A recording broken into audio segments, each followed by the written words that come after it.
Question tonight at 8 on Republic.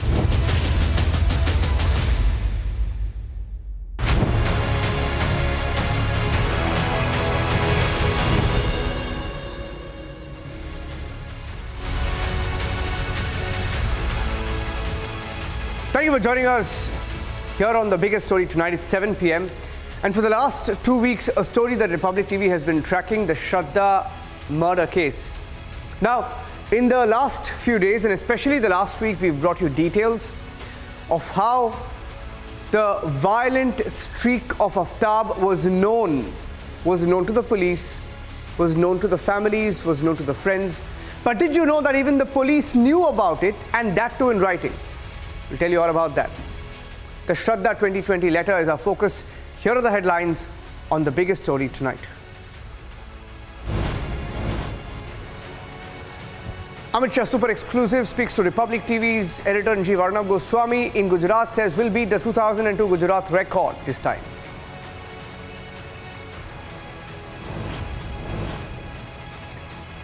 Home Minister Amit Shah tells Arnab that the BJP will cross 50% vote share in Gujarat this election.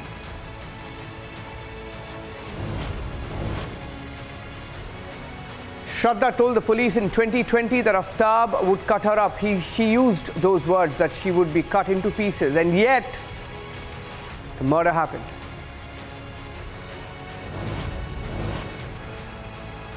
Police blame Aftab's family, claim there was pressure on Shraddha.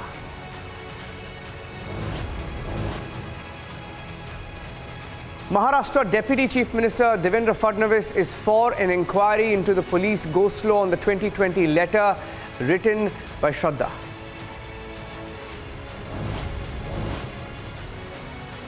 Massage and great food. I mean, it's a free-for-all in Tihar. A second tape is out.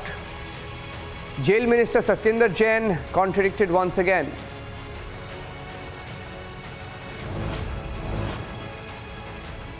Tihar tapes exposed the bad food claim that Satyendra Jain made in court. He said he wasn't getting good food. He said he was almost starving and losing weight. Videos have contradicted him and exposed his party's claim.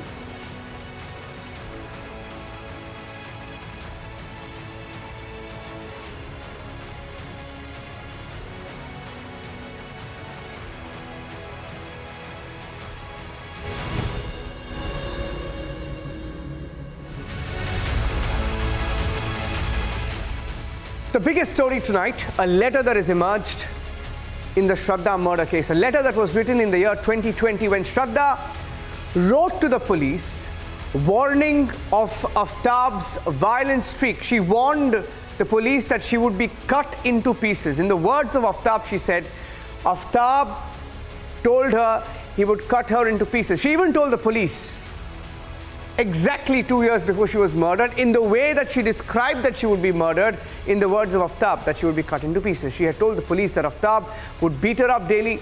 She even said that this killer's family, that is Aftab's family, had been told about it. They knew about the violent streak and they did nothing. And the most shocking aspect of this letter, details of which we will put out in a few minutes from now, in a few seconds from now actually, is that the police knew, but they did nothing. They claim that Shraddha took the letter back. They claim that Shraddha took the letter back. We have the details of the letter. The letter is on the screen right now. They claim they're blaming Shraddha, saying she took the letter back. Shraddha said that, I would like to report, she reported Aftab Amin Punawala, 26 years old. She gave out the address and claimed that he had been abusing her over the years, and that was beating her up. She even said today he tried to kill me, and on the day she wrote the letter, she said Aftab had tried to kill her by suffocating her, and that he scares her, blackmails her, and that he will kill her and cut her up into pieces. She wrote this. She said, it's been 6 months, he's been hitting me, but I did not have the guts to go to the police because he would threaten to kill me. His parents are aware that he beats me up, and that he tried to kill me. He also knows that we are living together in the East and they visit on weekends. I lived with him till date as we were supposed to get married soon and had the blessings of his family. Henceforth, I'm not willing to live with him. So in any case of any physical damage or physical violence is what she meant, he will be responsible, as he's been blackmailing me to hurt me whenever he sees me anywhere. So can you believe it? 2 years before she was killed, she wrote to the police. She put it on record, and yet we let that murder happen. Dipti is joining me in just a few seconds. Take a look. This is the full details of what that letter exposes tonight. I, Ms. Shraddha Vikas Walkar, age 25, would like to report Aftab Amin Poonawala, age 26, who currently lives at B302 Regal Apartment, Vijay Vihar Complex near ARC Bhavan, has been abusing me and been beating me up. Today, he tried to kill me by suffocating me, and he scares and blackmails me that he will kill me and cut me up in pieces and throw me away.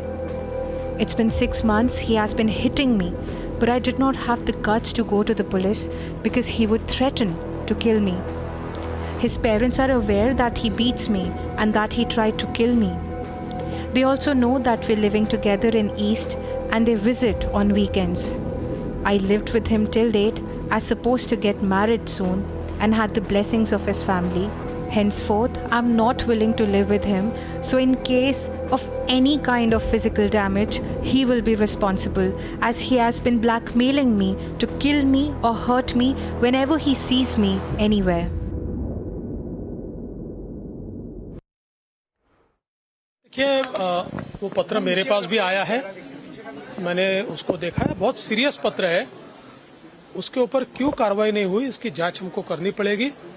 मैं किसी पर दोषारोपण नहीं करना चाहता, लेकिन इस प्रकार के पत्रों पर कार्रवाई अगर नहीं हुई तो ऐसी घटनाएं होती है, इसलिए जरूर उसकी जांच की जाएगी। क्या आपको लग रहा है जान बच सकती थी यदि कार्रवाई कर ली तो? जी बिल्कुल, ऐसा कार्रवाई होती तो शायद जान बच भी जाती। इस मामले में जो भी जरूरी कार्रवाई करनी थी वो कार्रवाई पुलिस की तरफ से की गई है।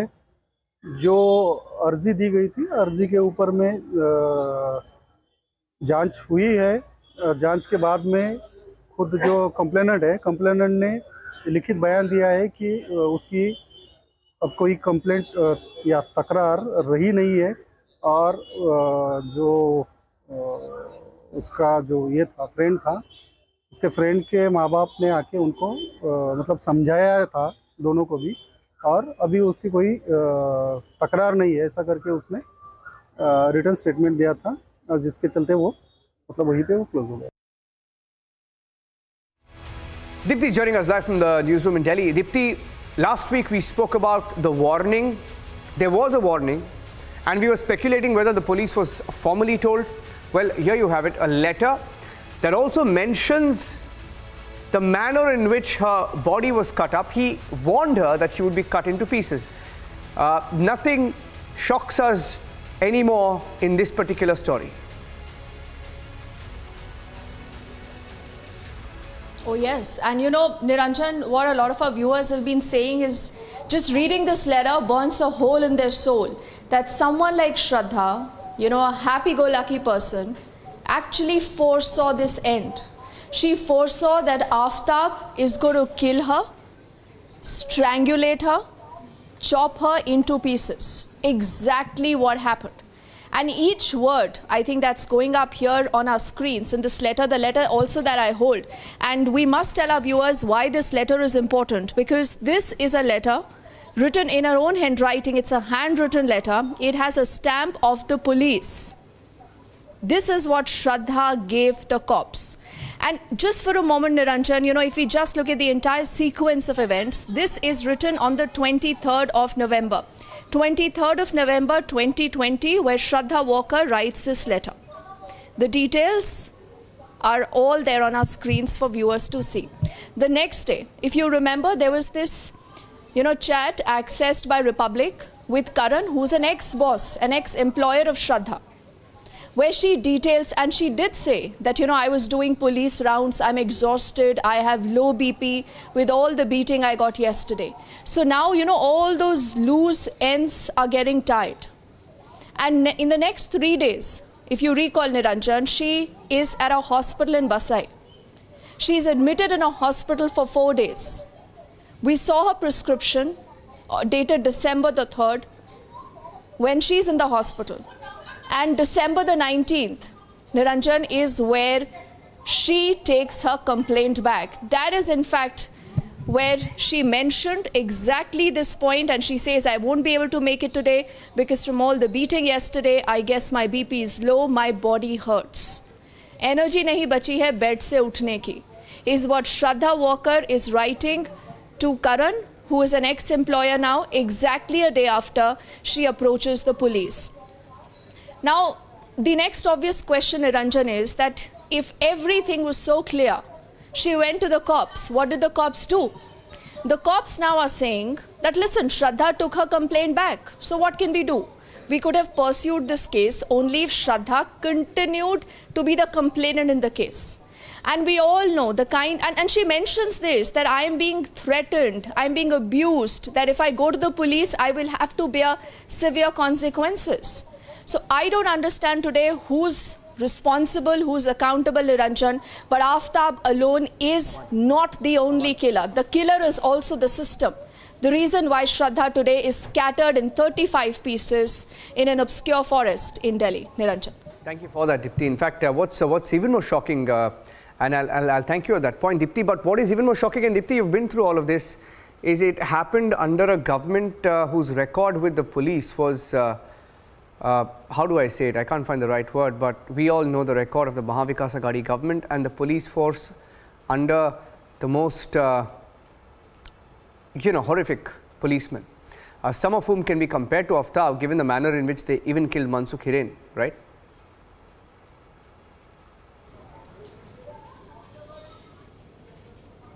And it's a tragedy of huge proportions, Niranjan. We must never forget that. The reason why I think you're looking at this entire story unfolding and zero answers. The police behaving as if it's just another case. I mean, for God's sake, today, this young girl, all of 25, has lost her life.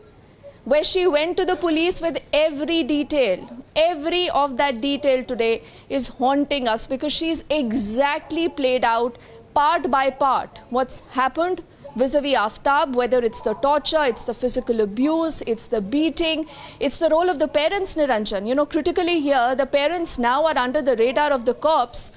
But I'm surprised, you know, because whether it's the investigators, whether it's the cops, whether it's the parents, who do we blame today? I mean, why is Shraddha not amongst us?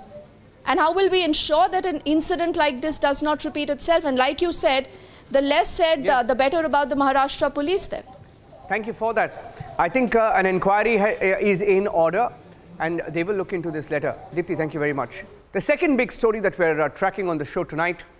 Ladies and gentlemen, on Saturday we brought you the Tihar tapes. Let's go across to the next story right now. The Tihar tapes. On Saturday we showed you the video of a massage being given. Head massage, foot massage, back massage. They called it physio. They called it physio, and that physio defense collapsed because it turned out to be a rape accused and not a physiotherapist. He was never a physiotherapist, so that massage claim fell apart. But today, look at these videos. Look at these videos on Republic. This is the second set of the Tihar tapes accessed. And in court, Satyendra Jain, the minister, his lawyer had said that he does not have access to good food. But it appears prima facie, looking at these videos, this one is from the 1st of October. Let's look at this first video. He's got access to full meals. In fact, he's got access to meals from home. He may be in prison, but he's not getting prison food. He's getting access to meals from home. It appears this is food given to him in his cell.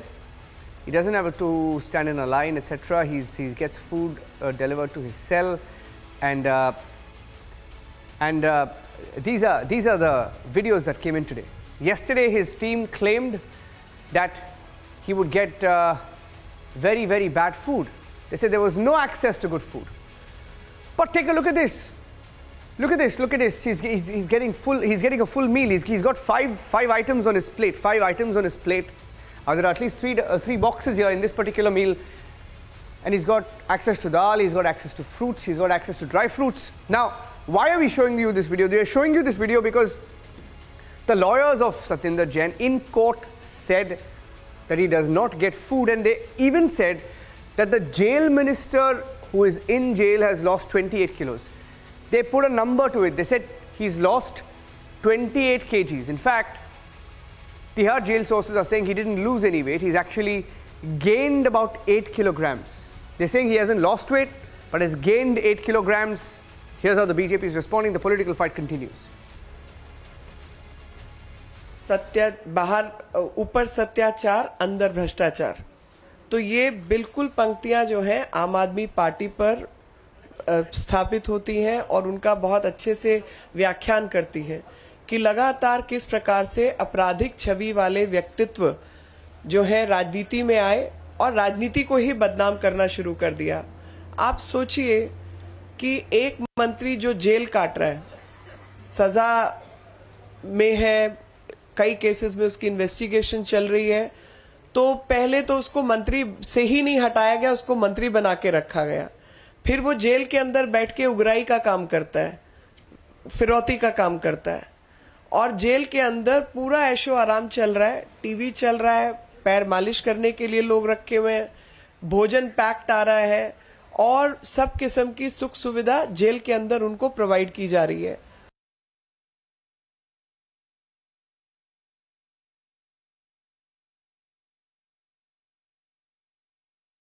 Arvind Kejriwal ji की पोल खोलती है और उनके model की पोल खोलती है कि लूट भी करो और मजे भी करो, यानी कि लूट के भी मजे और जब जेल जाओ तब भी मसाज और मजे भी करते हैं। और साथ ही साथ जहां एक और न्यायालय में गुहार लगाते हैं खाने को लेकर, जब उनकी प्लेट सामने आती तो आम आदमी को भी लगता है कि ये कैसी सरकार है जिसका स्वास्थ्य मंत्री 6 महीने से जेल में और अरविंद केजरीवाल उनको ईमानदारी के सर्टिफिकेट बांट रहे हैं। और यही नहीं, उनके मंत्री को जेल में जो सुविधाएं मिल रही हैं वो किसी अपराधी को कैसे मिल सकती हैं? ये रोज नई कहानी का वीडियो लाएंगे क्योंकि उन्होंने कोई काम तो किया नहीं, कोई झूठे सच्चे वीडियो लाते रहेंगे। हम लोग काम बताएंगे, हम लोग कहेंगे ये कूड़े का पहाड़ साफ होगा, वो कहेंगे वीडियो। आज भारतीय जनता पार्टी के किसी भी नेता से आप पूछो, जनता पूछ रही है इनसे कि भाई 15 साल में क्या किया आपने, कूड़े के पहाड़ों के लिए क्या किया, कूड़े के ढेरों के लिए क्या किया, साफ सफाई के लिए क्या किया। तो ये कहते हैं ये केजरीवाल जी का वीडियो, ये देखो इनका वीडियो, ये देखो उनका वीडियो। बोलते हैं 250 स्टिंग जारी किए, 1000 गालियां केजरीवाल को दी। लोग पूछते हैं भाई वोट तो तुमने कूड़े के साफ करने के लिए मांगा था, फिर कहते हैं नहीं हमने केजरीवाल को 1000 गालियां दी हैं। तो अब फिर पूछते हैं कूड़ा कौन साफ करेगा, बोले जी वो तो हमको नहीं आता, वो तो केजरीवाल जी को ही आता है। आप लोग अक्सर डिफेंसिव मोड में पॉलिटिक्स नहीं करते हैं, आक्रामक राजनीति करते हैं, लेकिन सत्येंद्र जैन पर क्या आप लोग डिफेंसिव मोड में ऐसा? कोई डिफेंसिव नहीं है। भारतीय जनता पार्टी घबराई हुई है, बौखलाई हुई है कि ये कूड़े के पहाड़ इतने खड़े कर रखे हैं। जनता इस बार भारतीय जनता पार्टी की चॉइस को कूड़े के ढेर में बदलने वाली है। In fact, ladies and gentlemen, getting in some breaking news now that Shraddha's father has spoken to Republic TV on the complaint that she wrote, the letter in 2020 that she wrote to the police, which the police didn't act on. We're getting in the first reaction of Shraddha's family. Let's break that reaction on the phone. Shraddha's father speaking to Republic. In fact, we're just going to get you that conversation in a few seconds. Shraddha's father, while speaking to Republic TV, has said that the police called Aftab's parents, but they did not call him, asking questions on why the police called Aftab's parents but did not call him. Shraddha's father saying that no medical test was done back then. Shraddha's father says even Aftab's parents didn't inform him. Shraddha's father to Republic TV saying that I think they all were wrong, saying that the police was wrong, saying that Aftab's parents were wrong, that the entire manner in which this issue was covered up was wrong. Shraddha's father saying that he's been saying that Aftab's family must be investigated. He believes now more than ever that Aftab's family must be questioned, must be held responsible. He's just spoken to Republic TV's Sandeep. We have that reaction, that conversation with Vikas Walkar, who's the father of Shraddha Walkar, who's spoken to Republic TV. And he says that he's been stating from day one that Aftab's parents should also be investigated, and he believes they should be made accused in the case. He claims he was not aware of the letter that his daughter wrote in 2020. And Sandeep is live. Before I play out that reaction, let me go across to Sandeep. Sandeep, what did he tell you? Did he not know about this letter, Sandeep? See, Niranjan, at this point of time, when I spoke exclusively to Shraddha Walkar's father, he clearly mentions that he was not called in 2020. As Aftab Poonawala's parents were called. All right, when Sandeep, be with me. I think I have your conversation. I have your conversation. I'd like to play that out first. Sorry to interrupt you. I'd like to play that conversation with Shraddha's father first. जो letter सामने आया है जिसमें वो कह रही है कि वो मुझे टुकड़े टुकड़े कर देगा या ये सारी जो चीज़ें हैं, और आफ्ताब के माता पिता जो है उनको भी पता था ये सारी बातें, उसको लेकर के आपको क्या लगता है, कहीं तो नेग्लिजेंस है क्या पुलिस का, जो एफआईआर नहीं रजिस्टर किया उस दौरान और 20 दिन के बाद जो है वो केस वापस ले लिया गया? इसमें पहली बात तो बनती है पुलिस को इन्फॉर्म करने की, पुलिस माँ बेटे के पेरेंट्स को इन्फॉर्म करने की जी। तब सिर्फ वो बेटे के पेरेंट्स को बुलाया गया शायद, ऐसा मुझे लग रहा है। अभी उनको पता थी, मतलब उनको बुलाया गया होगा जी, तो मुझे क्यों नहीं बुलाया गया तब? कहीं ना कहीं नेग्लिजेंस है आपको लगता है? और मेडिकल टेस्ट भी नहीं कराया गया था श्रद्धा? मेडिकल टेस्ट नहीं हुआ जी, मेडिकल टेस्ट भी नहीं हुआ। उसके पेरेंट्स को अगर ये सब बातें मालूम हो गई तो उन्होंने भी नहीं इन्फॉर्म किया। नहीं, मतलब मुझे ऐसा लग रहा है कि इसमें सब इनकी सबकी गलतियां हैं। तो आपको जिस प्रकार से अभी केस प्रोसीड कर रहा है उस लिहाज से आपको लगता है कि आफ्ताब पूनावाला के पेरेंट्स को भी दोषी बनाना चाहिए? जी, मैंने तो वही पहले दिन से बोला है कि उनकी भी इंक्वायरी होनी ही चाहिए, सबकी इंक्वायरी होनी चाहिए, उसके भाई की भी होनी चाहिए जी। एक सवाल और ये भी है विकास जी कि उस दौरान जिन पुलिस वालों ने केस लेने से या केस नहीं किया है, उस प्रकार से एक्शन नहीं लिए, तो इन अधिकारियों पे कार्रवाई होनी चाहिए, इनको निलंबित करना चाहिए आपको लगता है? और आपको ऐसा लगता है क्या कि इस मामले को लेकर के कहीं ना कहीं करप्शन भी है पुलिस का, कि 20 दिन बाद 26 दिन में जो है मैटर सॉल्व हो जाता है? और श्रद्धा ने तो लिखित रूप से ये लिख कर दिया है कि आफ्ताब के पेरेंट्स के आग्रह पे उसने जो है वो कंप्लेन वापस लिया है। वही तो लिखित कंप्लेंट दी, मतलब उनका फर्ज बनता है कि उसके ऊपर कार्रवाई होनी चाहिए जी। उसमें अगर कार्रवाई नहीं होती है तो दोनों के पेरेंट्स को इन्फॉर्म करना चाहिए। अगर उसने रिवर्स किया है, वो बात अभी बता रहे हैं, तो उसका प्रूफ क्या है रिवर्स किया है तो? वो सब इंक्वायरी होनी चाहिए उसकी सब। आपको लगता है पुलिस की मिली भगत थी इसमें? मैं अभी नहीं बोल सकता क्योंकि ये बात तो आज मुझे पता चल रही है जी। ठीक है सर, मेरा नाम Shraddha's father didn't know. Taking a short break here on the biggest story tonight. It's also one of our debates at 10 p.m. with Arnab. Stay tuned.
Welcome back. As we look at this horrific lapse by the police in Maharashtra under the Mahavikas Aghadi government in 2020, the police in fact themselves admit that Aftab's family forced Shraddha to take that complaint back. They've admitted it. Listen in. इस मामले में जो भी ज़रूरी कार्रवाई करनी थी वो कार्रवाई पुलिस की तरफ से की गई है। जो अर्जी दी गई थी, अर्जी के ऊपर में जांच हुई है। जांच के बाद में खुद जो कंप्लेनेंट ने लिखित बयान दिया है कि उसकी अब कोई कंप्लेंट या तकरार रही नहीं है और जो उसका जो ये था फ्रेंड था, उसके फ्रेंड के माँ बाप ने आके उनको मतलब समझाया था।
Viewers, it's time for Superfast 50. I'm Shivangi Shukla. Let's get started. In the biggest election interview of the year, Home Minister Amit Shah tells Arnab that the BJP will win the Gujarat elections, surpassing previous records.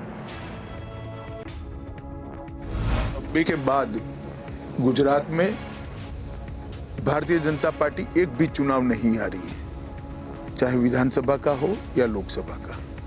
हर चुनाव हम जीते हैं और मुझे पूरा भरोसा है कि 2022 के विधानसभा चुनाव में अब तक के सारे रिकॉर्ड, सबसे ज्यादा सीट प्राप्त करने के और सबसे ज्यादा मत प्राप्त करने के, हम तोड़कर प्रचंड बहुमत के साथ सरकार बनाने जा रहे हैं। Well, speaking to Arnab Goswami, Union Minister Amit Shah lays down his prediction for the Gujarat election, saying the BJP will get 50% vote share. कमंसी जरूर होती है, विधायकों की होती है, पार्टी की होती है, सरकार की भी होती है। शीर्ष नेतृत्व के खिलाफ भी, मुख्यमंत्री के खिलाफ भी हो सकती है, परंतु चुनाव में जब नतीजे डिसाइड करता है तो एंटी इनकम्बेंसी और प्रो इनकम्बेंसी का बचा हुआ शेष डिसाइड करता है और हम प्लस में। You know, Minister Amit Shah completely dismisses the Aam Aadmi Party as a factor in Gujarat, says three-way contest is not a possibility. आप कांग्रेस को प्रिंसिपल ऑपोजिशन क्यों कह रहे हैं गुजरात में? क्योंकि वो है, मैं स्पेकुलेशन के आधार पर तो नहीं कर सकता। जमीनी हकीकत में वो है। आज ऑपोजिशन गुजरात असेंबली में कांग्रेस ही है, जमीन पर भी कांग्रेस है। Speaking to Republic about the Uniform Civil Code now, Amit Shah says the process for a common civil code is on in multiple states and discussions are on. राज्य करेंगे तब ये बहस अपने आप होगी। भारतीय जनता पार्टी की अकेले की आइडियोलॉजी से इतना बड़ा फैसला करने के बजाय अच्छा ये है कि एक सार्वजनिक बहस हो। हमारा स्टैंड बहुत स्पष्ट है कि इस देश में कॉमन सिविल कोड होना चाहिए, धर्म के आधार पर कोई कानून नहीं होने चाहिए। Amid the ongoing controversy over Rahul Gandhi's remarks on Veer Savarkar, Union Home Minister Amit Shah says Rahul Gandhi should read his grandmother's statements. सबसे पहला पुस्तक अगर अंग्रेजों ने किसी का प्रतिबंधित किया तो वीर सावरकर का 1857 का स्वतंत्र समर, इसको प्रतिबंधित किया गया। वो व्यक्ति के लिए, एक प्रखर देशभक्त के लिए इस प्रकार के विचार कि किसी भी पार्टी या किसी भी व्यक्ति को शोभा नहीं देते। ठीक है, बहस हुई है, उसका मैं तो बहस होनी भी चाहिए और इस प्रकार से विचार व्यक्त करते हैं, समाज में से रिएक्शन भी आना चाहिए, परंतु इस प्रकार के विचार ही व्यक्त नहीं होने चाहिए जिसका कोई आधार नहीं।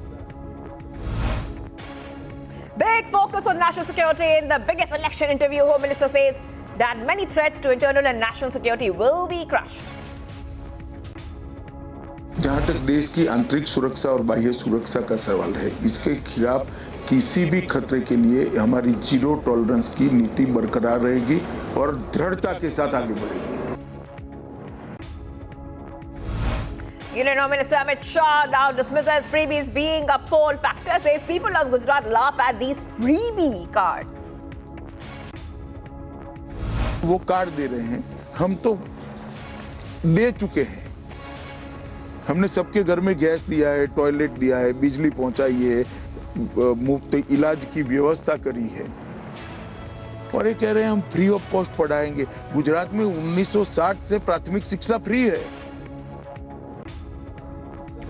In the interview with Arnab, Amit Shah now hits out at those against Article 370, says that the people of Jammu and Kashmir are happy post the abrogation of Article 370. पहली बार घाटी की जनता और जम्मू की जनता ये महसूस कर रही है कि हमें हमारे अधिकार मिले हैं। तो हमें मालूम था नैरेटिव गलत प्रकार से बिल्डअप किया गया है और बहुत सोच समझकर हमने फैसला किया था और ईश्वर कृपा से हमारा अनुमान सही निकला और आज जम्मू कश्मीर सुख और शांति के साथ लोकतंत्र की ओर आगे बढ़ रहा है। In the interview with Honorable Amit Shah reaffirms that in matters of national security, the government will always have a zero tolerance approach. इस गुजरात के विकास के मॉडल पर ही आज देश का विकास का मॉडल बना है और हमारा अर्थतंत्र 11वें नंबर से 5वें नंबर पर पहुंचा है। देश सुरक्षित हुआ है, इन्वेस्टमेंट आ रहा है और देश बहुत समय के बाद अपनी संस्कृति के लिए गौरव भी कर रहा है। ये सारी चीजें हुई है, इसका मूल गुजरात में भारतीय जनता पार्टी की सरकार है। In the interview with Arnab, Amit Shah reiterates that the Gujarat model under Narendra Modi has become the development model for India in the past 8 years. Gujarat में नरेंद्र मोदी जी ने एक सर्वस्पर्शीय सर्वसमावेशक विकास का मॉडल खड़ा किया है। उस मॉडल के आधार पर ही आज देश भर के अंदर 8 साल में इतना बड़ा परिवर्तन हो रहा है। गुजरात की जनता को मालूम है कि पूरे देश में जो परिवर्तन हो रहा है इसका नींव गुजरात में है और ये नींव और मजबूत करने की जरूरत है। मुझे पूरा भरोसा है गुजरात की जनता पर। फिर से एक बार गुजरात की जनता हमें आशीर्वाद देगी, इसका मुझे पूरा भरोसा है। Republic has accessed Shraddha's police complaint that she filed against her boyfriend Aftab Poonawalla exactly 2 years ago in the letter dated November 23rd, 2020. Shraddha filed a police complaint at Mumbai's Vasai police station where she complained that Aftab had tried to kill her, had been assaulting her for 6 months as well. In the 2020 letter, Shraddha mentioned specifically to the police on how Aftab tried to suffocate her, said he would chop her up into pieces, exactly what he ended up doing in May 2022. Shraddha informed that Aftab's parents were aware of the assaults as they used to visit them on weekends and also gave their blessings for the duo's marriage. She also clearly told police in a complaint that if anything untoward happened, Aftab would be responsible as he was constantly blackmailing her and that she wanted to leave him. Fresh videos of Aam Aadmi Party Satendra Jain emerged from Tihar jail in which he is seen eating uncooked vegetables and fruits in his cell days after the minister moved to city court alleging that he is not being provided raw food as per his religious beliefs. सत्य बाहर ऊपर सत्याचार अंदर भ्रष्टाचार, तो ये बिल्कुल पंक्तियां जो हैं आम आदमी पार्टी पर स्थापित होती हैं और उनका बहुत अच्छे से व्याख्यान करती है कि लगातार किस प्रकार से आपराधिक छवि वाले व्यक्तित्व जो है राजनीति में आए और राजनीति को ही बदनाम करना शुरू कर दिया।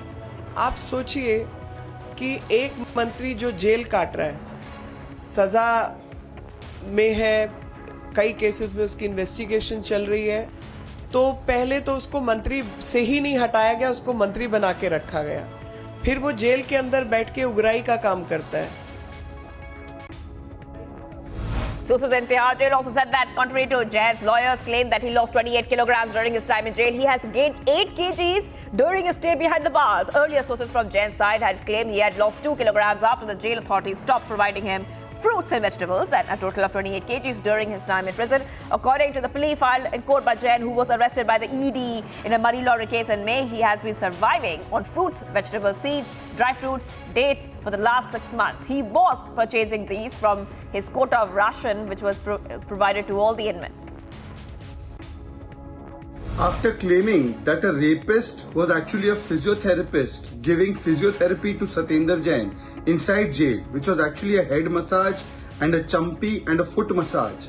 Now another video has emerged in which Satendra Jain can be seen served food which is not from the jail but from outside jail.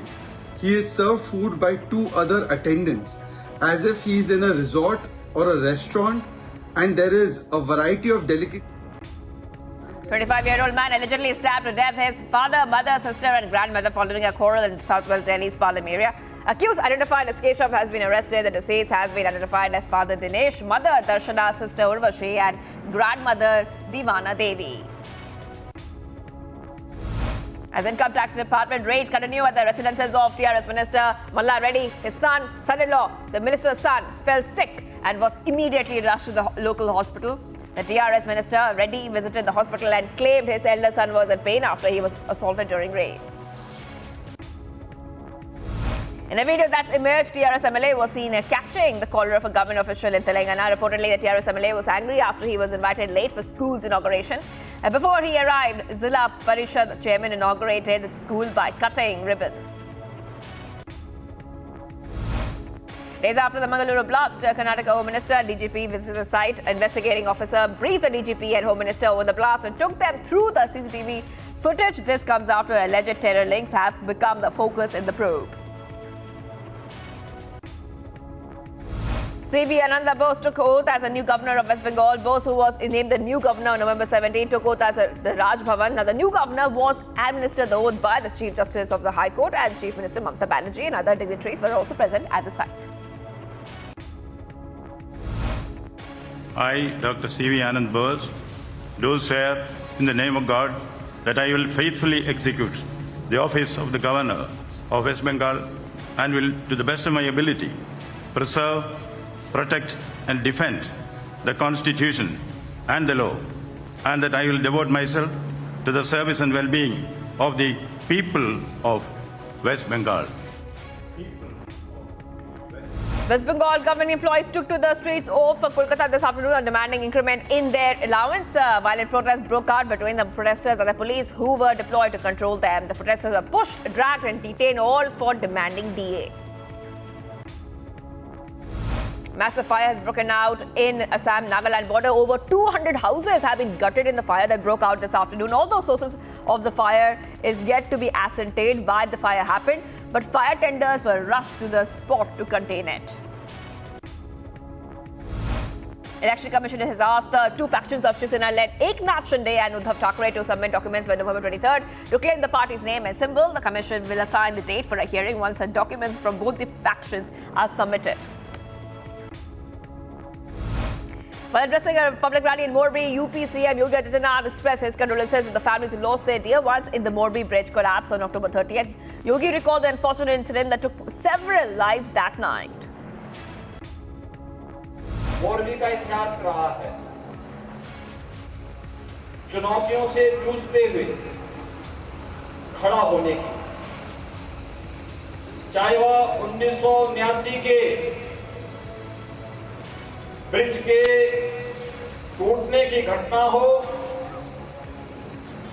या साइक्लोन से उभर करके फिर से जीवंतता के साथ आगे बढ़ने का, या भूकंप के दौरान भुज और मोरबी के अंदर हुए नुकसान को समय से पूरा करते हुए खड़े होकर के फिर से जीवंतता की एक नई कहानी कहने का। Massive fire broke out at a godown near Dhaneshwar in Jajpur, Odisha. Now, the cause of the fire is yet to be ascertained. However, no casualties have been reported so far. Gujarat election campaigns went on in full swing as BJP National President JP Nadda addressed a public rally in Gujarat this morning. He lauded the work done by the Gujarat government over the years and said that the Gujarat model is the source of the culture of development politics. Supreme Court has announced 4 special benches to conduct proceedings in issues related to criminal matters, direct and indirect taxes, and land acquisitions. Chief Justice of India Chandrachud has now revealed that Justice Surya Kant will be heading the bench dealing with land acquisition matters. Other details of the bench are yet to be known. Gujarat police have arrested 2 persons and seized 75 lakh cash from a car during vehicle checking in Surat. Police sources reveal that these security checks took place amid the upcoming Gujarat Assembly polls. 25-year-old man was arrested for killing an 18-year-old girl at a house in Burel village. Now, sources reveal that the accused, identified as Mohammed Sharik, is now married, was allegedly pressurizing the girl to be with him in an extramarital affair. An unidentified man with mental retardation climbed the Habra Bridge this evening, creating panic and chaos among the people. He was finally rescued and brought down after prolonged efforts by the police and the fire brigade. 2 blasts went off near the bus stops in Jerusalem, killing 1 person and injuring at least 14. One of the blasts went off near a bus stop on the edge of the city where commuters usually crowd waiting for buses. The apparent attacks came as Israeli-Palestinian tensions are high.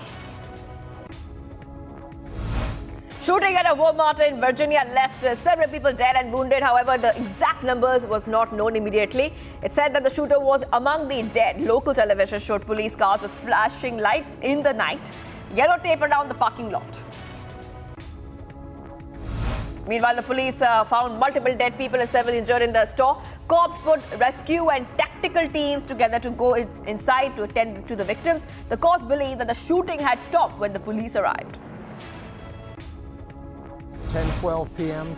Tuesday evening, we responded here to the Walmart on Sam's Drive for a report of a shooting. Once the initial officers first got here, they quickly realized that it was an active threat type situation, so we kind of switched our tactics to an active threat response and kind of went that motion. Several other officers, many other officers also responded. Parts of members of our fire department responded. We did basically like a tactical entrance and movement in the building. Ukrainian President Volodymyr Zelensky welcomed a new round of funding from the US and the European Union, totaling a combined of $7 billion. He said that the package from Brussels supplied 2.5 billion euros, while 4.5 billion from Washington was coming soon. Ukrainian officials handed over the bodies of 33 soldiers recovered from Russia to their families. The bodies of Russian servicemen were sent from a special storage facility to Kharkiv to be exchanged for the bodies of Ukrainian servicemen. New Zealand's central bank hiked interest rates by a record amount as it tries to get inflation under control. Reserve Bank of New Zealand increased its benchmark rate by 0.75 of a point to around 4.25%. It's the first time the bank has raised rates by more than half point since the introduction of the official cash rate in the year 1999. The committee decided today to increase the official cash rate from 3.5% to 4.25%, so a 75 basis point increase. The committee agreed that the OCR needs to reach a higher level and sooner than previously indicated to ensure that inflation returns to within its target range over the medium term. Indonesian workers and residents assess the damage in West Java after 5.6 magnitude earthquake killed at least 268 people. More than 1,000 people were injured in tremors on the island of Java and many remain missing. A new construction of the world's only super-sized, three-dimensional, asymmetric swivel bridge of Kaobao Road Expressway. Now it has been completed, a large-scale swivel docking of around 4 railway lines, 7 railway tracks in Shanghai. The success of this challenge set a number of world records. Taiwan's Foreign Minister Joseph said that Taiwanese voters will factor China into their voting decisions whenever China tries to intensify its interference in Taiwan's election periods. He added that it is only possible that China is being very busy dealing with its own domestic problems. He also concluded by saying that China's disinformation campaign is persisting. Employees at the world's biggest Apple iPhone factory have been beaten and detained in protest over contract disputes amid antivirus controls. Thousands of people in masks facing many rows of police in white protective suits with plastic riot shields can be spotted. Company headquartered in Taipei did not immediately respond to a request for information about the situation. Cristiano Ronaldo is confirmed to leave Manchester United by mutual agreement with immediate effect. Now, Ronaldo has been subject to intense criticism over his recent interview with British journalist Piers Morgan. In the interview, Ronaldo has criticized the club over a number of issues. Manchester United's owners have now said that they are ready to sell the club, potentially ending 17 acrimonious years of ownership by the Glazer family. Weeks of turbulence appear to have come to an end when United assured and announced that Ronaldo's contract had been terminated by mutual agreement to bring to an end his second spell at Old Trafford. Morocco held around 2018 World Cup runners-up Croatia to a 0-0 draw. Luka Modric had more of the ball but failed to break down the Morocco defense. The Morocco players fought till the last minute to, in fact, draw out the match. 2014 World Cup winners Germany will take center stage with a square-off against Japan at the Khalifa International Stadium. The Germans will be determined to overcome the horrors of the 2018 World Cup, where they shockingly crashed out of the group stage. Injured South Korean captain Son Heung-min joined training on Wednesday as his side prepares for the Group H World Cup opener against two-time winners Uruguay. The two will face off at Education City Stadium. Carlos Queiroz men trained on Wednesday ahead of their second group match at the World Cup against Wales on Friday. Iran's players stood in silence during their country's national anthem ahead of their 6-2 World Cup loss to England last Monday. Poland coach has defended his star player Robert Lewandowski after the forward second half penalty attempt was saved by Mexico goalkeeper, leaving Poland to settle for a 0-0 draw at the World Cup. Tiger Woods is making a bigger impact off the course than inside the ropes, and he was rewarded with a $15 million bonus from the PGA Tour's Player Impact Program. Woods won the award for the second straight year while playing slightly more often. Mikal Bridges and Devin Booker each scored 25 points to lead the Phoenix Suns to a win over Los Angeles Lakers on Tuesday night. Suns, playing without point guard Chris Paul for the 7th straight game, have beaten the Lakers 5 straight times in regular season play. And the 2024 T20 World Cup will be played in a different format in which 20 participating countries will be divided into 4 groups of 5 teams each, and the first round will be followed by Super 8 stage. As host, the West Indies and the USA take up the first 2 spots.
Thousands of employees at the world's biggest Apple iPhone factory hit the streets over COVID restrictions and contract. Videos on social media show how police in white protective suits with plastic riot shields assaulted the protesters in the central city of Zhengzhou.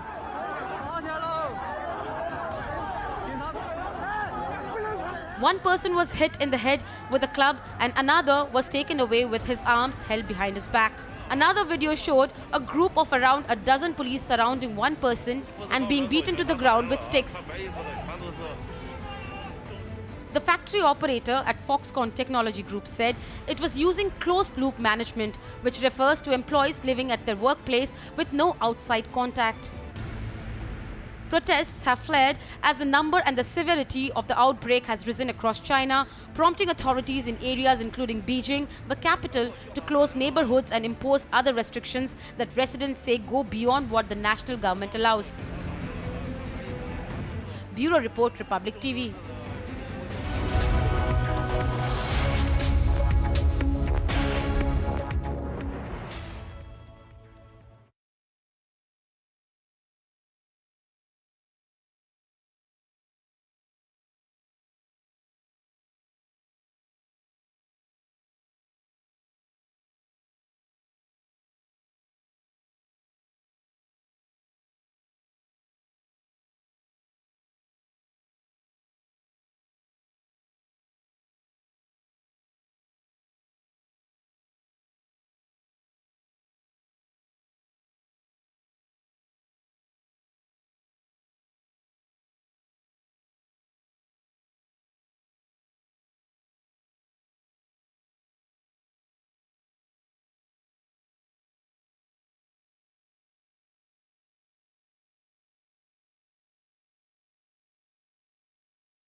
Burning question.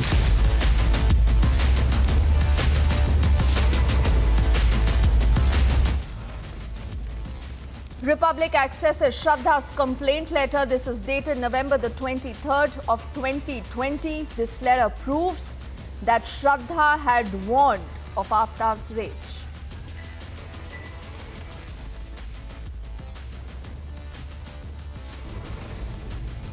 माँ बाप ने आके उनको मतलब समझाया था दोनों को भी, और अभी उसकी कोई तकरार नहीं है ऐसा करके उसने रिटर्न स्टेटमेंट दिया था. The Maharashtra police say Shraddha's complaint retracted after she was convinced by Aftab's parents. The big question remains, did inaction on Shraddha's letter with certain chilling revelations lead to this gruesome murder? In more news, it's a new tape of Satyendra Jain in Tihar dismissing his claim of no good food in the jail. Just look at this video on your screens. He's actually enjoying a hearty meal.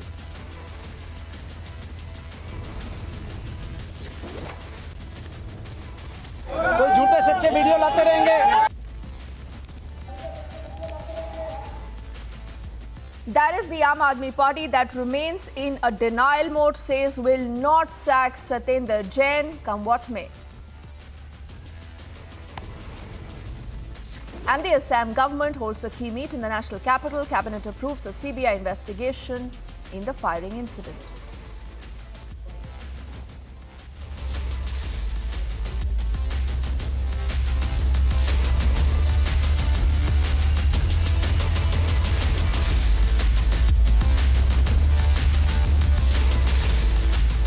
A very good evening. Thank you for staying with us here on Republic. I'm Deepthi Sachdeva. The show is called The Burning Question. And we have a lot of questions tonight. Those questions go out to the investigators. The questions go out to the Maharashtra cops. The questions actually go out to all of us today. Do remember Shraddha Walker. That's a case that Republic has tracked very, very closely. And this letter that you have seen all through today on Republic is a letter that you can also read on republicworld.com. And this is in more ways than one the death warrant written by Shraddha herself, detailing what she went through.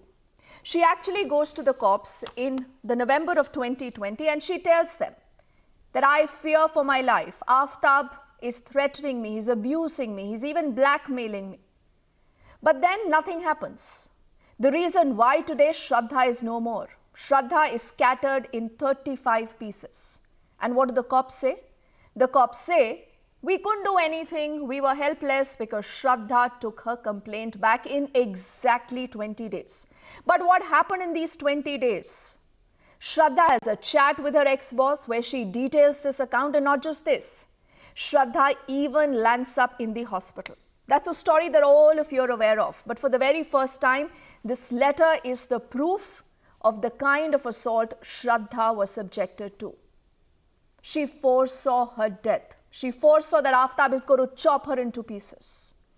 Before we get your reactions to the police and before we actually get down deep into the debate and understand what has gone wrong, who's accountable, Shraddha's father is breaking his silence for the very first time following this expose. Sit back and listen to what a distraught father today has to say. Sir, ये जो letter सामने आया है जिसमें वो कह रही है कि वो मुझे टुकड़े टुकड़े कर देगा या ये सारी जो चीज़ें हैं, और आफ्ताब के माता पिता जो है उनको भी पता था ये सारी बातें, उसको लेकर के आपको क्या लगता है? कहीं तो नेग्लिजेंस है क्या पुलिस का, जो एफआईआर नहीं रजिस्टर किया उस दौरान और 20 दिन के बाद जो है वो केस वापस ले लिया गया? इसमें पहली बात तो बनती है पुलिस को इन्फॉर्म करने की, पुलिस माँ बेटे के पेरेंट्स को इन्फॉर्म करने की जी। तब सिर्फ वो बेटे के पेरेंट्स को बुलाया गया शायद, ऐसा मुझे लग रहा है। अभी उनको पता थी, मतलब उनको बुलाया गया होगा जी, तो मुझे क्यों नहीं बुलाया गया तब? कहीं ना कहीं नेग्लिजेंस है आपको लगता है? और मेडिकल टेस्ट भी नहीं कराया गया था श्रद्धा? मेडिकल टेस्ट नहीं हुआ जी, मेडिकल टेस्ट भी नहीं हुआ। उसके पेरेंट्स को अगर ये सब बातें मालूम हो गई तो उन्होंने भी नहीं इन्फॉर्म किया। नहीं, मतलब मुझे ऐसा लग रहा है कि इसमें सब इनकी सबकी गलतियां हैं। तो आपको जिस प्रकार से अभी केस प्रोसीड कर रहा है उस लिहाज से आपको लगता है कि आफ्ताब पूनावाला के पेरेंट्स को भी दोषी बनाना चाहिए? जी, मैंने तो वही पहले दिन से बोला है कि उनकी भी इंक्वायरी होनी ही चाहिए, सबकी इंक्वायरी होनी चाहिए, उसके भाई की भी होनी चाहिए जी। एक सवाल और ये भी है विकास जी कि उस दौरान जिन पुलिस वालों ने केस लेने से या केस नहीं किया है, उस प्रकार से एक्शन नहीं लिए, तो इन अधिकारियों पे कार्रवाई होनी चाहिए, इनको निलंबित करना चाहिए आपको लगता है? और आपको ऐसा लगता है क्या कि इस मामले को लेकर के कहीं ना कहीं करप्शन भी है पुलिस का, कि 20 दिन बाद 26 दिन में जो है मैटर सॉल्व हो जाता है? और श्रद्धा ने तो लिखित रूप से ये लिख कर दिया है कि आफ्ताब के पेरेंट्स के आग्रह पे उसने जो है वो कंप्लेंट वापस लिया है। वही तो लिखित कंप्लेंट दी, मतलब उनका फर्ज बनता है कि उसके ऊपर कार्रवाई होनी चाहिए जी। उसने अगर कार्रवाई नहीं होती है तो दोनों के पेरेंट्स को इन्फॉर्म करना चाहिए। अगर उसने रिवर्स किया है, वो बात अभी बता रहे हैं, तो उसका प्रूफ क्या है रिवर्स किया है तो? वो सब इंक्वायरी होनी चाहिए उसकी सब। आपको लगता है पुलिस की मिली भगत थी इसमें? मैं अभी नहीं बोल सकता, क्योंकि ये बात तो आज मुझे पता चल रही है जी।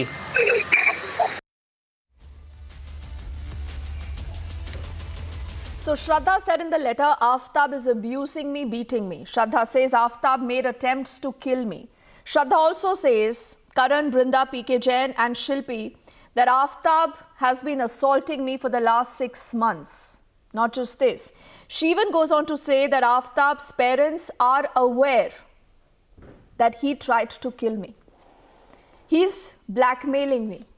He's threatening me. In spite of this, PK Jain Saab, as I say good evening to all of you right now, I want to understand, sir, from you, because you're the former additional DGP of the state of Maharashtra.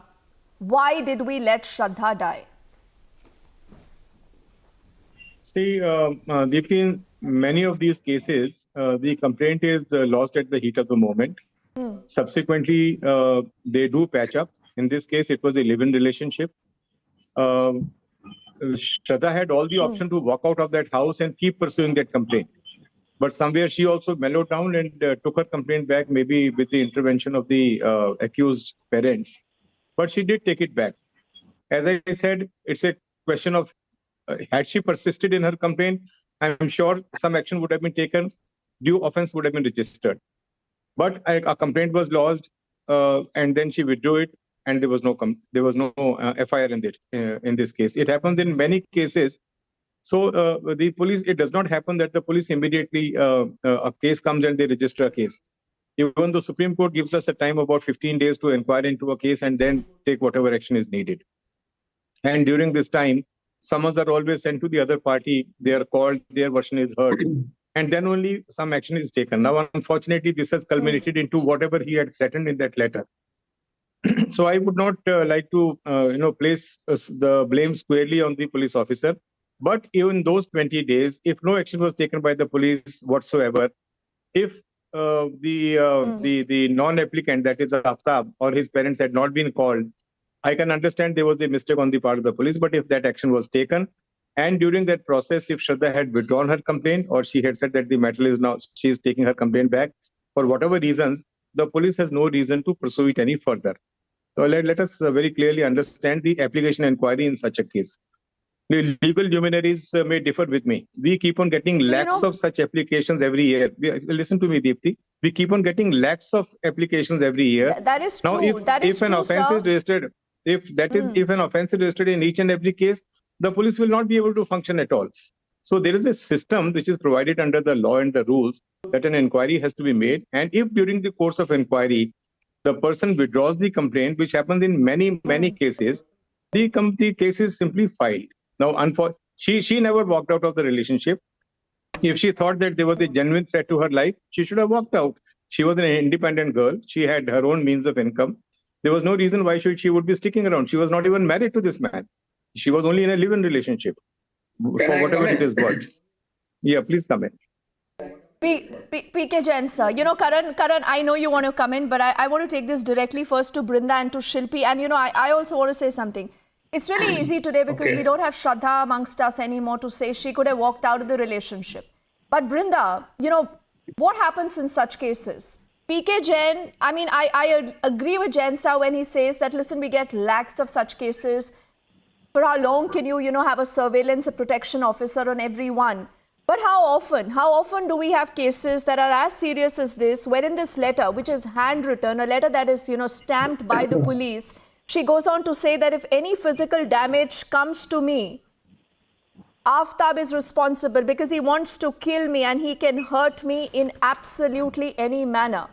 And we all know, Brinda, that the kind of system, the kind of times we live in, complainants are forced to take their complaints back. Whether it's domestic violence, it's the Dowry Act, we all know this. But does this mean we can have n number of Shraddhas because we'll be forced to take back their complaints? So why are we even complaining? Why are we even talking about this, Brinda? First and foremost, I think the police person must be knowing that all cases do not come to the police station in the first instance. Mostly it is always arbitrations and compromises with friends, with family, with whoever it might be. When it becomes very serious, the police station, sir, is almost the last resort for several women. Almost 95% of women come to the police station as a last resort. Please keep that in mind, A. B, lakhs of cases are coming, then you can understand the gravity of this problem. Domestic violence, you're talking about lakhs of cases that come, is not coming there on emotional basis. They are coming there as a last resort, thinking that police can do something because the assumption, presumption that police will protect the women. And because they assume now that it is a crime, it is no longer a fight and argument between husband and wife. And you are also brushing it off and saying that she should have moved out of it because she was not even married, which means you're saying the other lakhs of cases cannot move out of those relationships because they continue to be married. So I have a lot of problems with all of these various phrases that you have used. But when she has made a very clear-cut letter that her life is in danger, then should you not have registered an FIR? Attempt to murder, threatening to cut me up. Should you not have, based on whatever her complaints have been, when I say you, I'm talking about police in general, sent this case for an MLC? A medico-legal case is something that should have been registered. The hospital authorities, the doctors over there, the medical practitioners should have at least made a case history that the bruises on her body, whatever is there on her body, is a result of somebody beating her, her live-in relationship only partner, but that person beating her. She didn't get it on her own. All of this amounts to crime. You should have registered it that, not taken it as a domestic violence case alone. Brinda. Yes. And Brinda, before I come to Shilpi, and I know Karan also wants to come in, there is an entire sequence of events, and I think, Jain Saab, the police will do well to actually tell us more about this kind of evidence and the timeline. Between the 23rd of November, where Shraddha goes to the police station at Vasai, Karan and Shilpi and Brinda, and the 19th of December, PK Jain Saab, where she actually takes her complaint back. Did the police try to figure out what happened? Because in the meantime, on the 24th, and we have our graphics for that, so I'll just request our producers to put that on the screen so that our viewers are able to understand the story better. And this is exactly why the timeline is so important, Brinda, in the case. 23rd, she writes this letter. On the 24th, she's having a chat with her ex-boss, PK Jain Saab, where she's speaking about making rounds to the police station. She says that I have low BP because of this beating. She says, I don't have the energy to even get up from my bed. That is what she said, Brinda, on the 24th. Fast forward to the next 5 days.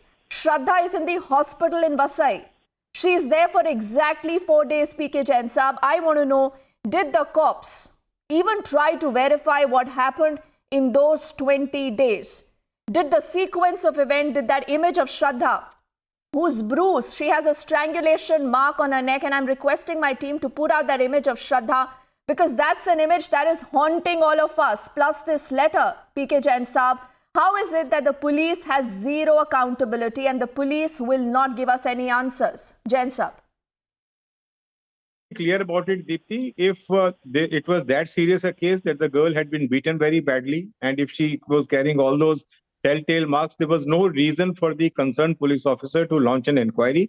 He should have registered a case. So that image is on the screens. There are no ifs and buts, sir. Yeah, that image is on the screen. When Shraddha came to withdraw her complaint, I want to understand, did the police even verify or speak to her that what happened? Why are you taking your complaint back?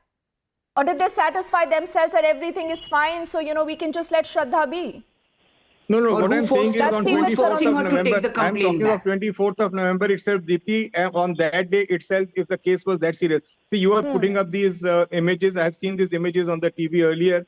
I was not sure whether it is these were the photographs of 24th of November when she was beaten. But I'm categorically stating that if the things were so bad, if she was carrying all those telltale marks, if there was a strangulation mark on her neck, on her throat. There was no reason why the police officer should not have acted. If he has not acted, he is certainly guilty and he should be proceeded against. There are no two thoughts But they about did not it. act. Number one. Jain Number Saab, two. I mean, number two. there is no Just a minute, doubt. just a They minute. did not act. Deepti, They just- did not act. Shilpi. In that case, Okay, sir. they are responsible. Okay. Number one. Number Complete two, your when point, I said please. lakhs of cases every year, I did not mean only cases of domestic violence. I'm talking of the applications which are received by the police. I was talking of that. And the third thing is that between this case and her death, about 6 months ago or whatever time it was, in the next 1.5 years, also they were living together, and there was, I don't know whether there was any further complaint or not. So if at all on 24th of November, this was the condition, the police officer should have acted, should have registered a case and taken it to its logical end. But it was not done. If it was not done and the police are not answering anything, they are accountable, they are responsible, they must be held accountable for that. I have no two qualms about it. I'm not trying to protect anybody who is delinquent in his duties. But I was only telling you the normal course of action which happens in such cases, that there are differences in the live-in partners, in husband and wife. And after a few days, they come, patch up and come back to the police station saying that she wants to withdraw the complaint, or whoever is the affected party. It doesn't happen one way. In a case of domestic harassment. Jain sir, with all respect, sir, with all respects, I again disagree. Because Brinda, there is a sense from the cops. Earlier also we were speaking to a lot of former cops who normalize this kind of a violence. And Shilpi, we have a problem with this, because just think, Shraddha was someone who's from the city, who's from a city like Mumbai. She's traveled all over. She's educated. She had the means.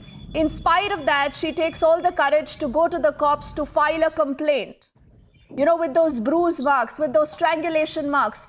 Imagine what is the message today going out to tons of Shraddhas who can't speak up, who can't go to a police station. What's the message, Shilpi, going out to them? I will begin by saying this country desperately needs a complete police reform, complete police overhaul. We have to begin from the bottom. There is no other way. You see, the implementation of law in our country is left to the lowest rung officials. If you open the website of Delhi Police, a 10th pass or a 12th pass can qualify to be a police officer. The investigation of such cases is left to either an ASI or a SI who may be only a 12th pass. We have a combination of cops who are investigating such cases who are incompetent, inefficient, low caliber, drenched in corruption, and absolutely zero accountability. This was a case where there was imminent threat to this girl, to her life. It requires immediate registration of FIR. After Nirbhay, there were some amendments in the criminal law, one of them being when there are offenses against women and the police does not register FIR immediately, the police officer can be imprisoned with 6 months. But Nirbhay is now, I think, almost a decade, and there has, to my knowledge, not been a single case where the police officer has been held accountable. Even I have experienced cases where my clients go to police station with complaints of rape and the police looks the other way. When the law is that 6 months punishment, but the problem is that our system is such that police is not expected to be accountable. They are never held accountable for their inaction. And we need a complete overhaul in the appointments. The police officer must be minimum a graduate so that he has at least a basic knowledge and some maturity. You give a 12th pass, a wireless phone, a danda, and the power gets into his head.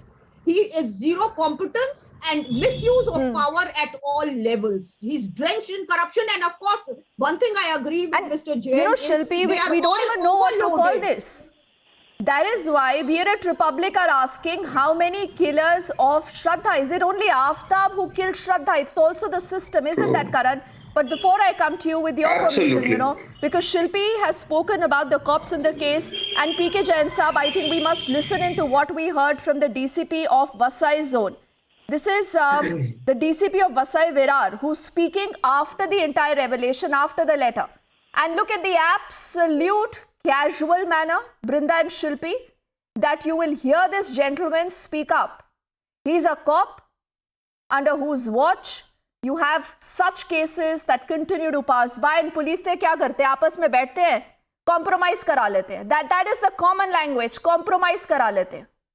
But today Shraddha is no more. And do the cops take their accountability? Let's listen into what we heard. इस मामले में जो भी ज़रूरी कार्रवाई करनी थी वो कार्रवाई पुलिस की तरफ से की गई है। जो अर्जी दी गई थी, अर्जी के ऊपर में जांच हुई है। जांच के बाद में खुद जो कंप्लेनेंट ने लिखित बयान दिया है कि उसकी अब कोई कंप्लेंट या तकरार रही नहीं है और जो उसका जो ये था फ्रेंड था, उसके फ्रेंड के माँ बाप ने आके उनको मतलब समझाया था दोनों को भी, और अभी उसकी कोई तकरार नहीं है, ऐसा करके उसने रिटर्न स्टेटमेंट दिया था, और जिसके चलते वो मतलब वहीं पे वो क्लोज हो गया। तो सबको समझा दिया है, किसी को कोई गिला शिकवा नहीं है, is what PK Jain Saab, this DCP says. But before I get you to comment on this, Karan, what do we do today? The father of Shraddha is asking that, listen, when my daughter filed this complaint, why wasn't I intimated? Isn't it the cops' duty to speak to the parents, to get them into confidence, to at least tell them that, listen, this is what your daughter is facing? You know, Deepthi, I heard Jain Saab speak very patiently. But let me tell him this, that he kept on saying there are lakhs of such cases that come. Sir, this is not just a number. Today, we've lost a precious life. So let's not be insensitive by saying we get lakhs of such cases on a daily basis. That's number one. Number two, we cannot absolve the complete brazen dereliction of duty by the police here. They have not even bothered to do a preliminary investigation, a medical checkup of the condition this woman is in. She is writing, she's making a plea that there is a serious threat to my life and I might just be chopped. And they do not even do a basic preliminary investigation. And Sir tries to defend them here. I think it's brazen, and the collective constables and everyone who's there at the Vasai Virar police station, their heads should hang in shame and heads should roll today. Deepthi, I don't just stop at the police here. And what about the netas, no, Karan? Because what happens? I'm coming to that. See, there is a pattern. We've seen this. We've seen this in all cases, Brinda and Shilpi. You will agree with me.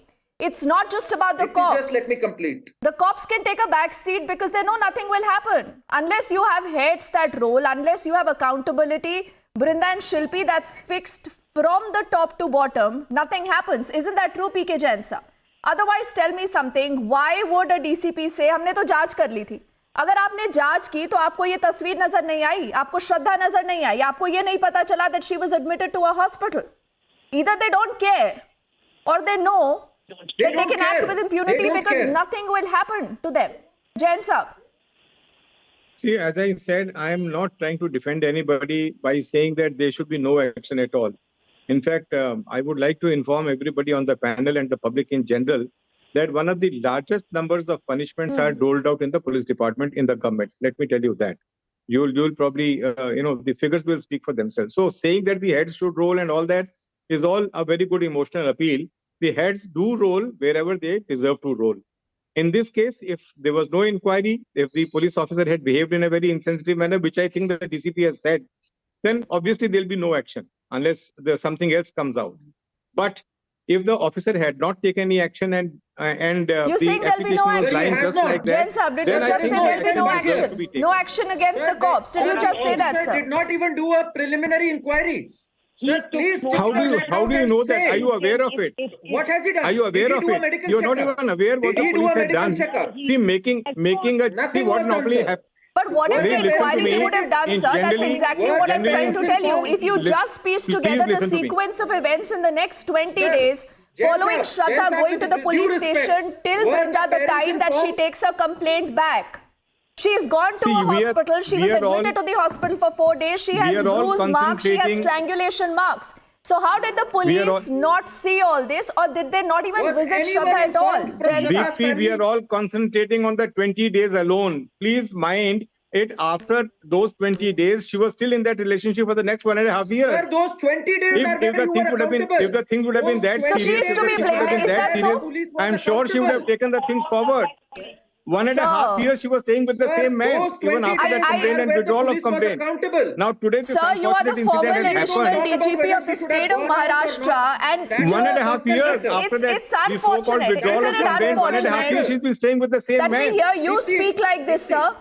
And Listen to me, 1.5 years. I feel sad today Mr. that I Jain, hear a former top You cop may- speak like you may this. feel Shilpi, sad. Shilpi wants to come in quickly. Yes, Shilpi. Let me just clarify one thing. Sir, Mr. Jain those will 20 agree days that when the police had to act. in Indian Only those 20 system, days, let's stick to that. in case of a criminal act, it is considered an offense against the state, not an individual. So even if the individual withdraws a bit, the state is required to provide the complainant a government lawyer free of cost and take up her case, prosecute her case freely, and it's an offense against the state. The other one side is the accused, the other side is versus the state. It's not an individual. So you cannot just blame Shraddha and bring the entire blame around her. It's against the government. When somebody is misusing law or taking liberties, it's the government that has to stand up for the victim. Just because the victim may be weak or confused or not. So able where to is the confront government? accused. It's The people will government say here why does we not- reading no, let politics me- into let me- this, but No, no, Brinda let and me Shilpi, clarify. I think that's let me exactly clarify. the other part of the No, story, no, no. Shilpi. No, That the the government of the day then has not even bothered The to speak government- up. listen They to have not me, even the issued a government- statement saying the we government apologize here for does what not- happened and we will fix it. The government here does not mean politicians. It means the police. It means the prosecution authorities. Let me clarify. It's not the executive. It has nothing to do with the politicians. And the It's with But political it's with the masters, police Shilpi, and the Shilpi, prosecution do and you the disagree judges. that political masters of the day have zero command over the state police? Because then there is a pattern of such cases. No, This nothing is like the that. reaction. The In fact, earlier we got from politicians are not Devendra Fadnavis, supposed the to come Deputy in, Chief Minister but of the what state has of happened, Maharashtra, Deepti, who says now what has we'll have an happened? inquiry. Deepti, He says now we'll have an has inquiry, happened? Law Shilpi, and In this order case, as to who's It's a responsible. norm. It's But responsibility. can they bring Exception. Shraddha back? This is the Deepti, norm. law This and is order is happening the every state's day. responsibility. The Maha This is Vikas not Aghadi is an also answerable exception. today. Their No, I don't inaction, agree. they were busy hounding No. journalists. They were busy No, targeting people. No. Please, no, law don't and make it order rests political. with the state. Karan, that's going to be another tangent. Karan, that's going to be another tangent. But there is so much to be answered in just the conduct of the police, what they did, what they did not, do, PK Jain Saab. And I will still give you the last word. PK Jain Saab, if this case would have come to you, what would you have done differently today? What can you say to us? See, in case this girl was battered that badly, an offense would have been registered immediately, and it would have been taken to its logical conclusion by getting charge sheeted or by being filed, whichever way it takes place. But in my opinion, I have always in my life held it that the crime against women must get the top priority of the police force. Any action of any offense of eve teasing, starting right from eve teasing to the serious most cases, would get my attention immediately, and the offenses would be registered right and proper. So I'm very clear about it.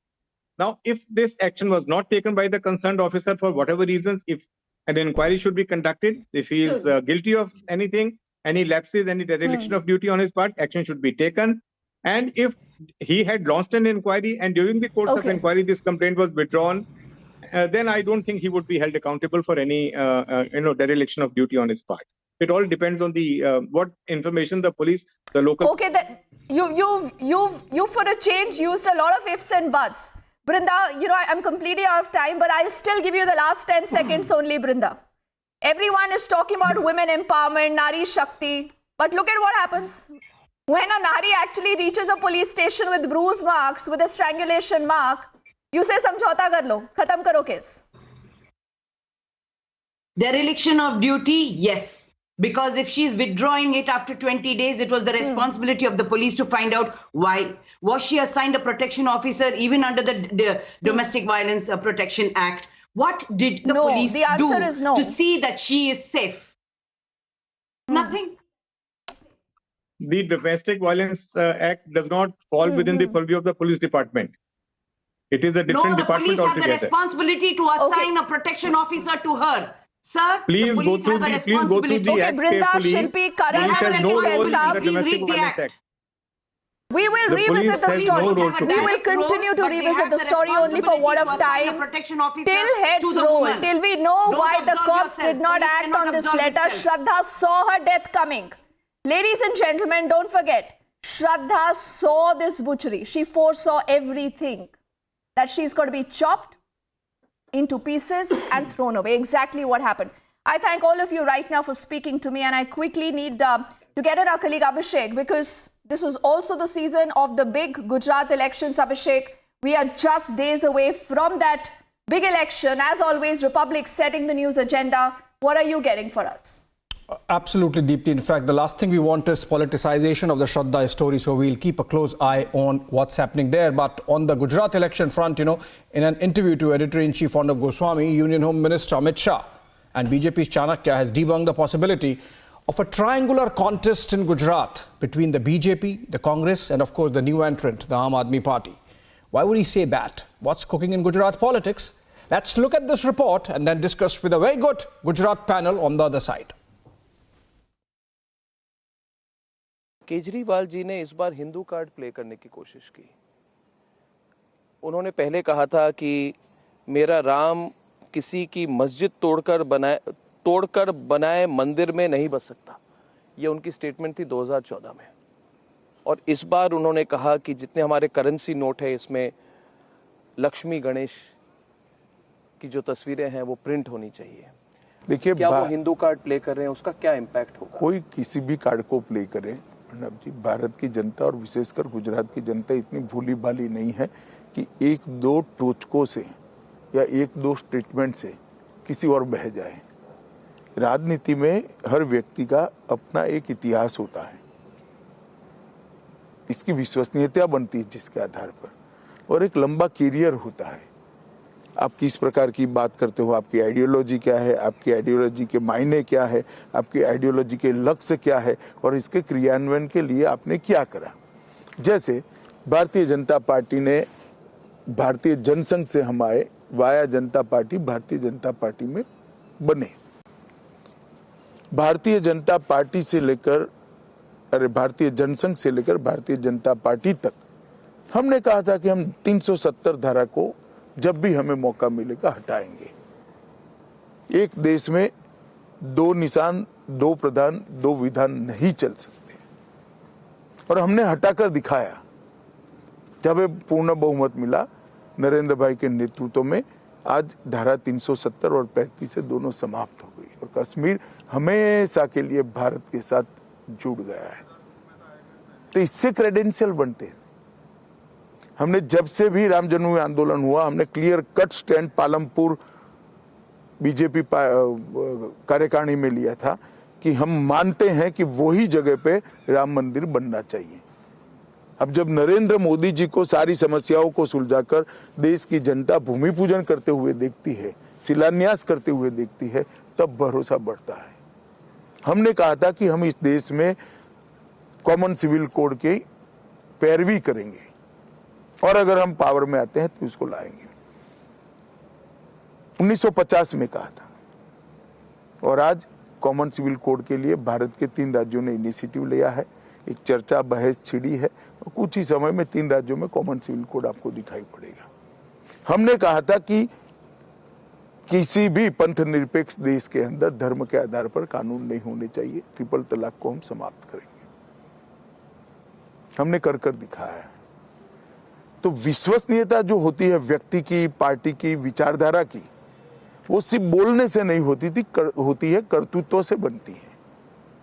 और Bharatiya Janata party के पास कर्तृत्व की पूंजी है। हमारे नेतृत्व ने, हमने जो मुद्दे प्रस्तापित किए थे उसको लेकर लंबा सार्वजनिक जीवन में संघर्ष किया, स्वीकृति लाई, जनता का भरोसा जीता, सत्ता प्राप्त करी, और ये सारे मुद्दे आज क्लियर कर दिए।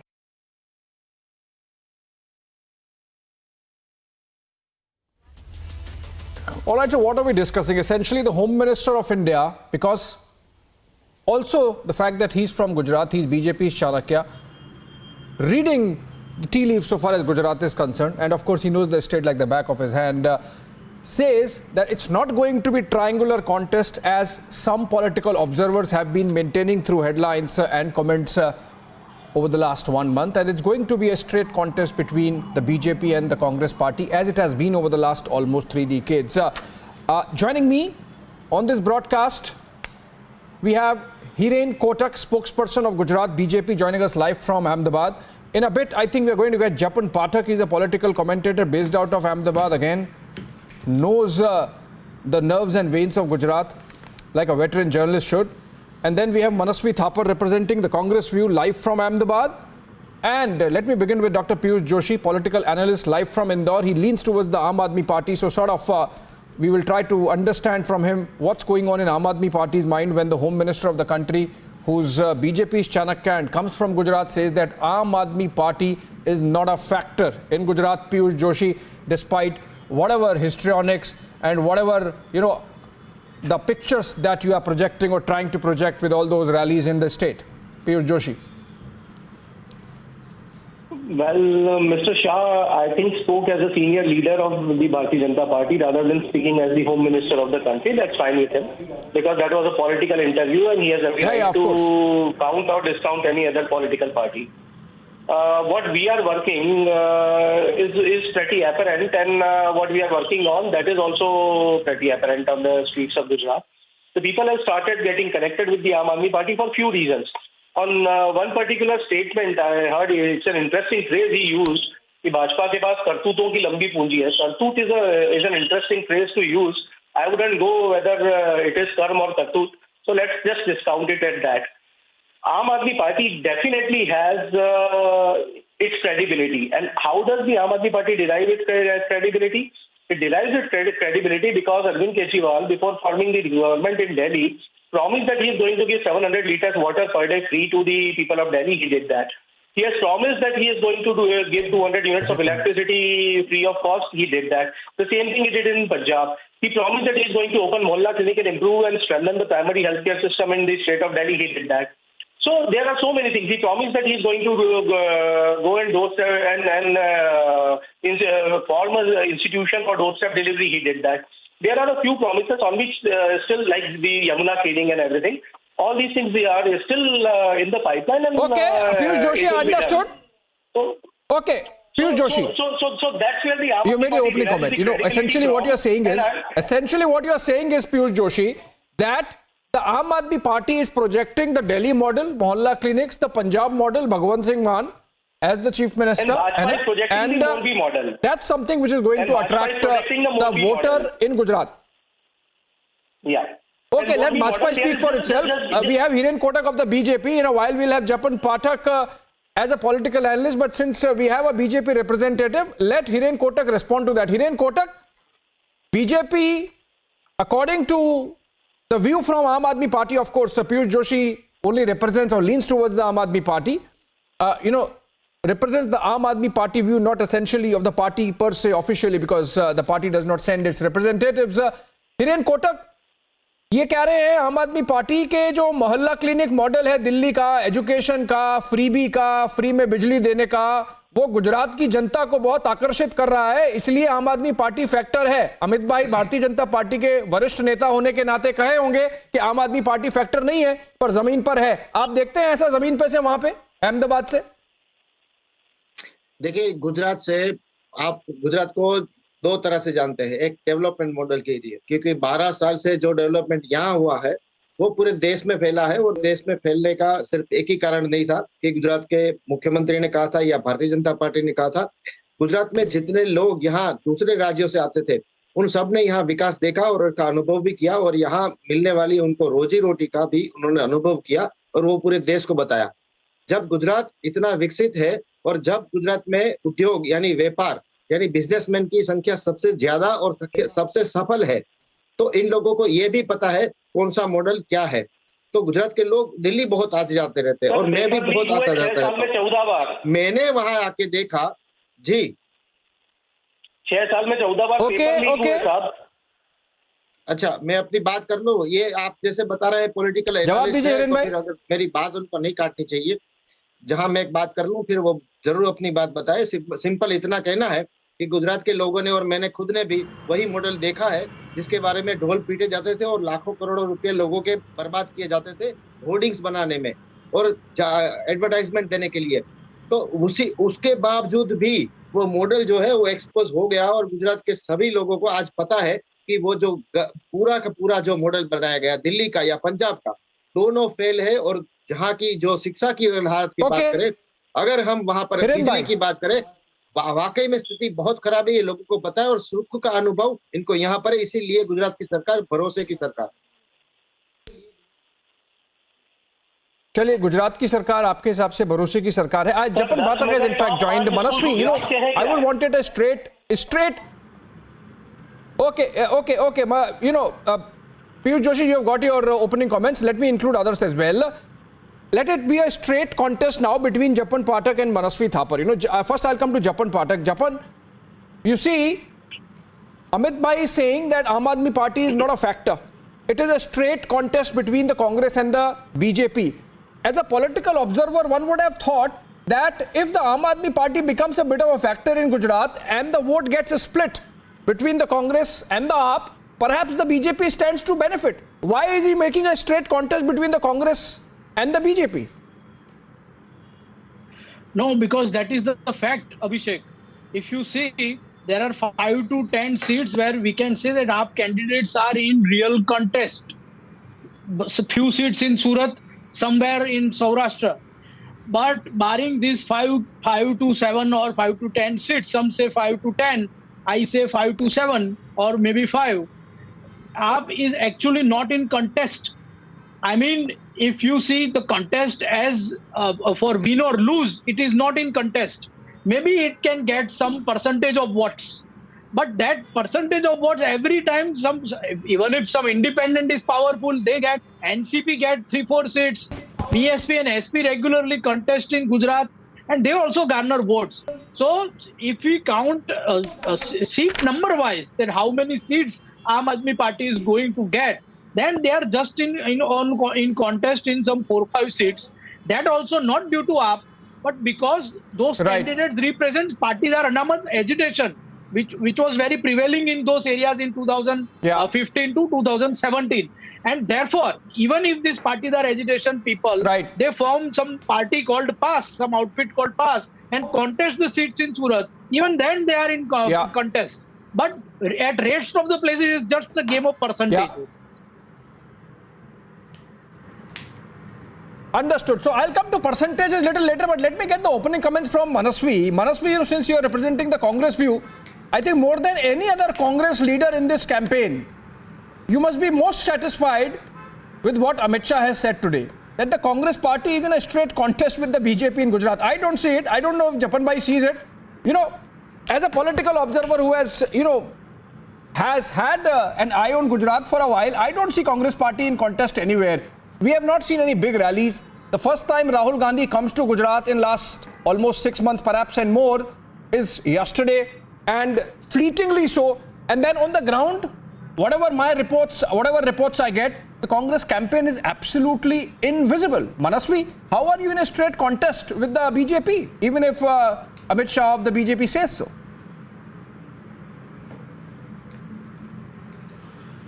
If I go by your question and understanding, so Amit Shah is wrong. That could be one of the understanding. That's okay. And Abhishek, you have covered Gujarat more than any journalist would have covered Gujarat. You have been there on ground. But the reality of the matter is not that 100%. You should be wanting Amit Shah to be right. Arey Manasvi, you should be wanting Amit Shah to be right. Yeah, Abhishek, let me make my statement. So the reality is BJP is in a tough competition because there is an anti-BJP force which is going to be fighting the election, and BJP have had miserable years. In the last 5 years, we have seen 2 chief ministers change. In the last 7 years, we have seen 3 chief ministers change. And apart from this, what Morbi tragedy did, the kind of unemployment there in Gujarat, farmers are not happy. COVID crisis led to the chief minister, not only the chief minister, but the entire cabinet to be changed. All these have been factors. Though Aam Aadmi Party is one of the factors, there is a Congress vote bank which is an intact vote bank which is going for Congress, and there is going to be a tough competition with the new vote bank, the young vote bank, the first time voters which hope as Aam Aadmi Party is going to be an alternative. Right now, it is very difficult to say that BJP is winning comfortably, though the optics from one part of the political angle could be the vote of Congress is going to be divided and BJP is going to form a sarkar of more than 30 seats. Are you suggesting, Manasvi, that BJP will win howsoever BJP does not have a uncomfortably? local credible leader. BJP still is betting on Narendra Modi ji, and that is why he has to rally all across Gujarat, length and breadth. The idea Who's the Congress's local credible leader? I'm trying to help you, Manasvi. Please tell me. They have to bet. Who is Congress's local credible leader, Manasvi? If you are getting me, please answer. Let me. Yeah, I've got you. Give me that time. The kind of words you put in one sentence. Give me that much of time to answer you back. So Congress if it does not have any credible leaders, why is BJP taking their leaders and giving them tickets? Why is BJP filled with Congress and not with BJP karyakartas? That BJP is giving a happy welcome to Congress leaders and give them tickets, and that's unless BJP is facing in their own cadre. So that if Congress is not with leadership, okay, reverse question could be why are Congress leaders who have been sitting MLAs making an en masse exodus towards the BJP? Maybe because they see the BJP as the winning party and not the Congress. Manasvi, there is a counter question to your argument, or there is a counter argument to the position that you are taking. No, that counter question is well taken. That counter question is well taken. So that means BJP leaders does not have that credibility to fight forces against the Congress leadership and the Congress vote bank. That is why they have to depend upon the Congress, outsource the leadership to Congress leaders. That is the reason. If they can't build up that leadership there in their own gut, that is why they are outsourcing the entire leadership from Congress, and they're happy to give tickets. And not only tickets, remind you, they have given cabinets to the erstwhile Congress Quick members. comments by Hiren Kotak. Okay Manasvi, who represents the Congress view, says that you are taking Congress leaders, you are taking all these Congress leaders because you don't have local leaders of credibility, and you are outsourcing the election to the Congress party. Hiren Kotak, quick answer. Abhishek, one more thing. Abhishek, can I speak? Only 10 seconds. Abhishek, 10 seconds. Bharatiya Janata party के पास leader नहीं है. विश्व की सबसे बड़ी ये राजकीय party भी है. I'll come back to you. अच्छी पार्टी भी है. हमारे पास सर हर तरह के लीडर है. हमारे पास हर प्रांत के लीडर है. आज भारत में जिस तरह से भारतीय जनता पार्टी का जादू छाया हुआ है, भारतीय जनता पार्टी की सेवा का जो बात है वो लोगों तक पहुंचा है, वो इसी वजह से भारतीय जनता पार्टी के सारे कार्यकर्ता जो है वो एकजुट होकर काम करते हैं. जब भी आपने देखा होगा कि कांग्रेस के कोई भी लीडर जब भारतीय जनता पार्टी में आते हैं, तब यही कहा जाता है कि ये जो है या तो फिर वो पैसे के पीछे पड़े या तो वो डर गए. अगर वो ऐसे ही है तो उनको कब चुना गया था? जब चुना था, किसने चुना था? उसी कांग्रेस ने. और आज जब जो लोगों को कांग्रेस ने टिकट दिया, उनका क्या होगा? That's a difficult question that the Congress representative has to answer. But Hiren bhai, कुछ चीजें, because Congress, since it's a straight fight between the Congress and the BJP, according to Amit Shah, let's understand what the Congress party is doing. Okay. So because he sees the BJP winning, perhaps. We have not answered my question on that, Manasvi, but I have to take the debate forward. I have only 4 minutes left. Hold on. Very important point. Since it's a straight contest between the BJP and the Congress, let's see what the Congress party has done over the last 1 month. Rahul Gandhi has said, why are development projects going from Maharashtra and Karnataka to Gujarat? There is no election in Maharashtra, there is no election in Karnataka. That comment from Rahul Gandhi could have waited. Knowing Manasvi, you know what is the sentiment on Medha Patkar in Gujarat. To be seen with Medha Patkar walking during the Bharat Jodo Yatra, you know what picture Rahul Gandhi is sending to the electorate of Gujarat. Is that strategic thinking on the part of, the brains trust of the Congress party, Jairam Ramesh or whosoever is handling that? Also, the Madhusudan Mistry comment, essentially Piyush Joshi, the point is, with so much help coming from the Congress party to the AAP, with missing Congress leadership, with all these comments coming in, I think you should be a beneficiary. And despite that, BJP's Amit Shah does not see you as a player. Someone, a keen observer of Gujarat politics like Japan Pathak says that the Aam Aadmi Party might get 5 to 10 seats. Are you essentially only looking at increasing your vote share nationally, maybe get 10-15% vote share in Gujarat and then look for a national party status, and that's the ambition as of now? Right. The same thing happened in Punjab. where the state leader of BJP, the state president of Punjab BJP, appealed for people to vote back Congress rather than voting in the Aam Aadmi Party. So when Congress is not able to contest in a proper manner, Congress is not able to justify the role of an able and a strong opposition party, Aam Aadmi Party is definitely filling up the vacuum. So how to discount Aam Aadmi Party? Here comes the Home Minister, gives a statement that it is going to be just a two-way contest between BJP and Congress. So that is the way, by discounting Aam Aadmi Party, he is actually expressing the threat of Aam Aadmi Party, that the Aam Aadmi Party is a serious contender and has become a serious force in the state of Gujarat. That is why he is trying to downplay the role of Aam Aadmi Party. It's pretty clear, very well simple. ये serious contestant की बात को एक बार मैं थोड़ा highlight करना चाहता हूँ, मुझे थोड़ा मौका मिलना चाहिए. मैं इतना ही बताना चाहता हूँ कि अभी जो इलेक्शन चल रहा है उस इलेक्शन की कैंपेनिंग में मैं खुद गुजरात के पूरे एरिया में घूम के आया. मुझे सिर्फ इतना बताना है कि आम आदमी पार्टी के कार्यालय बंद क्यों हो रहे हैं. ये कब एक बार आम आदमी पार्टी बता दे. कार्यालय बंद शांत हो गए जब आप क्यों बोल रहे हो? मेरा ये कहना है कि आम आदमी पार्टी के कार्यालय बंद क्यों हो रहे हैं या खुल क्यों रहे हैं, जो गुजरात की जनता बता देगी. ये हालत है, देखिए पता चल गया है. Piyush Joshi, I have to give Piyush Joshi, you made a point that it is essentially the Punjab and Delhi model that the Aam Aadmi Party is projecting on Gujarat, including or complete with freebies, mohalla clinics, and of course the vote share. Because in Punjab, what happened was that in the last election, Aam Aadmi Party got some vote share, made its presence felt, got into the opposition and then ultimately into power. Perhaps that's something that worries the BJP, that if Aam Aadmi Party gets a certain critical vote share, it might become a relevant force in Gujarat. That's why the Home Minister reminding Japan Bhai, I will want to get last comments from you.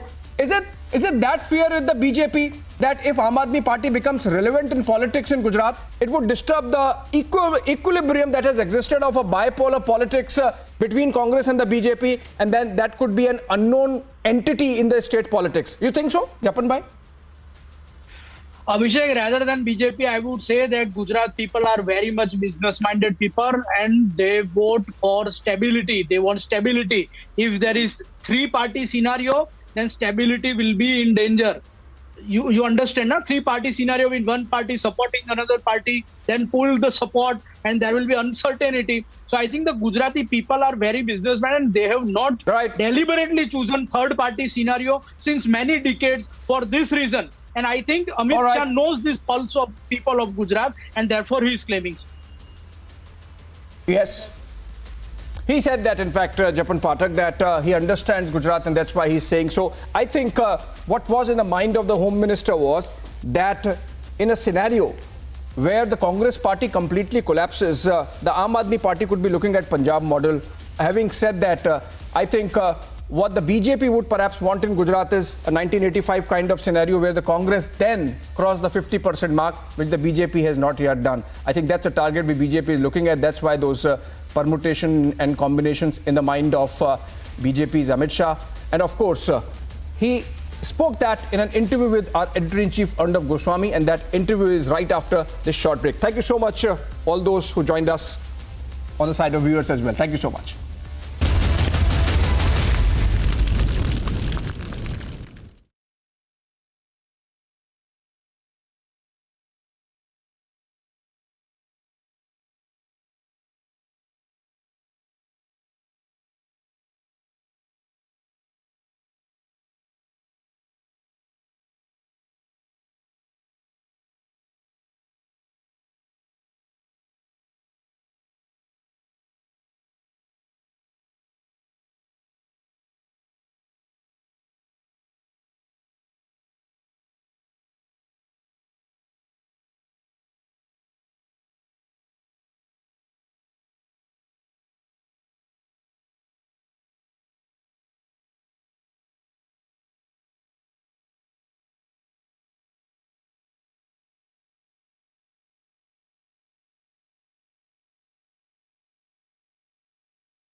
मेरे पास भी आया है, उसके ऊपर क्यों कार्रवाई नहीं हुई, इसकी जांच हमको करनी पड़ेगी। इस प्रकार के पत्रों पर कार्रवाई अगर नहीं हुई तो ऐसी घटनाएं होती है, इसलिए जरूर उसकी जांच की जाएगी।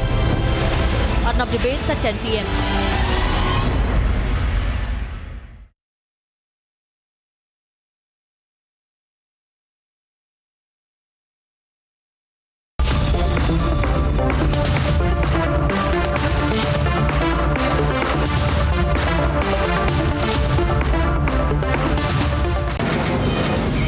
From the Mumbai studios of Republic TV, it's time for Arnab Goswami on The Debate.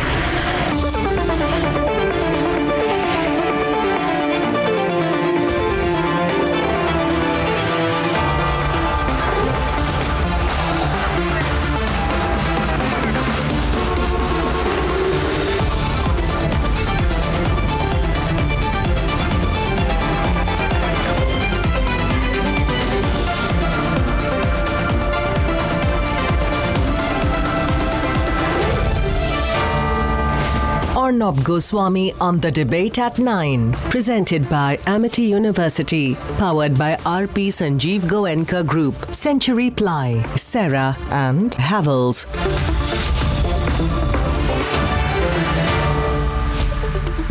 Good evening and welcome, viewers. I have just returned from a short trip to Gujarat. And while such short first impressions of a journalist don't amount to anything really in pre-election season because the situation is very complex, I did meet and interview the grand strategist of the BJP, Home Minister Amit Shah, last evening, and I will be playing out that interview right on top tonight. Mr. Amit Shah is laser focused on the details of every region of the state and every constituency. And while he tried to downplay his role, it is clear that he has been leading the plan execution on the ground. Through the first 15 minutes of the interview, which I am playing tonight, he totally dismissed the Aam Aadmi Party as a factor. He said it's media hype, and he said the Congress is the principal opposition party, which is interesting because the top Congress leadership has all but vacated the contest, it seems.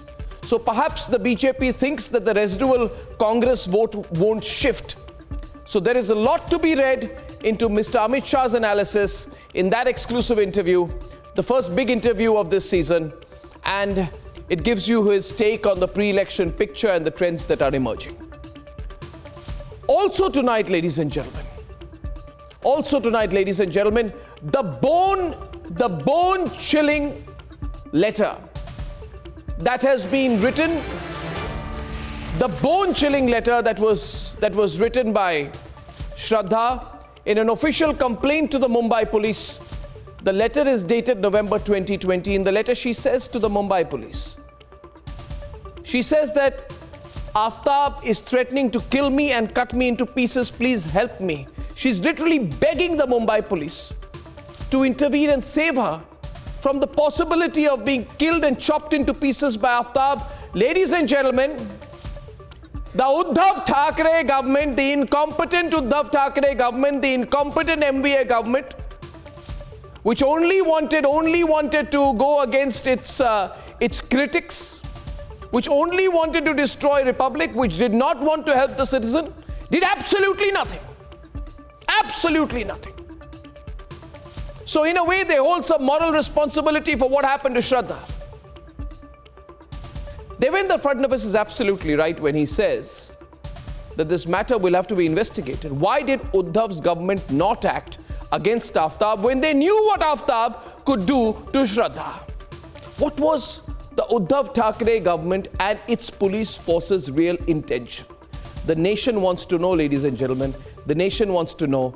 That is my debate at 10 o'clock tonight. I also have the big election interview, as I just said, with Amit Shah. That's running sometime from now. And that will be followed at 10 o'clock this evening with the debate on whether the cops under Uddhav went slow against Aftab, and if so, why? And also, ladies and gentlemen, at 10:30 p.m. tonight, or a little bit after that,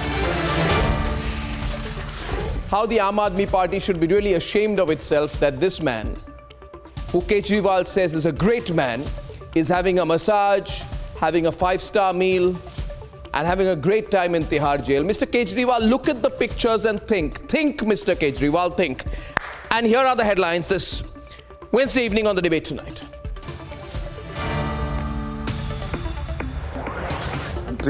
It's the biggest election interview of the year.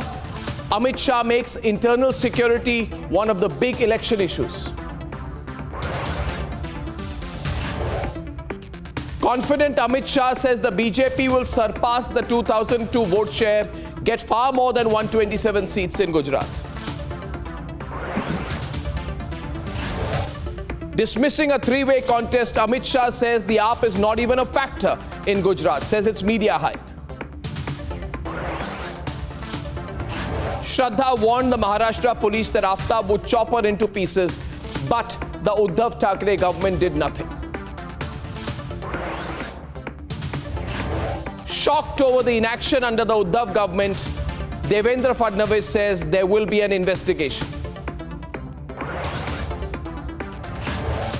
And first it was a massage and now it's the fancy meals that are on tape, leaving Kejriwal totally defenseless on the Satyendra Jain case.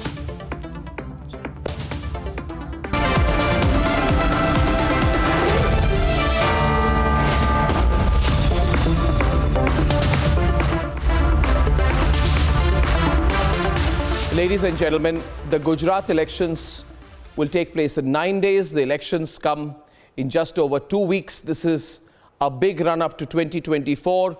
In this most politically crucial period, last evening I had a very extensive interview and a conversation with Union Home Minister Amit Shah. He had come back from some hectic campaigning in Ahmedabad, and when I met him on the sidelines of the campaigning, he made some very fundamental points, and I'll run them as plates before we start the interview, if it can be rolled, please. Point number one, he says, he's sharing his predictions on the Gujarat election results. He says all this talk about a three-way fight in the state is nothing but hype. He says it doesn't work in Gujarat. He also speaks on what the Veer Savarkar controversy recently means in terms of how people view an attempt to create controversy over Hindutva. Then from Godhra to CA to 370, he takes on the lobby's narrative. I ask him a few questions on what he thinks about Tista Setalvad. He takes that. Uniform Civil Code, biggest buzzword of the elections. He talks about the plan in action. And finally, ladies and gentlemen, he tells us why freebies will never be a factor in Gujarat. Watch the entire interview.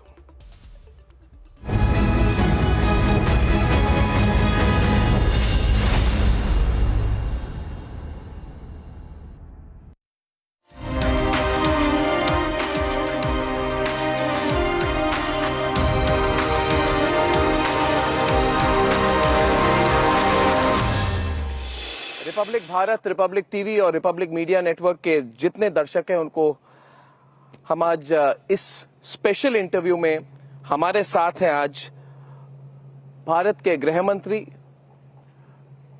Bharatiya Janata party के वरिष्ठ नेता और जो इस वक्त गुजरात में पूरे election campaign को ग्राउंड पर लीड कर रहे हैं, अमित शाह जी, बहुत बहुत धन्यवाद, बहुत बहुत धन्यवाद, थैंक यू वेरी मच। आज 2 साल बाद आपके साथ बातचीत हो रही है। 10 दिनों में चुनाव प्रक्रिया शुरू हो जाएगी, 17-18 दिनों में रिजल्ट आ जाएंगे। आप ग्राउंड में इसको आप स्ट्रेटेजी दे रहे हैं, आप इसको ट्रैक कर रहे हैं, लीड कर रहे हैं। पिक्चर क्या लग रहा है आपको इस वक्त? भारतीय जनता पार्टी बहुत अच्छी पोजीशन में है। 1990 के बाद गुजरात में भारतीय जनता पार्टी एक भी चुनाव नहीं हारी है, चाहे विधानसभा का हो या लोकसभा का। हर चुनाव हम जीते हैं और मुझे पूरा भरोसा है कि 2022 के विधानसभा चुनाव में अब तक के सारे रिकॉर्ड, सबसे ज्यादा सीट प्राप्त करने के और सबसे ज्यादा मत प्राप्त करने के, हम तोड़कर प्रचंड बहुमत के साथ सरकार बनाने जा रहे हैं। नीचे भारतीय जनता पार्टी के नेतृत्व की स्वीकृति, भारतीय जनता पार्टी की आइडियोलॉजी की स्वीकृति और हमारे ऑर्गेनाइजेशन की रीच, मुझे लगता है कि सबसे अच्छे समय पर है और पीक पर है। तो आप कह रहे हैं कि 2002 में 127 सीटें मिली थी, आप कह रहे हैं 2002 के नंबर को आप क्रॉस करेंगे इस बार? जरूर, इससे ज्यादा सीटें जीतेंगे। और ग्राउंड पे कौन सा फैक्टर है? क्या आप फैक्टर है इस बार? बहुत मीडिया सर्कल्स में बातचीत चल रही है आम आदमी पार्टी को लेकर, क्या आम आदमी पार्टी एक फैक्टर है इस बार गुजरात? मीडिया में जरूर है गुजरात में गुजरात राज्य की रचना के बाद 3 बड़े दलों ने ट्रायंगल करने का प्रयास किया।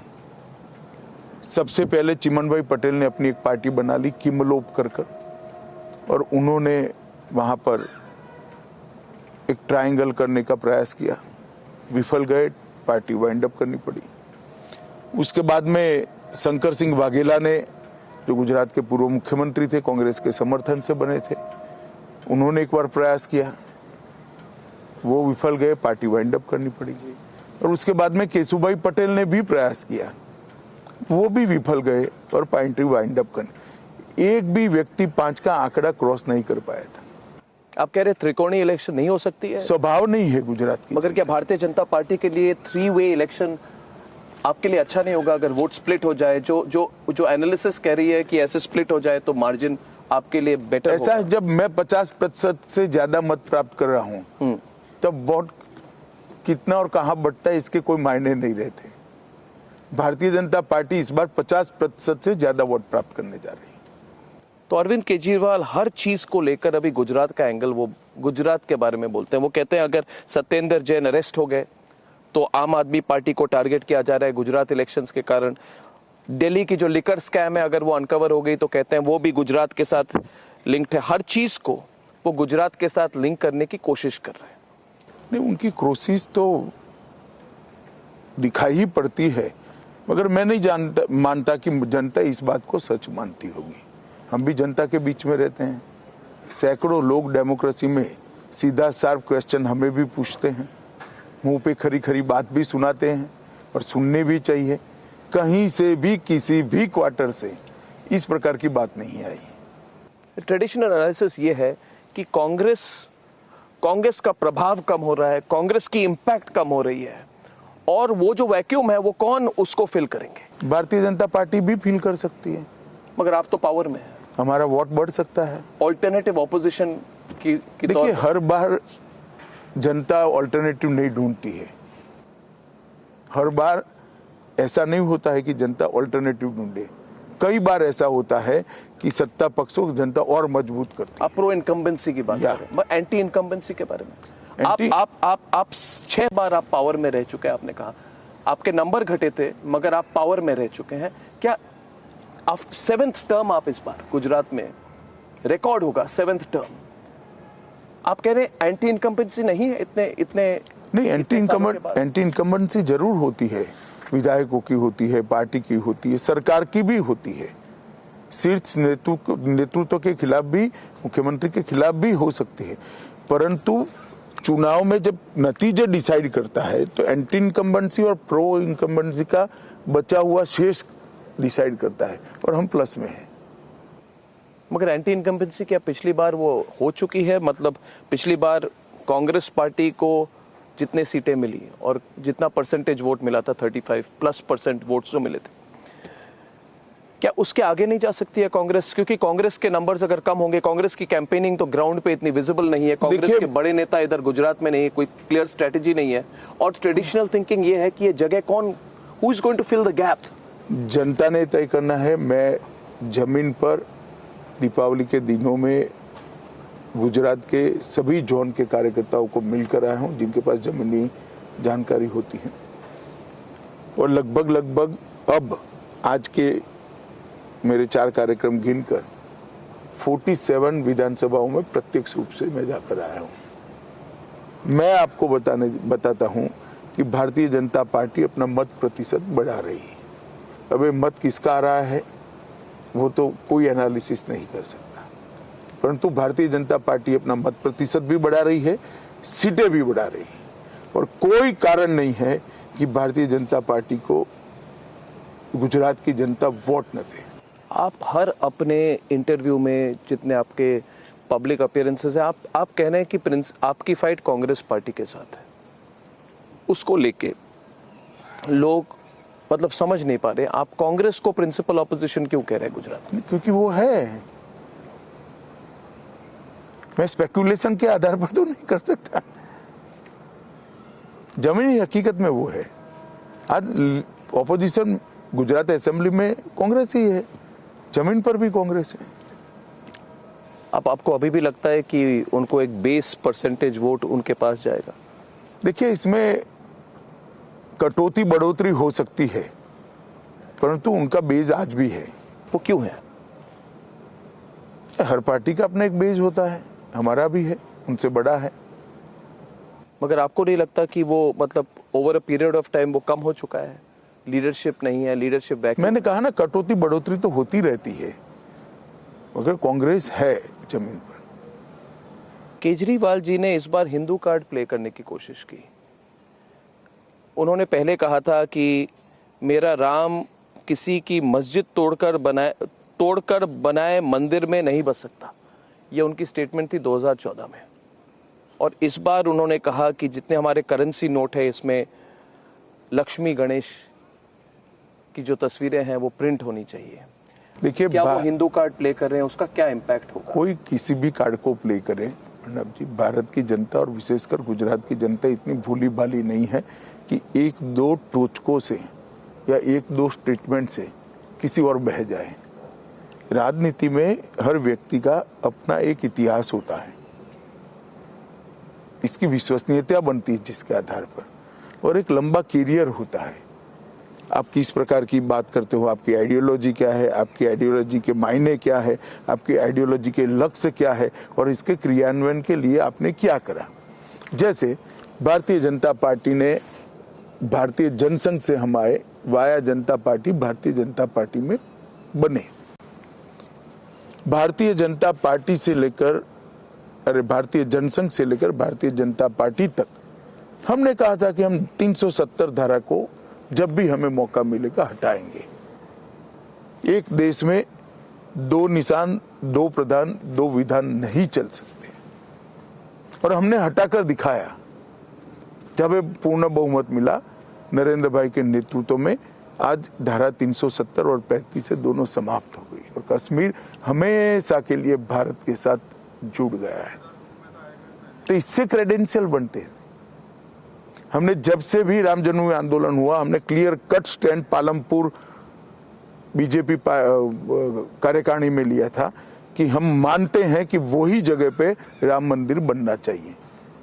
अब जब नरेंद्र मोदी जी को सारी समस्याओं को सुलझाकर देश की जनता भूमि पूजन करते हुए देखती है, शिलान्यास करते हुए देखती है, तब भरोसा बढ़ता है।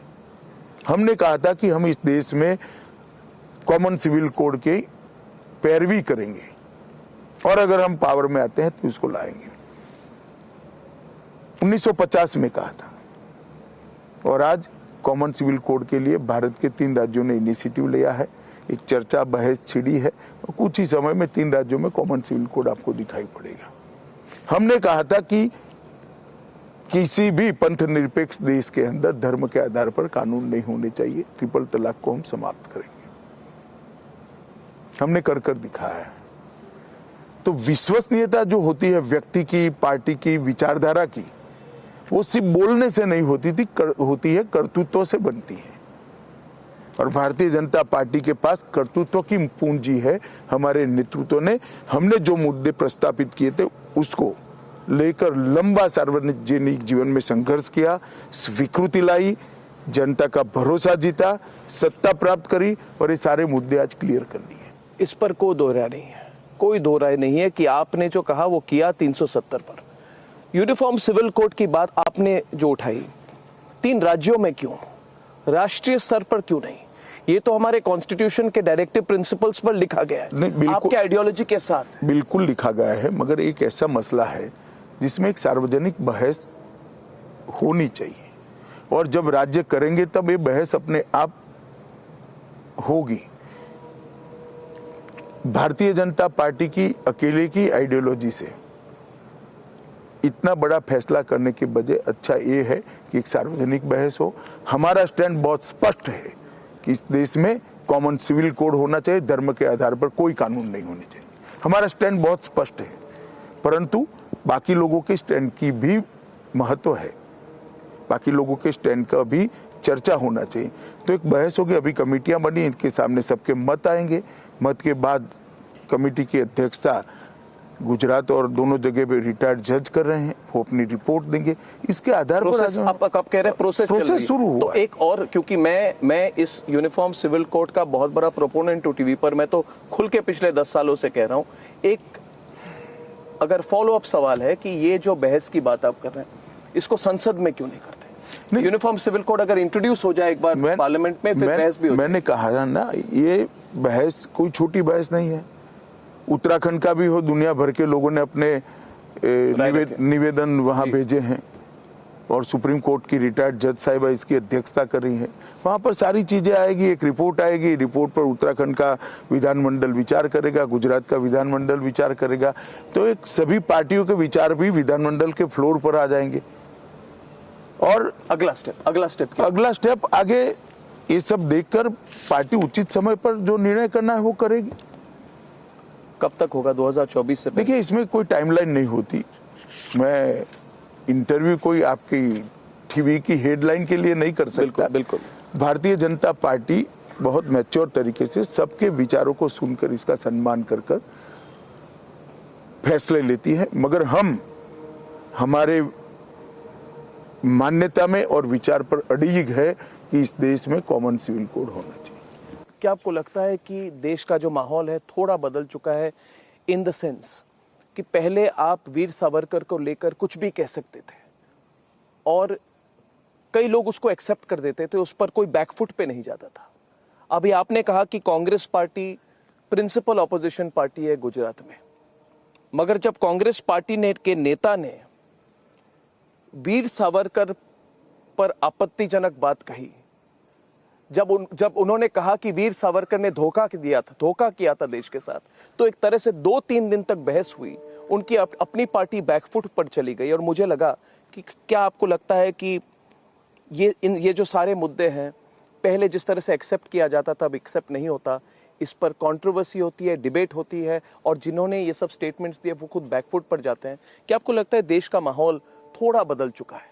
थोड़ा नहीं, बहुत बदल चुका है, बदलना भी चाहिए, मगर मुझे तो बहुत दुख होता है किस चीज? वीर सावरकर जैसी व्यक्ति के लिए इस प्रकार के स्टेटमेंट करना, ये किसी को शोभा नहीं देता।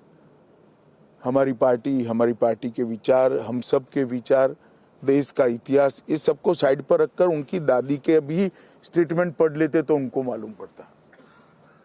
जिस व्यक्ति ने पूरा जीवन भारत की स्वतंत्रता के सिवा कोई विचार नहीं किया, अपार यातनाओं को अपने एक अल्प जीवन के अंदर सहन करने का काम किया, इतने बड़े दरिया से फ्रांस का किनारा जब नजदीक दिखाई, मुझे क्या होगा इसकी गिनती करे बगैर दरिया में छलांग लगा दी। सबसे पहला पुस्तक अगर अंग्रेजों ने किसी का प्रतिबंधित किया तो वीर सावरकर का 1857 का स्वतंत्र समर, इसको प्रतिबंधित किया गया। वो व्यक्ति के लिए, एक प्रखर देशभक्त के लिए इस प्रकार के विचार ये किसी भी पार्टी या किसी भी व्यक्ति को शोभा नहीं देते।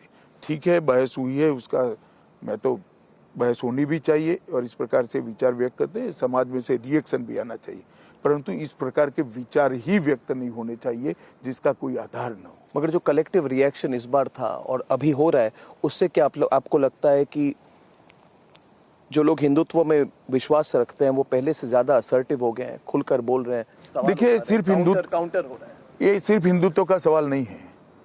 वीर सावरकर के जीवन को आप पूरी बारीकी से देखेंगे तो हिंदू संस्कृति, भारतीय संस्कृति के लिए उनका पक्ष और एक मजबूत विचार, ये एक डायमेंशन है। ये प्रखर राष्ट्रभक्त व्यक्ति था, ये भाषा सेनानी, ये स्वतंत्र सेनानी था, ये भाषाविद आदमी था, बहुत बड़े सोशल रिफॉर्मर थे और जिन्हें स्वदेश, स्वधर्म और स्वभाषा के लिए पूरा जीवन संघर्ष किया ऐसा व्यक्ति था। उनके मृत्यु के समय जब उनका शरीर निर्बल हो गया, डॉक्टर कहते थे अभी काफी इलाज हो सकता है। इन्होंने कहा इतने निर्बल शरीर के साथ मैं इस मातृभूमि की सेवा कैसे करूंगा, मैं तो हिंदू हूँ, पुनर्जन्म में मानता हूँ, नया शरीर लेकर आऊंगा और फिर से माँ भारती की सेवा करूंगा। इतनी उत्कृष्ट देशभक्ति जिस व्यक्ति के मन में है और जल और अन्न का त्याग कर कर अपने प्राण का बलिदान दिया, वो व्यक्ति के लिए इस प्रकार की सोच सिर्फ टाइटल बनाने के लिए, चकचारी जगाने के लिए, ये अच्छा नहीं लगता। मुझे तो व्यक्तिगत रूप से बहुत दुख होता है, क्योंकि मैं सावरकर जी का बचपन से प्रशंसक व्यक्ति हूँ और उनके विचारों का, उनकी उत्कृष्ट राष्ट्रभक्ति का और राष्ट्र की आज़ादी के लिए उनके बलिदानों का मैं बहुत सम्मान और आदर करता हूँ। क्या आपको लगता है अमित शाह जी कि पिछले अगर 1-2 साल के हम जो डिस्कशंस हो रहे हैं, पहले हिंदुत्व को लेकर एक सार्वजनिक तौर पर पब्लिक, नेशनल और इंटरनेशनल लेवल पर एक अटैक होती थी। आज से 1 साल पहले एक कंट्रोवर्सी हुई थी कि कोई विदेश में कोई कॉन्फ्रेंस कर रहा है, डिसमेंटलिंग ग्लोबल हिंदुत्व। हिंदुत्व को लेकर बहुत कुछ कहा जाता था। इस पर क्या आपको लगता है थोड़ा सा काउंटर आ रहा है अभी? क्योंकि पहले ये बात चलती थी कि हिंदुइज्म और हिंदुत्व में फर्क है और कई सारी चीजें कही जाती थी। नरेंद्र मोदी जी के सरकार को कहा जाता था Hindutva government, Hindu nationalist, Hindu extremist government, ये वर्ड्स यूज किए जाते थे। भारत के चेंजिंग ग्लोबल पोजीशन के साथ साथ भारत की जो क्लाउट है उसके साथ साथ क्या आपको लगता है थोड़ा सा हमारे देश के अंदर पॉलिटिकल डिस्कशन में और बाहर हिंदुइज्म और हिंदुत्व को लेकर जिस तरह से आलोचना की जाती थी, क्रिटिसिज्म होती थी, बातचीत होती थी, क्या मैं उस दिशा पे आपको पूछ रहा था, क्या आपको लगता है थोड़ा सा चेंज हुआ है? देखिए, जनमानस में काफी बदलाव है। अब ये आज की बहस का मुद्दा नहीं हो सकता, हम चुनाव पर इंटरव्यू कर रहे हैं, परंतु मैं बताता हूं कि धारा 370 इस शुद्ध रूप से राष्ट्र की एकता, अखंडता और सार्वभौमत्व का मामला है, मगर दुर्भाग्यपूर्ण तरीके से इसको अलग व्याख्या करने का प्रयास हुआ है। इसी प्रकार से कॉमन सिविल कोड इस देश के संविधान की स्पिरिट को मैच करने का मामला है। आर्टिकल 44 में हमारे संविधान निर्माताओं ने भी राष्ट्र के संसद और विधानमंडलों को सलाह दी। इसी तरह से ट्रिपल तलाक, देश भर के कई मुस्लिम देशों के अंदर आज ट्रिपल तलाक की व्यवस्था नहीं है। हम किस दिशा में जाना चाहते हैं? ये बहस ही गलत रास्ते पर चल पड़ी है। ये सारे जो मुद्दे हैं एक प्रोग्रेसिव स्टेट के मुद्दे हैं, देश के भविष्य के मुद्दे, देश के सार्वभौमत्व के मुद्दे हैं, परंतु इसको गलत तरीके से व्याख्यायित किया है। खैर, आप अलग ट्रैक पर इंटरव्यू को ले जा रहे हैं। मुझे कभी-कभी लगता है ये सारे मुद्दे वोटर के मन में भी ये सवाल है। आपने शब्दों के बारे में हमने बातचीत की, जो आपकी जो मेन ऑपोजिशन पार्टी है, जो आप भी कह रहे हैं कांग्रेस आपकी मेन ऑपोजिशन पार्टी है, जो शब्द यूज किए हैं उन्होंने नरेंद्र मोदी जी को लेकर, इस पर आपको क्या लगता है? मतलब कि एक तो रिस्पांस चाहता हूं मैं भारत की राजनीति का डिटेल अभ्यास करने वाला विद्यार्थी हूं और मैं वो अभ्यास के आधार पर कहता हूं कि आजाद भारत में नरेंद्र मोदी जितना लोकप्रिय प्रधानमंत्री कोई नहीं है। और जहां तक प्रभाव का सवाल है, मैं कई बार दुनिया के कई देशों में युद्ध हुए हैं, भारत के बच्चे फंसे हैं। मैं यूपी के चुनाव में बिजी था। आश्चर्यचकित होकर मैं एक घटना देख रहा था कि हमारे 35,000 बच्चे यूक्रेन के अंदर हमारे स्टूडेंट फंसे थे। दोनों ओर से गोले और मिसाइल से छोड़ी जाती थी। मोदी जी ने 11:30 बजे के आसपास यूपी चुनाव से वापस जाने के बाद दोनों राष्ट्रों के राष्ट्राध्यक्ष को फोन किया कि हमारे बच्चे फंसे हुए हैं, अगर 2.5-3 दिन तक युद्ध विराम होता है तो हम उनको वापस लेकर आ सकते हैं। और दोनों देशों के तोप के गोले बंद हो गए। इससे ज़्यादा प्रभाव आज विश्व में किसी भी नेता का नहीं है। इस पर भारतीय नाते गौरव करने की जगह छोटी राजनीति करने वाले लोगों को क्या जवाब देना भाई? मैंने मेरे जीवन में नहीं देखा है कि एक व्यक्ति कहे कि कल से हम जनता कर्फ्यू करेंगे। जब कोरोना आया, कोई सर्कुलर नहीं, कोई पुलिस की सूचना नहीं, कोई सरकार की सूचना नहीं, और सुबह 6 बजे से रात को 6 बजे तक सारी जनता, देश भर की जनता अपने अपने घरों में बंद रही, क्योंकि इस देश के प्रधानमंत्री ने कोरोना के खिलाफ लड़ाई लड़ने के लिए जनता को तैयार करने के लिए आह्वान किया है। लाल बहादुर शास्त्री के ज़माने में उनके कहने पर चावल छोड़ने वाले का बात हमने सुना है। मैं तो बहुत छोटा था, परंतु मैंने सुना है। इसके बाद पहला ऐसा उदाहरण आया है कि देश के प्रधानमंत्री के कॉल पर 130 करोड़ की जनता अपने आप को 12 घंटे तक अपने घर में बंद कर रखे। ये जो स्वीकृति है, वो स्वीकृति को समझने के लिए नजर भी चाहिए और अच्छी सोच भी चाहिए।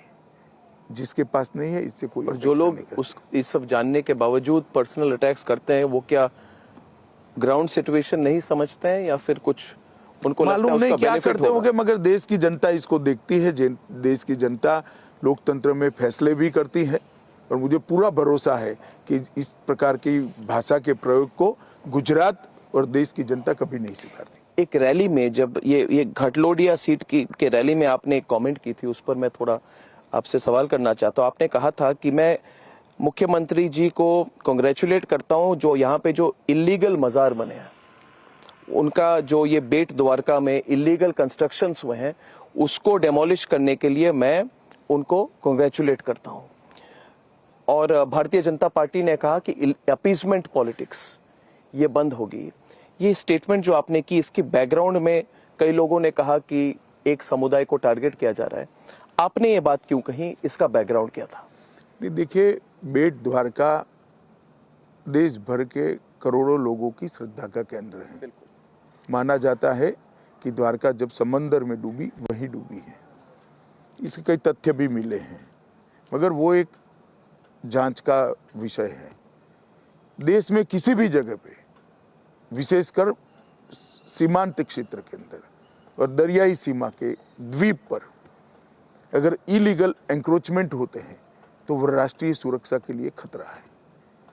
और इलीगल एंक्रोचमेंट रिलीजियस बेसिस पर होते हैं तो और बड़ा खतरा है। और मैं अभी भी कहता हूं कि मैं गुजरात सरकार के मुख्यमंत्री और गुजरात सरकार के गृह मंत्री दोनों को बहुत बहुत अभिनंदन देना चाहता हूं कि बड़ी दृढ़ता के साथ ये सफाई इन्होंने की है। आपने बहुत क्लियरली कहा था, आपने कहा ये स्पीच बहुत इंटरेस्टिंग थी, इस पर बहुत एनालिसिस हुई है। आपने कहा जितने लतीफ़ और इज्जू शेख हैं वहाँ पे, शायद 2 क्रिमिनल थे, उनका नाम आपने लिया था, उनको एलिमिनेट किया जा रहा है। क्या आपको लगता है, आपने जो आप गृह मंत्री है देश के, क्या आपको लगता है कि ये सारे जो इलीगल एनक्रोचमेंट्स है, इसके पीछे कोई दूसरी प्लानिंग है, कोई दूसरी डिज़ाइन है? क्योंकि आपने सीमांतर क्षेत्रों के बारे में कहा। देखिए, प्लानिंग जो भी हो, इम्पैक्ट क्या होता है? शासन का दायित्व है कि एंक्रोचमेंट को क्लियर कर देना चाहिए और सीमांत क्षेत्र में और संवेदनशीलता के साथ करना चाहिए, जो गुजरात सरकार ने किया है। इसीलिए मैं गुजरात के मुख्यमंत्री और गृह मंत्री भूपेंद्र भाई और हर्ष भाई को बहुत बहुत बधाई दे रहा हूँ। क्या इंटरनल सिक्योरिटी, नेशनल सिक्योरिटी मुद्दे होते हैं चुनाव में जब लोग वोट करने जाते हैं? अमित शाह जी, जैसे राज्य का चुनाव है, क्या राष्ट्रीय सुरक्षा या सुरक्षा को लेकर जो मुद्दे हैं ये वोटर के लिए मायने रखते हैं? क्या इम्पैक्ट होता है इलेक्टोरेट के लिए? जहाँ तक वोटर का सवाल है तो 13 करोड़ लोगों को घर में गैस मिला, वो भी मुद्दा है। आज तक 13 करोड़ गरीबों को कांग्रेस पार्टी ने 60 साल के शासन में गैस नहीं पहुंचाया था। जहाँ तक चुनाव के मुद्दे का सवाल है, 10 करोड़ घरों में शौचालय पहुंचा 70 साल की आज़ादी के बाद, वो भी मुद्दा है। जहाँ तक चुनाव के मुद्दे का सवाल है, 8 करोड़ लोगों के घर में पहली बार नल से जल पहुंचा है, वो भी एक मुद्दा है। 60 करोड़ लोगों को 5 लाख तक का सारा इलाज का खर्चा प्रधानमंत्री आयुष्मान भारत योजना के कार्ड से किया, वो भी मुद्दा है। 80 करोड़ लोगों को 2.5 साल तक प्रति व्यक्ति प्रति माह 5 किलो अनाज फ्री ऑफ कॉस्ट लॉकडाउन के बाद दिया गया, वो भी मुद्दा है। 130 करोड़ की जनता को और 230 करोड़ डोज लगाए गए फ्री ऑफ कॉस्ट कोरोना के और उनको सुरक्षित बना गया, वो भी मुद्दा है। ये सारे मुद्दे के बावजूद भारत का ये नागरिक इस साथ में जरूर सोचता है कि मेरा देश सुरक्षित हो, मेरा देश अखंड रहे, मेरा देश अक्षुण्ण रहे और देश की सीमाएं सुरक्षित हो। तो इंटरनल सिक्योरिटी कोई भी चुनाव हो, राज्य का चुनाव हो या केंद्र का चुनाव हो, जरूर मुद्दा होती है। और गुजरात जैसे सीमांत राज्य के लिए तो बहुत बड़ा मुद्दा होती है, क्योंकि चिंता तो होती है। कभी कभी मुझे लगता है सभी को चिंता। अरे भाई, हमने तो देखा है यहाँ पर मैंने मेरी आंख से मेरे युवा दिनों के अंदर पोरबंदर जिले की जहाँ से हद शुरू होती थी वहाँ पर एक बोर्ड देखा है कि यहाँ से पोरबंदर जिला शुरू होता है, कानून और व्यवस्था की सीमा यहाँ पर समाप्त होती है। और गुजरात सरकार की वेबसाइट पर आज भी 1984 में पोरबंदर जेल नोटिफिकेशन निकालकर बंद करनी पड़ी थी क्योंकि वहां कंट्रोल नहीं हो पा रहा था। हमने तो देखा है पूरा सागर किनारा स्मगलरों का अड्डा बना हुआ था, यहीं से मौत का सामान पूरे देश भर में गया था। आज भारतीय जनता पार्टी के और विशेषकर 2001 के बाद नरेंद्र भाई के शासन के बाद हमारी सीमाएं सुरक्षित हुई, परिंदा भी पैर नहीं मार सकता, स्मगलिंग की एक्टिविटी बंद हुई, जो गैंग्स बने थे आज पूरे आप दूरबीन लेकर भी गैंग्स ढूंढ नहीं सकते। 365 दिन में से 250 दिन तक कर्फ्यू रहता था गुजरात के अंदर, कम्युनल 200 दिनों तक आपने कहा भी है वायलेंस होता था जी। मगर आज 20 साल से किसी ने कर्फ्यू नहीं देखा है। 24 घंटा बिजली गुजरात के हर गांव में पहुंच चुकी है, शुद्ध पीने का पानी गुजरात के हर गांव में पहुंचा है, 16,000 तालाब नर्मदा के नीर से भरे हैं। मैं आज ही बनासकांठा जाकर आया, बनासकांठा की सुई गांव की सीमा तक नर्मदा का पानी पहुंचा है और कच्छ के खावड़ा तक पहुंचा है।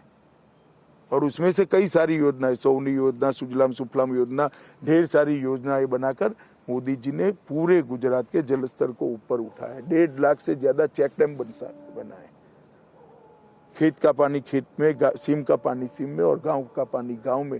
इसको गुजरात का एक सूत्र वाक्य बनाने का काम नरेंद्र मोदी जी ने किया और ये हमें समझाते हैं कि हमने किया है। भाई बड़े बड़े बोर्ड लगाए गुजरात में इन्होंने, कांग्रेस पार्टी ने, कि काम बोले छे, काम बोलता है, काम बोलता है, काम बोलता है। अब 1990 से वो एक भी चुनाव नहीं जीते, 32 साल हो गए, कब काम किया मेरी अभी समझ नहीं। आप कह रहे 30 साल पुरानी रिकॉर्ड अब दिखा रहे, मगर काम तो हमारे, जिनको कह रहे हैं उनको याद भी होगा, मगर काम सारे हमारे लिखे, गलती से इनका चुनाव चिन्ह ये तो आपकी एडवर्टाइजिंग कर रहे हैं। हाँ, हमारी ही एडवर्टाइज। मैं तो मानता हूँ, मैं सभा में भी कहता हूँ कि गलती से कांग्रेस का चुनाव चिन्ह लग गया है, वहां कमल लगाना चाहिए। मगर राष्ट्रीय सुरक्षा के मुद्दे पर एक सवाल मेरा ये है कि जब मैं देखता हूँ कि नवरात्रि के समय में, क्योंकि कई डेवलपमेंट जब होती है तो सोशल फैब्रिक को अपसेट करने वाले लोग होते हैं। ये सब जो हुआ था नवरात्रि के समय में, खेड़ा में देखा, 2-3 अन्य जगहों पर आपने भी नोटिस किया होगा, आपके पास रिपोर्ट आई होगी कि कोई पत्थरबाजी हुई, कुछ हुई। क्या आपको लगता है ये सब ऐसे आइसोलेटेड इंस्टेंसेस है, क्या फिर उसके पीछे भी कोई बड़ी षड्यंत्र है? और उसके साथ एक जुड़ा वाला मुद्दा है जो आपने आइडियोलॉजी की बात कही, और आप गृह मंत्री है देश के, आपके गृह मंत्री रहते हुए और ये मोदी सरकार के टाइम पे कोई बड़े टेरर अटैक्स थैंकफुली नहीं हुए हैं देश में, मगर जिहादी थ्रेट जो है, कोयम्बतूर की एक इंसिडेंट आती है, अभी 2-3-4 दिन पहले मंगलौर की इंसिडेंट आ गई, जो वो ब्लास्ट जहाँ पे होनी थी रेलवे स्टेशन या बस स्टेशन पे नहीं हुई, पहले ही फूट गई। क्या आपको लगता है कि ये सारे मुद्दे जो हैं इनको डील करने के लिए और एक टफ अप्रोच चाहिए? जिस तरह से आपने 370 हटा दी, जिस तरह से आपने PFI का बैन करा दिया, आपने रिसेंटली एक इंटरनेशनल कॉन्फ्रेंस में कहा है, और आप कह सकते हैं कि ये सारे मुद्दे इलेक्शन के साथ जुड़े नहीं है, मगर आपने खुद माना है अभी कि लोग इसके बारे में सोचते हैं। आपने इंटरनेशनल कॉन्फ्रेंस में कहा no money for terror, no money no terror वाली बात आपने कही। तो इस पर जितने हमारे दर्शक है और राष्ट्रीय स्तर पर दर्शक है वो जानना चाहते हैं कि इस पर और क्या किया जा सकता है, इसको बिल्कुल इस प्रॉब्लम को एलिमिनेट करने के लिए। जहां तक देश की आंतरिक सुरक्षा और बाह्य सुरक्षा का सवाल है, इसके खिलाफ किसी भी खतरे के लिए हमारी जीरो टॉलरेंस की नीति बरकरार रहेगी और दृढ़ता के साथ आगे बढ़ेगी। इसमें किसी को कोई संशय रखने की जरूरत नहीं है। हमने ढेर सारे कानूनों में परिवर्तन किया है। हमने UAPA को कानून में संशोधन किया और कठोर बनाया। इसके साथ साथ हमने NIA कानून में परिवर्तन कर विदेशों तक उसके जांच करने का दायरा बनाया। संगठन के साथ साथ व्यक्ति को भी टेररिस्ट घोषित करने का अधिकार NIA को हमने दिया है। NIA पहले सिर्फ टेररिस्ट ऑर्गेनाइजेशनों की जांच की, इसके साथ हमने नारकोटिक्स को भी डाला, क्योंकि नारकोटिक्स का फाइनेंस या टेररिज्म का धन का स्रोत बना हुआ है। इसके साथ हमने वामपंथी उग्रवाद को भी डाला। एनआईए के दायरे को बढ़ाकर उसको सुग्रथित किया है और ये 3 साल के अंदर एनआईए को हमने और 9 राज्यों में पहुंचाया है और हमारा लक्ष्य 24 आते आते देश के हर राज्य के अंदर एनआईए का एक सुदृढ़ तंत्र बनेगा। और भारत सरकार की सारी एजेंसियां बड़ी मुस्तैदी के साथ भारत की आंतरिक सुरक्षा को मजबूत करने के लिए बहुत पैनी नजर रखकर सजग है। घटना तो कभी भी कोई भी हो सकती है, मगर यहाँ षड्यंत्र करना संभव नहीं है। इक्की दुक्की घटना करना वो कभी भी इतने बड़े देश में कोई कर सकता है, परंतु इसके पीछे जिस प्रकार का एजेंसियों का फॉलोअप है, इसके बाद इसका फैलाव नहीं। और ये जो आईसिस आइडियोलॉजी वाले लोग हैं, जिहादी आइडियोलॉजी वाले लोग हैं, देखिए आईसिस की आइडियोलॉजी हो या जिहादी आइडियोलॉजी हो या पीएफआई पहले जो अपनी प्रवृत्तियां करता था वो हो, जिस दिन कोई भी विचार, कोई भी संगठन, कोई भी गतिविधि इस देश की इंटरनल सिक्योरिटी के लिए खतरा बनेगी, इसको हम सहन नहीं करेंगे और बहुत दृढ़ता के साथ इसको क्रश करेंगे। अमित शाह जी, आपने कहा कि आपने ये सब जो डेवलपमेंट ट्रैक रिकॉर्ड के बारे में कहा, मगर मैं जानना चाहता हूं कि आप इसको कैसे देखते हैं? ये जो नया ट्रेंड बना है, ये प्रॉमिस करेंगे फ्री, ये फ्री, वो फ्री, नौकरी फ्री। अभी मुझे बताया गया कि कोई कार्ड दे रहे हैं, कार्ड बांट रहे हैं। मुझे कहता है लैमिनेटेड कार्ड बांटे जा रहे हैं गुजरात में। मुझे किसी ने कहा आम आदमी पार्टी बांट रही है कि आपको गारंटीड नौकरी मिलेगी, ये मिलेगा। तो ये जो देखिए यहाँ जो अर्णव जी, यहाँ जो लोग कार्ड बांट रहे हैं, उन्होंने वादे इतने दिए हैं। गुजरात का करोड़ बजट है 2,42,000 करोड़ का और 3,72,000 करोड़ के वादे अब तक हो चुके हैं। तो अभी जो खर्चा होता है वो तो रहा अपने साइड पर। आंकड़े जानेंगे, लोग तो मान लेंगे। नहीं, लोग नहीं मानेंगे, जरूर नहीं मानते। क्यों कह रहे हैं आप? क्योंकि वो कार्ड दे रहे हैं, हम तो दे चुके हैं। हमने सबके घर में गैस दिया है, टॉयलेट दिया है, बिजली पहुंचाई है, मुफ्त इलाज की व्यवस्था करी है और ये कह रहे हैं हम फ्री ऑफ कॉस्ट पढ़ाएंगे। गुजरात में 1960 से प्राथमिक शिक्षा फ्री है। वो क्या मानते हैं वो बोलेंगे और किसी को सबको मालूम है प्राथमिक शिक्षा फ्री है या फीस नहीं है। अब उनको मालूम नहीं है, मगर गुजरात की जनता को तो मालूम है। लोग हंसते भी है। आप ग्राउंड में लोगों से बात करते हैं, वो क्या कहते हैं इसके बारे में? आपके भारतीय जनता पार्टी के कार्यकर्ता नहीं, जनरल रिस्पांस क्या है? देखिए, सार्वजनिक जीवन में कोई जाकर कुछ भी देगा, कोई भी पत्रिका देगा, सब लोग एक्सेप्ट कर लेंगे, सब लोग ले लेंगे। मगर वोट देते वक्त सब लोग अपना माइंड भी अप्लाई करते हैं, ट्रैक रिकॉर्ड भी देखते हैं और विश्वसनीयता भी देखते हैं। विश्वसनीयता के आधार पर जिनको वो जानते हैं उन्हीं को वोट देंगे। ग्राउंड लेवल पर आपके कैंपेन में थोड़ा लोगों को लगा कि गुजरात में कैंपेन इस बार स्लो है, उतना माहौल नहीं है, उतना एक्शन नहीं है। आप कैसे देख रहे हैं इसको? और कहा जाता है आपके बारे में अमित शाह जी कि आप फाइनल ओवर्स में बहुत हैवी बैटिंग करते हैं। ये जनरली तो क्या आप नेक्स्ट 15 डेज में 45 कंस्टिट्यूएंसीज में जितने नेशनल लेवल लीडर आ रहे हैं, जितने स्टेट लेवल लीडर्स आ रहे हैं, बाहर से लीडर्स आ रहे हैं, आपकी फुल फोर्स में कैंपेनिंग हो रही है, क्या आप, जैसे अंग्रेजी में कहते हैं अपिंग द एंटे लास्ट में, क्या आप कैंपेनिंग उसको बढ़ा रहे हैं टुवर्ड्स द स्लॉग ओवर्स? नहीं, ऐसा नहीं है। गुजरात में भारतीय जनता पार्टी के संगठन का बहुत विस्तृत खाका बूथ तक बना हुआ है। गुजरात में आपको सिर्फ लीडर का कैंपेनिंग दिखाई पड़ता है। मेरा बूथ का कार्यकर्ता हर रोज जाकर अपने 1,000 वोटर को मिलता है, वो आपको नहीं दिखाई पड़ता है और वो हमारा ब्रह्मास्त्र है। बहुत चीजें हैं जो अमित शाह करते हैं पॉलिटिक्स में, जो लोग देख नहीं पाते। उसके एनालिसिस पिछले 15 सालों से उसकी हो रही है। तो थोड़ा सा आपके फॉर्मूला के बारे में जरा। ये कोई अमित शाह का जरूर करामात नहीं है, भारतीय जनता पार्टी का ऑर्गेनाइजेशन है। हर बूथ में हमारे कार्यकर्ता फैले हुए हैं, वो करते हैं और स्वाभाविक रूप से अगर पूरे कैंपेनिंग के दौरान कुछ सीट वीक आती है तो उस पर जरूर हम ज्यादा जोर लगाएंगे।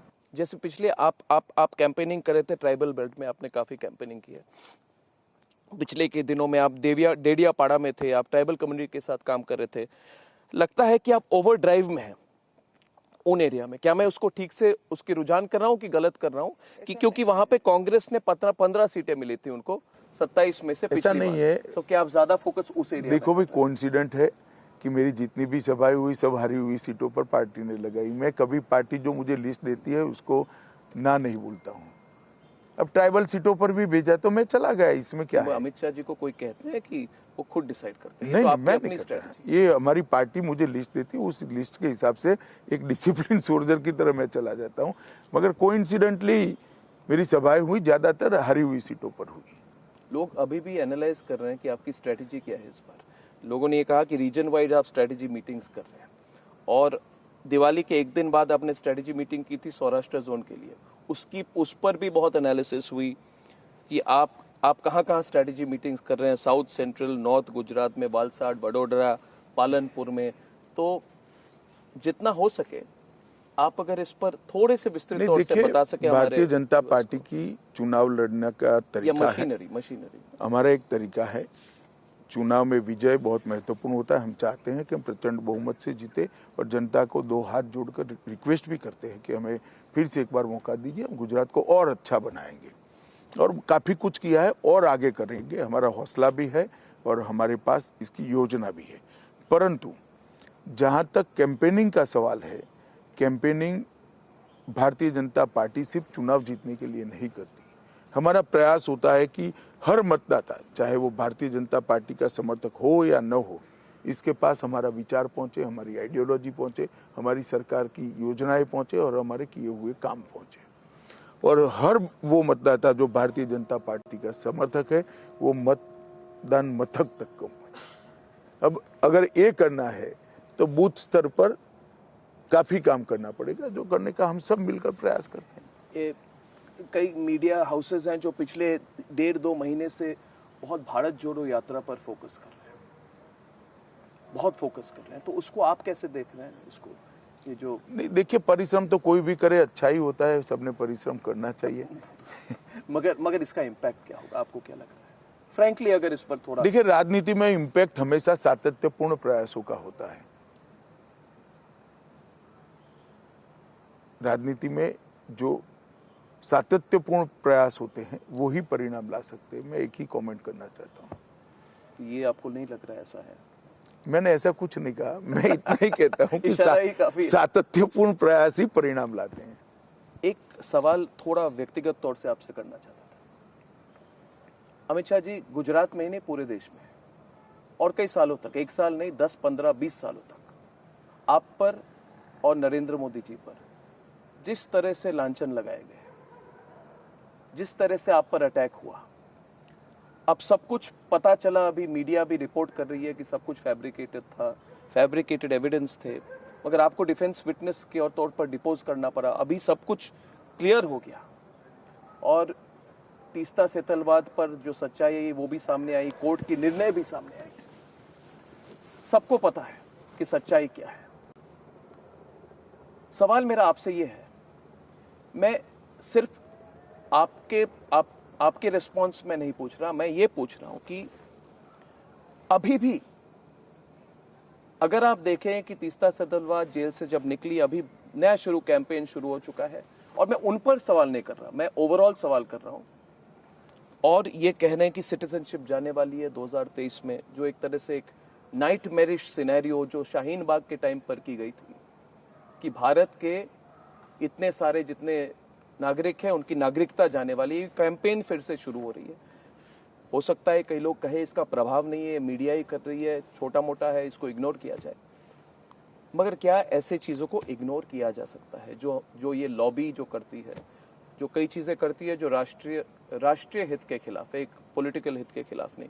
इसको आप अगर देखिए, लोकतंत्र में किसी के भी विचार पर आप प्रतिबंध नहीं रख सकते, और सत्य में अपना एक दमखम होता है। सत्य भले समय के बाद भी, मगर हजारों सूर्य की तरह देदीप्यमान होकर ही बाहर आता है। जहां तक ये सारे लांछन आरोप मोदी जी पर लगाए, मुझ पर लगाए, मैं तो मानता हूं कि हर आरोप ने हमें और मजबूत किया है। जनता हमारे साथ खड़ी रही है। कभी भी मैंने जनता की आंख में सवाल नहीं देखा। कई बार उस वक्त आप भी पूछते थे, सबको लगता है कि मीडिया से हम ये कह देंगे तो कैरेक्टर एसेसिनेशन हो पाएगा।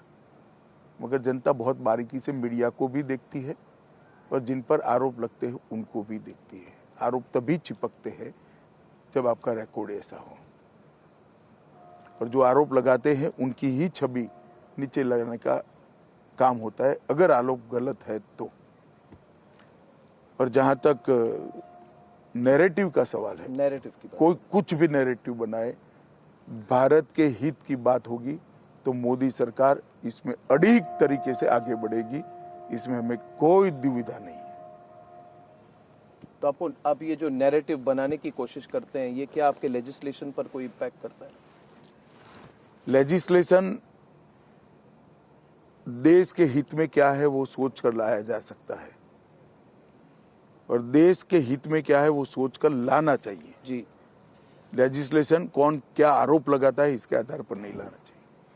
जैसे आपने जब 370, मुझे अभी भी वो दिन याद है जब पार्लियामेंट की सेशन हुई 370 वाली, उसके 2 दिन पहले तक, उसके 12 घंटे पहले तक, और जब वो हो रहा था, जब आप बोल रहे थे पार्लियामेंट पे, तब भी लोग विश्वास नहीं कर रहे थे कि ये एक झटके में 370 और 35 से हटाई जा सकती है। और वही लोग थे जो नैरेटिव सेट कर रहे थे, जो लोग कह रहे थे कि जो अगर 370 धारा हट जाए तो फिर खून की नदियां बहेंगी, भारत के तिरंगे को पकड़ने के लिए कोई व्यक्ति नहीं होगा, ये सब स्टेटमेंट्स करते थे। मगर आपने नैरेटिव को बिना सोचे आपने देश हित में जो किया वो एक दिन में हो गई, 1 घंटे में हो गई, जिस पर बातचीत 70 सालों से चल रही थी। बिना सोचे गलत शब्द प्रयोग है। नहीं, बिल्कुल नैरेटिव गलत है वो समझकर हमने सही फैसला लिया। वो नैरेटिव सही नहीं था। मैं बारामूला में अभी रैली कर आया, 20,000 लोग थे, जन गण मन भी गाया गया और सब ने भारत माता की जय का जयकारा भी लगाया, और 370 हटने के बाद हुआ है। सारा पथराव बंद हो गया है। 30,000 पंच सरपंच आज डेमोक्रेसी को ग्रास रूट लेवल पर पहुंचा चुके हैं। सबसे ज्यादा रिकॉर्ड तोड़ प्रवासी टूरिस्ट जम्मू कश्मीर में गए। 57,000 करोड़ रुपए का इन्वेस्टमेंट आया है। हर घर में पानी पहुंचाने का काम घाटी में समाप्त हो चुका है, और जम्मू और कश्मीर दोनों के हर व्यक्ति को 5 लाख तक की सारी सुविधाएं आरोग्य की आज फ्री ऑफ कॉस्ट मिल रही है। पहली बार घाटी की जनता और जम्मू की जनता ये महसूस कर रही है कि हमें हमारे अधिकार मिले हैं। तो हमें मालूम था नैरेटिव गलत प्रकार से बिल्टअप किया गया है, और बहुत सोच समझकर हमने फैसला किया था, और ईश्वर कृपा से हमारा अनुमान सही निकला, और आज जम्मू कश्मीर सुख और शांति के साथ लोकतंत्र की ओर आगे बढ़ रहा है। लास्ट क्वेश्चन, अभी से लेकर गुजरात इलेक्शन और उसके बाद 2024 तक, अमित शाह जी, गुजरात की जो इलेक्शन है इसके साथ लोग कह रहे हैं कि ये सेमीफाइनल है, और इसके बाद जो इलेक्शन राष्ट्रीय चुनाव है उसके लिए 1.5 साल का रनअप शुरू हो जाएगा। इसका इम्पैक्ट क्या होगा गुजरात के चुनाव का राष्ट्रीय स्तर पर, और अब से लेकर मई 2024 तक कौन सी कोई एक मुद्दा ऐसा है जो आप चाहते हैं कि इस सरकार उस एजेंडे को इस कार्यकाल में इसको देखिए, एजेंडा की घोषणा आपके कार्यक्रम में इस तरह से नहीं हो सकती, परंतु जहां तक गुजरात के चुनाव का सवाल है, ये चुनाव हम निश्चित रूप से जीतने जा रहे हैं। गुजरात की जनता को इतने सालों में भारतीय जनता पार्टी ये भरोसा दिलाने में सफल रही है कि हमने गुजरात को सुरक्षित बनाया है, समृद्ध बनाया है, शिक्षित बनाया है, और गुजरात में नरेंद्र मोदी जी ने एक सर्वस्पर्शीय सर्वसमावेशक विकास का मॉडल खड़ा किया है। उस मॉडल के आधार पर ही आज देश भर के अंदर 8 साल में इतना बड़ा परिवर्तन हो रहा है। गुजरात की जनता को मालूम है कि पूरे देश में जो परिवर्तन हो रहा है इसका नींव गुजरात में है, और ये नींव और मजबूत करने की जरूरत है। मुझे पूरा भरोसा है गुजरात की जनता पर, और मैं गुजरात की जनता को करबद्ध निवेदन भी करना चाहता हूं। आप हमें जानते हैं, आप मोदी जी को जानते हैं, और आपको मालूम है कि इस गुजरात के विकास के मॉडल पर ही आज देश का विकास का मॉडल बना है, और हमारा अर्थतंत्र 11वें नंबर से 5वें नंबर पर पहुंचा है। देश सुरक्षित हुआ है, इन्वेस्टमेंट आ रहा है, और देश बहुत समय के बाद अपनी संस्कृति के लिए गौरव भी कर रहा है। ये सारी चीजें हुई है, इसका मूल गुजरात में भारतीय जनता पार्टी की सरकार है। फिर से एक बार गुजरात की जनता हमें आशीर्वाद देगी, इसका मुझे पूरा भरोसा है। बहुत बहुत धन्यवाद अमित शाह जी, रिपब्लिक भारत और रिपब्लिक नेटवर्क से बात करने। नमस्कार। Thank you very much. नमस्कार। धन्यवाद जी।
पत्र मेरे पास भी आया है, उसके ऊपर क्यों कार्रवाई नहीं हुई इसकी जांच हमको करनी पड़ेगी। इस प्रकार के पत्रों पर कार्रवाई अगर नहीं हुई तो ऐसी घटनाएं होती है, इसलिए जरूर उसकी जांच की जाएगी। Arnab debates at 10 p.m.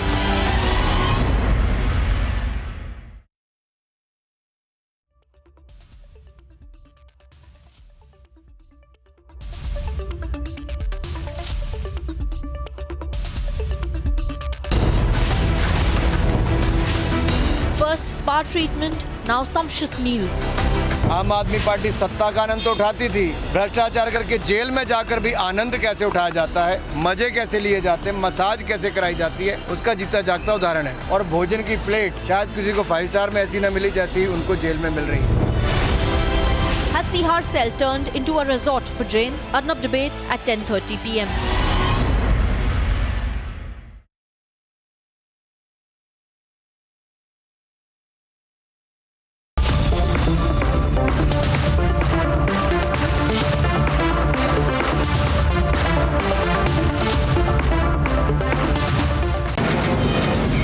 From the Mumbai studios of Republic TV, it's time for Arnab Goswami on the debate.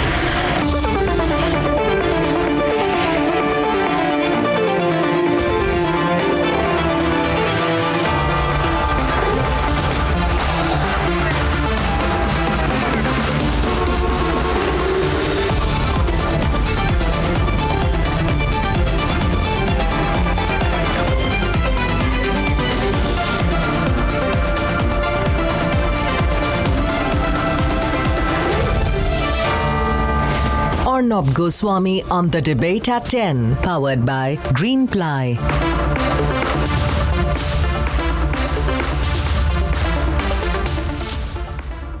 Ladies and gentlemen, welcome back. The truth is that Shraddha could have been alive today. Aftab's monstrosity could have been avoided. Aftab could have been behind bars because in 2020, when the incompetent Uddhav government was in power, Shraddha actually put in a written complaint to the Mumbai police. We all know what the Mumbai police was doing under Uddhav. But the fact is, Shraddha had narrated the threat to her life in detail. She said in her letter that Aftab wanted to kill her and chop her into pieces. And yet, the Uddhav government's police did not act against Aftab. Tonight, they must answer for the go-slow. Let's debate. It was a murder so grisly, it has sent chills down the spine of the entire nation.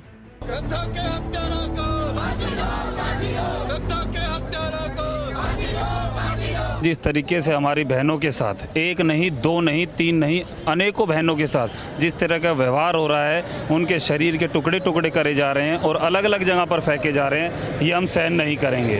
अभी तादाद में हम बाहर निकले हैं, आने वाले समय में मुझे ऐसा लगता है हम लाखों की करोड़ों की संख्या में बाहर निकलेंगे और आवाज़ उठाएंगे कि ये अपराध घृण्य अपराध हम नहीं होने देंगे। Aftab has confessed to the murder and a polygraph test is all set to be conducted. But now, a letter by Shraddha from 2020 to the Palghar police shows it could have all been avoided. Less than 2 years ago, on the 23rd of November 2020, Shraddha Walker herself writes this letter, where she explicitly is talking of the fact that how she fears that Aftab is going to kill her and chop her into pieces. Exactly what has happened with Shraddha, as if she foresaw everything that's happened with her. The sitting Deputy Chief Minister says there will be an inquiry. वो पत्र मेरे पास भी आया है, मैंने उसको देखा है, बहुत सीरियस पत्र है। उसके ऊपर क्यों कार्रवाई नहीं हुई, इसकी जांच हमको करनी पड़ेगी। मैं किसी पर दोषारोपण नहीं करना चाहता, लेकिन इस प्रकार के पत्रों पर कार्रवाई अगर नहीं हुई तो ऐसी घटनाएं होती है, इसलिए जरूर उसकी जांच की जाएगी। But the question remains, what were the cops under the Uddhav government doing? चिट्ठी लिखने के बाद भी उस समय उद्धव सरकार थी, उनकी सरकार ने कार्रवाई क्यों नहीं की? यदि वे वसूली खेल में लिप्त नहीं होते और तुष्टीकरण की राजनीति नहीं करते तो श्रद्धा की जान बच सकती थी। The police says she withdrew the letter. जो कंप्लेनेंट है, कंप्लेनेंट ने लिखित बयान दिया है कि उसकी अब कोई कंप्लेंट या तकरार रही नहीं है। उसके फ्रेंड के माँ बाप ने आके उनको मतलब समझाया था दोनों को भी, और अभी उसकी कोई तकरार नहीं है, ऐसा करके उसने रिटन स्टेटमेंट दिया था। Speaking to Republic, Shraddha's father raises questions. जिस प्रकार से अभी केस प्रोसीड कर रहा है, उस लिहाज से आपको लगता है कि आफ्ताब पूनावाला के पेरेंट्स को भी दोषी बनाना चाहिए? जी मैंने तो वही पहले दिन से बोला है कि उनकी भी इंक्वायरी होनी ही चाहिए, सबकी इंक्वायरी होनी चाहिए, उसके भाई की भी होनी चाहिए। अगर कार्रवाई नहीं होती है तो दोनों के पेरेंट्स को इन्फॉर्म करना चाहिए। अगर उसने रिवर्स किया है, वो बात अभी बता रहे हैं, तो उसका प्रूफ क्या है? The threat was out there in 2020.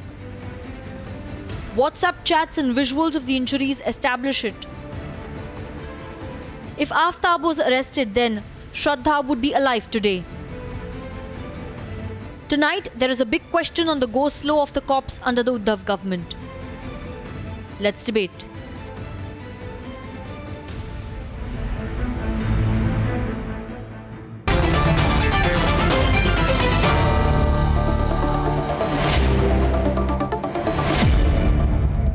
Which means Asif Bhamla, that the Uddhav Thackeray government knew of the possibility of Aftab killing Shraddha, which also means, Asif, that they knew that Shraddha was afraid that Aftab would cut her into pieces, which also means they did nothing. So the whole issue is they knew everything, but they did nothing, Asif.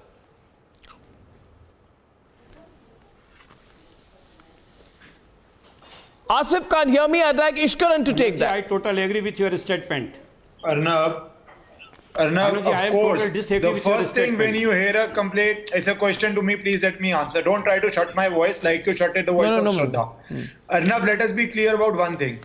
Once a complaint is made that she is being blackmailed and that she's injured, and there are photos which are floating around of her physical injuries, medical documents of her physical injuries, then police had no option but to register an FIR. Why that FIR wasn't registered? It is good that the Maharashtra Deputy Chief Minister is saying an investigation will be done of that, because that is the basic minimum when you are coming with a complaint of being chopped to pieces, and she predicted her own death. She predicted her own demise, that she would be chopped into pieces and she would be thrown away. That is exactly what happened to her, and police needs to be answerable for this. Also, the largest question to society: why were friends not helping? Why does a girl stay in such an abusive relationship? All those are wider questions. But the police also has to answer why did it register an FIR? Why did they arrest the guy? Why the Devendra Fadnavis as a home minister has not taken any action against those police officers since last 7 days? Asif on the left.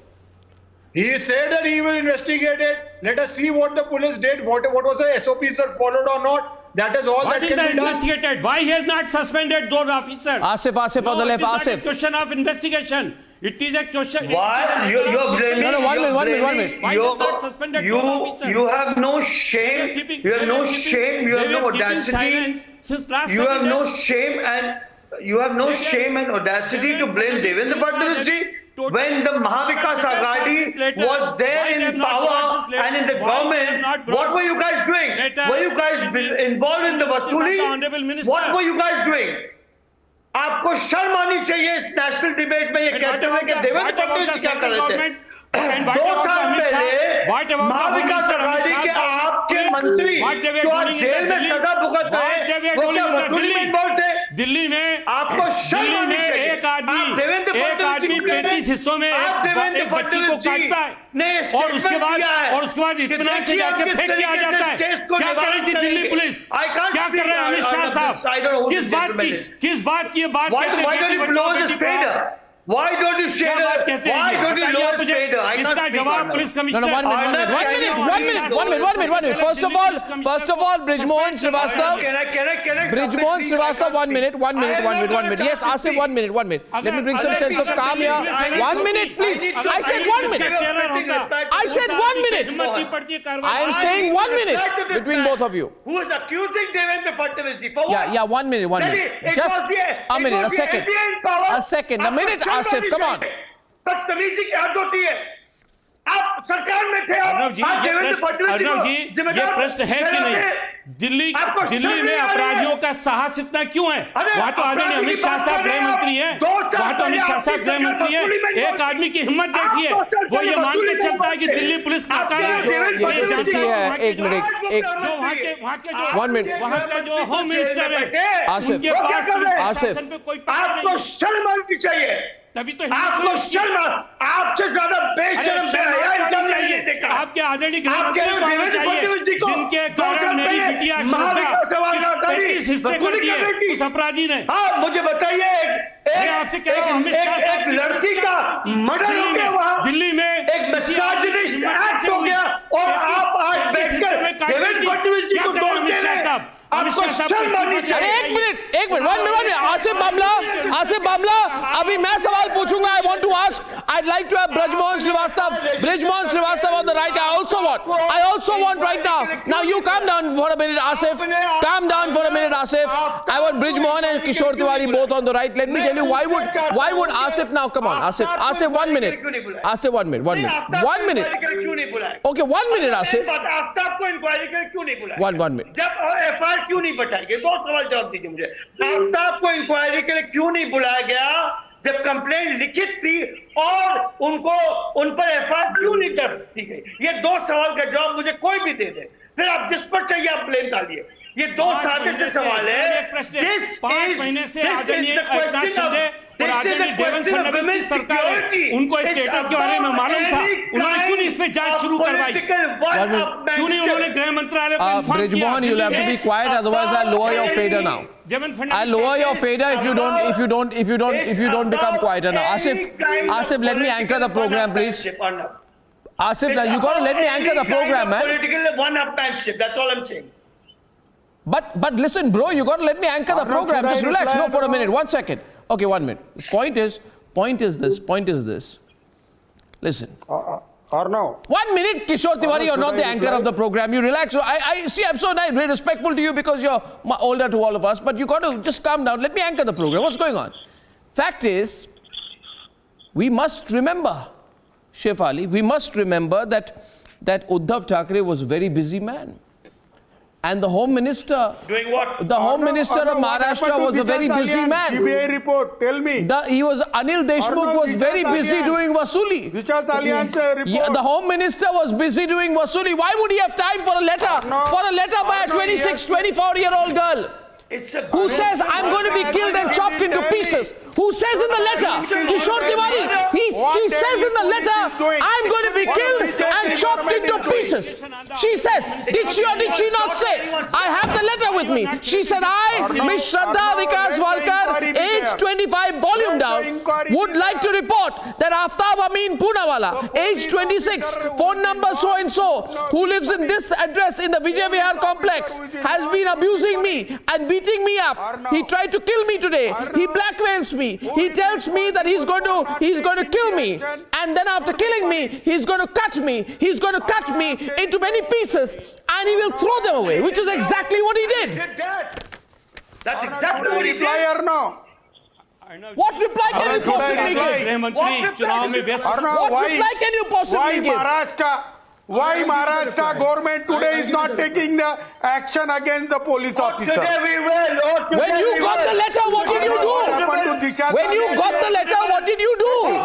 Tell me what happened to Disha Salian case. Asif is on. Today the Deputy Chief Minister is going to say he's going to walk the talk. What do you say now? Where is the family of the staff? Listen to me. Those who are involved. This is something. Those who are involved. The male misogynistic upbringing that has happened. This is an incident of a male misogynistic upbringing. Those who are involved. This is an incident of a male misogynistic upbringing. What is the Delhi police is doing now? Or no? With no concept of humanity. No concept of humanity. Watch the program. Lokesh, 1 minute. Lokesh, before you come in, I need to get Advaita also back on the debate. I have Lokesh on one side. I have PK Jain on one side. I'd like to go across for a moment in this very heated debate to Shefali. The point being very elementary and very simple. I don't know why we don't understand it. Viewers, we keep saying, what do we say in our country? We say, Shefali, that the police only works for the people in power, right? Yeah. And then they tell us people like PK Jain come on television and they say, no, that's a lot of rubbish. People like Parambir Singh work for society. I said, no, Parambir Singh does not work for society. He and Sachin Waze, they work for themselves. In any case, point being this, of course, this is not under Mumbai police jurisdiction, this comes under Palghar, Maharashtra police jurisdiction, but it tells you that she uses the word kill 5 times in the letter, Shefali, and 5 times she says, he's going to kill me, he's going to kill me, he's going to kill me. In a 185-word letter, 5 times the word kill is used, and she's so precise, she says, he is going to kill me, and she says to the police, he is telling me he will cut me into pieces and throw me away, which means throw the pieces away. There is no remorse. Which happened later on. What do you mean it happened later on? What did your government do? Shefali, please, this is infuriating. It happened later on. She was cut into pieces later on, so we are not responsible. Ridiculous. Shefali. Shefali, please, Shefali. Yes. I lack the lung power of your other panelists, so I request you to lower their mics or lower their voices, because there's no way I can't influence their minds, but I will adjust the volume. Please continue. Yeah. Please reduce their volume. What scares me is that in that letter she clearly says that this guy tried to kill me, he tried to strangulate me, and he threatens to chop my body into pieces and throw them away so nobody can find them. And exactly 542 days later, that happened to the T. She also says if something happens to me, this guy should be held responsible. It's very clear in a letter. She says his parents know about the abuse, but they haven't done anything. And the police do not even register a FIR. They just leave it at NC. It's been 1 month since the letter. And then later on she withdraws that letter. But in those 20 days, why did the police not take any action? Under the Prevention of Domestic Abuse Act, they are duty bound to direct her to the nearest shelter. They're duty bound to direct her to legal aid. They're duty bound to encourage her to file a FIR against Section 498. Why did they not do anything? She was a Marathi mulgi, na? She was a Marathi mulgi going to a Vasai police station. So why did the Marathi police inspectors in a state ruled by Marathi Manus Uddhav Thackeray not help her? Who's not going to ask these questions? Madam, please don't politicize the issue. Lokesh. I am saying this is the government that keeps talking about Marathi Manus, Marathi Asmita, Marathi rights. Why was a Marathi girl not given justice? Why was a Marathi girl not given justice? Why was a Marathi girl not given justice in Maharashtra? Why was a Marathi girl not given justice? Why was a Marathi girl allowed to go and die? Why was a Marathi girl not given justice in a police station in Maharashtra? Is it because the guy was a Muslim? Why was a Marathi girl not given justice? My question is simple. Under Uddhav Thackeray's chief ministership, why was a Marathi girl Lokesh, wait. Lokesh, don't speak over her. Lokesh, don't speak over her. I'm coming to you with a question. Be patient. 1 minute. You made your point. Shefali, because he's speaking over you, I'll go more precise. I'll say, listen, you can scream and shout. Everybody is terrible. People, Uddhav Thackeray is great. Anil Deshmukh is great. Kangana is bad. I know your standard line. But the fact is, why was there no FIR filed? It's a serious case. You see, PK Jain, they have to file an FIR. Shraddha approaches the police, says this man is going to kill me. He's tried to kill me. Therefore, it is a case of attempted homicide, followed by a threat of homicide, specifically saying that he's going to kill her and chop her into pieces. Police is duty bound to respond to this complaint. They don't file an FIR. Now, where does this add up?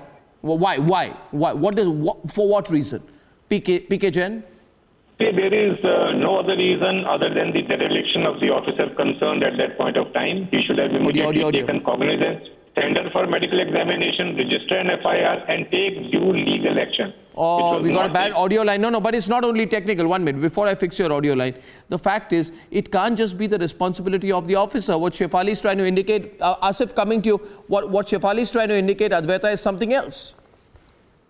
She's trying to indicate that it's deliberate inaction. It's not the local police officer not doing anything. She's saying it's indicative of something else. Advaita. I'm merely asking. She's asking, and she has a right to ask. I think, Arnab, first of all, the question. 1 minute, Lokesh, the question is to Advaita. Today is Advaita. Yeah. Today is actually, sort of morbid sense. It's the second anniversary of this letter. She wrote this letter on the 23rd of November, 2020, detailing exactly what would be done to her. And today, 2 years later, we are discussing in actual factual terms all the things that she anticipated would happen to her. I think it's important at this point of time not to look at the politics of it. And I say this with a lot of seriousness. And I've urged the men on this panel, especially the men who are here to defend the previous government in Maharashtra. Don't listen to the politics in the statements. Listen to the anguish of what happened to this girl. And that is what is heartbreaking, is that she saw it coming. And she gathered the courage to go to the cops. Correct. Despite having no family support, despite being on her own, and stood up. She wanted to live. She wanted to survive this relationship. She wanted to be here today. Please don't view this through the political lens. View it through what happened to this girl. It could be your sister, your friend, your daughter, your loved one. Today, it is somebody out there who has suffered this ignominy, this brutality to her body, where she is nothing more than pieces scattered across forests and sewage lines. Please understand what happened to her. And then when you come here and you defend... Louder for Advaita. Lower the fader for Lokesh for a bit. Over a power... How can you give a clean sheet to Delhi police? When you defend those in power at that time over a powerless woman, then shame on it, the voice that you should raise for the women of this country. No, this becomes a serious matter. And that is what is tragic. I agree with you. I have a problem with the video at your end, so I'm going back to Asif. But I'm going to a fundamental issue here. The fact is, just a minute. Asif, coming to you. I just want two on the screen right now and I want people to listen to each other. We have the time on the debate. If required, I'll extend the debate. No, Asif, I'm not in running away from the debate. No, 1 minute. Just go by who I invite. I am inviting right now Asif and Brijmohan. Then I'll invite Ishkaran. I'll get everybody in. Listen to me. Point is this. Yes, 2 years back she said, this is how I'll be killed. I know, Brijmohan, that for you, these are small things. It's a citizen who has been killed. It's a citizen who has been chopped into pieces. Why is it a big deal? Why are we discussing it? It's a citizen who has been cut into 35 pieces. It's a citizen who went to the police saying that I will be killed. We did not respond. So one citizen dies, right? No. So one citizen dies. Why is Republic making a big deal of it? Why should we be told that we are accountable? It's one citizen. One more citizen we didn't look at. One more citizen we didn't respond to. One more citizen who died. One more citizen cut to pieces. One more citizen who came with us. One more citizen who gathered the courage. They came in the power since last 5 months. They came in the power since last 5 months. If Shraddha was a politician's daughter, would this happen to her? Arnab, if Shraddha was a politician's daughter, would she be treated like this? All I would say, Arnab, आप देखिए दिल्ली के अंदर एक आदमी दिल्ली मुंबई महाराष्ट्र दिल्ली ये सब politics मत कीजिए इधर Arnab, I can't submit. Asif is on the debate. Asif. Arnab, please. Arnab, all I want to say, please lower his fader down. Please lower his fader down. Arnab, women's security is above any kind of political one-upmanship is all what I would like to say. And this is a gruesome, horrific murder which anyone only with a perverted mind could think of. Where is this ladki ho lad sakti hu gang on? This Nirbhaya squad was launched in the previous government. Where is it? What was it doing at that point in time when this poor girl wrote a letter? Why was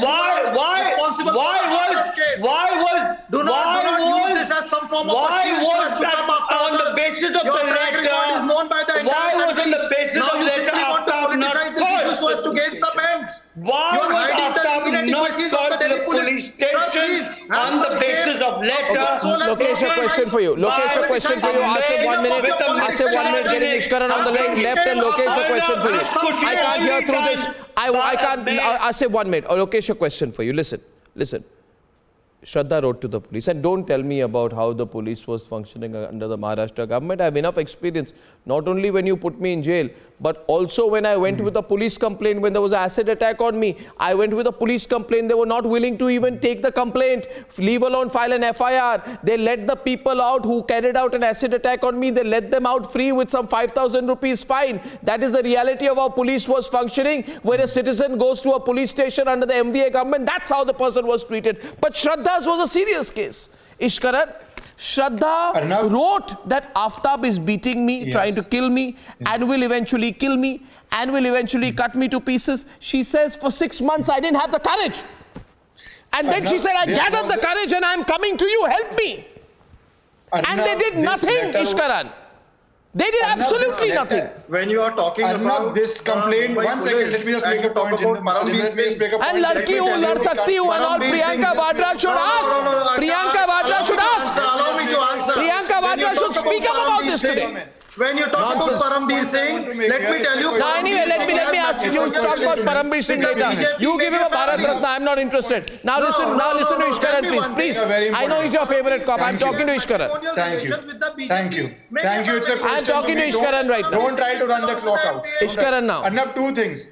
Arnab, let us be very serious. This was a complaint to the authority. A girl, the maximum she can do is go to the concerned authority, which is the police, say I am being blackmailed, say I am being beaten, say I will be chopped to pieces. This tragedy, this monster could have been prevented. This girl's life could have been saved by basic policing. There is nobody on the panel who can deny that by basic policing, by following the law enacted, this girl's life could have been saved. Once you go and complain about domestic violence, blackmail, beating, and she has enough injuries, there could be medical record, friends' testimonies, the man would have been in jail. Ishkaran, Mr. PK Jain says, PK Jain said, and he's here, he says it is a, what is the word he used? Something like indiscretion of a police officer. I don't buy that at all. What do you say? What was the word? Dereliction of duty. Dereliction of duty. No, it's not. I'll tell you why. You think the police does not know section 307, which is attempt to murder? What is there to investigate? You investigate. I'm not saying without investigation charge sheet him, but you investigate. Police does not know 506 criminal intimidation. Criminal intimidation also they didn't file. Domestic violence law they don't know. They know. PK Jain admit they know. There must be a reason why Aftab. And I want that reason explained. Tell me, Kishore Tiwari, what was your limitation? Aftab. Your government was protecting Aftab, it's therefore proved why. Let me speak, Arnav. Arnav, if my government is protecting, let the new government investigate. No, that's not an answer. Asif is on there. That's infuriating. You are scoring your vendetta that's ridiculous. against Uddhav Thackeray. No, don't be silly. Don't be silly here.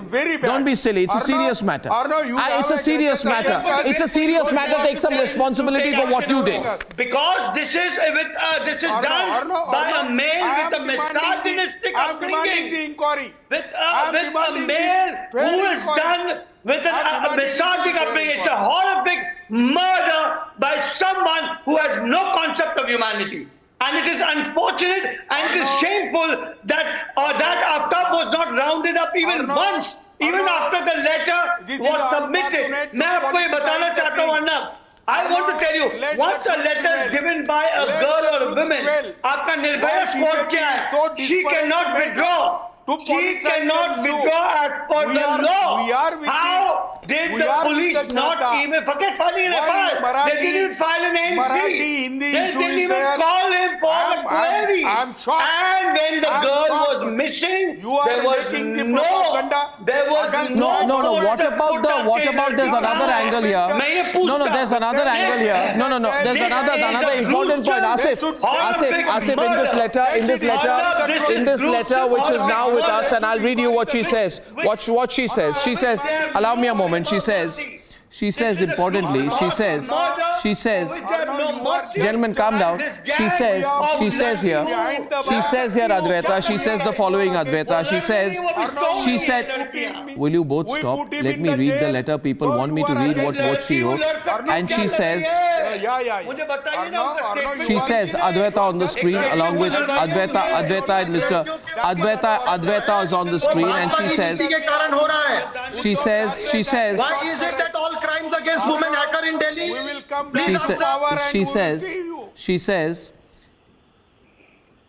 very importantly, she says that Aftab's parents are aware that he beats me, and Aftab's parents are aware that he tried to kill me. They also know we are living together in East and they visit on the weekends, which means the family knew about the attempt to kill. So the family was aware, so the family should be investigated. It has to be a more detailed investigation. I see no reason why an FIR was not filed. I mean, let's go down to the detail, right? Why was the FIR not filed? And I think Mr. Jain must look at this very seriously, not from the political lens, and figure out what kind of influence was at play. And we know this happens in our local thanas. We know that the parents were involved. We know that this was a situation wherein there could have been undue influence used. So why are we shying away from that? Are we not willing to save more girls? Is that the price that we have to pay at the altar of partisan politics? I'm sorry, please do not view this has already stated that an inquiry will be conducted and will be found out why action was not taken at that point of time. I am clearly of the opinion that the kind of complaint it was and the kind of vigilance she has come to the police station. No, Mr. Jain, how does the police look at these cases? Why does the police... At that point of time, I'm sorry, the Maharashtra police has covered itself in ignominy. I mean, it is one of the most revised police forces government in the country in the eyes of the public during the NDA government. It's so tragic that those who are supposed to protect us are viewed with Delhi Police because Commissioner, of their conduct. the Home Minister of India, who is governing the Delhi Police. When in power. You can go to Delhi, you can go to Bangkok, you can go wherever you want, but it won't change the facts of what happened to Shraddha. What happened to Shraddha is what we are discussing. मैं कहता हूं कि अपराधियों को ये विश्वास क्यों है कि हम दिल्ली में अपराध कर सकेंगे? एक आदमी बंबई से आके अरे भाई आपको तो बताया गया था ना एक minute I'll get Shefali to respond to you 1 minute आपको एक minute Advaita 1 minute Shefali you want to respond? He brings in the Delhi angle every time. I think I need a response to that. Can you please reduce his volume? Who's responsible? I'll try. Mr. Srivastava, will you listen to her? Mr. Srivastava, आप इनकी बात सुनेंगे कि एक तरफा रहेगा? एक minute रुकिए ना. हाँ बोलिए शेफाली. ये बोल रहे हैं कि दिल्ली पुलिस को why are you not questioning? मैं इनकी बात क्यों सुनूं? मेरी बात का जवाब Can you reduce? अरे भाई आपने सवाल पूछा वो जवाब दे रही है. आपने अपनी रीजनिंग रखी वो अपनी रीजनिंग रख रही है. आप सुनिए ना उनकी बात. जवाब तो दे रही हूँ. वो पूछ रहे हैं कि दिल्ली पुलिस को क्यों नहीं पूछ रहे हैं. अगर श्रद्धा ने दिल्ली पुलिस में लेटर दिया होता, अगर श्रद्धा ने दिल्ली पुलिस को बोला होता कि ये आफ्ताब पूनावाला मुझे मारने वाला है, अगर दिल्ली पुलिस ने कुछ नहीं किया होता और श्रद्धा की मौत होती तो जरूर मैं 10 बार 1000 बार पूछती दिल्ली पुलिस से कि आपने एक्शन क्यों नहीं लिया. यहाँ हम बात कर रहे हैं उसने लेटर दी थी, उसने बोला था कि वो मुझे मारने वाला है, लेकिन फिर भी पुलिस ने कुछ नहीं किया. उन्होंने FIR क्यों नहीं लिखवाया? अगर वो FIR लिखवाते तो उनको वो FIR क्लोज करनी पड़ती, उनको एक्शन लेना पड़ता, लेकिन पुलिस ने FIR क्यों नहीं लिया? और ये जो बोल रहे हैं कि विमेंस के अगेंस्ट जो होता है वो तो केतकी चित्रा नहीं Arnab, please let me speak. Reduce his volume, please. Reduce his volume please. ये बोल रहे हैं कि दिल्ली में विमेंस के अगेंस्ट क्राइम होता है ना, तो केतकी चित्रे को किस पुलिस ने अरेस्ट किया था? केतकी चित्रे को सिर्फ उसने फेसबुक का पोस्ट शेयर किया था, इसलिए कौन सी पुलिस ने अरेस्ट किया था उसको? कौन सी पुलिस ने उसको कोई प्रोसीजर नहीं फॉलो किया था? कौन सी पुलिस ने उसको 40 दिन तक जेल में रखा था? आप बताइए मुझे। केतकी चित्रे को, वो भी तो लड़की थी ना, उसने क्या क्राइम किया था? कैसे अपराध हो रहे हैं दिल्ली के अंदर? ने उसको अरेस्ट किया था। क्यों अपराध करने वालों को लगता है कि हम दिल्ली में जाकर किसी को मार के फेंक चाहे देंगे? वो केतकी चित्रे हो, चाहे वो श्रद्धा वालकर हो, आपकी पुलिस ने कुछ नहीं किया, क्योंकि आपकी पुलिस 100 करोड़ की वसूली कर रही थी, क्योंकि आपकी Shefali, you are referring to Ketaki Chitale. I am just confirming. Are you referring to Ketaki Chitale? I repeat myself. Are you referring to Ketaki Chitale who put out a Facebook post or something with what was seen to be objectional references to Mr. Sharad Pawar, and for that she was put in jail for how many days? 41 days. 41 days she was in jail, is it? Okay. 41 days she was in jail, Ketaki Chitale. Police proactively acted in her case. Police proactively acted, कोई procedure नहीं follow किया, उसको ऐसे ही arrest किया, उसको लेके गए, उसको अंडर ट्रायल 40 दिन कस्टडी में रखा। किसी को भी मार सकता है वहां जाके। और बोल रहे हैं कि दिल्ली में विमेन के अगेंस्ट क्राइम होता है। देखिए नहीं, इंटरेस्टिंग है। आपकी पुलिस 100 करोड़ की वसूली कर रही थी। आपके गृह मंत्री अभी भी जुडिशियल कस्टडी में है। दिल्ली पुलिस, आपके गृह मंत्री एमपीए के गृह मंत्री अनिल देशमुख आज भी जुडिशियल कस्टडी में है। एक्सटॉर्शन की चार्जेस में आपका सबसे हाईएस्ट पुलिस ऑफिसर, आपका कमिश्नर ऑफ पुलिस क्या कर रहे थे आदरणीय देवेंद्र फडणवीस साहब? वो 100 करोड़ की वसूली कर रहा था। क्यों नहीं उनको पता लगा कि एक बच्ची की शिकायत है वहां पर, क्यों नहीं कार्रवाई की? अभी भी बोला मैं पुलिस पे इन्वेस्टिगेशन करूंगा। क्या इन्वेस्टिगेशन करेंगे? सस्पेंड करिए उन लोगों को। आपका गृह मंत्री वसूली कर रहा था। सस्पेंड करिए। ये तब की बात है, आपका पुलिस इंस्पेक्टर साबित हुई है। किसी भी खाली खोखा सरकार नहीं है ये। सामने बॉम्ब रखा है।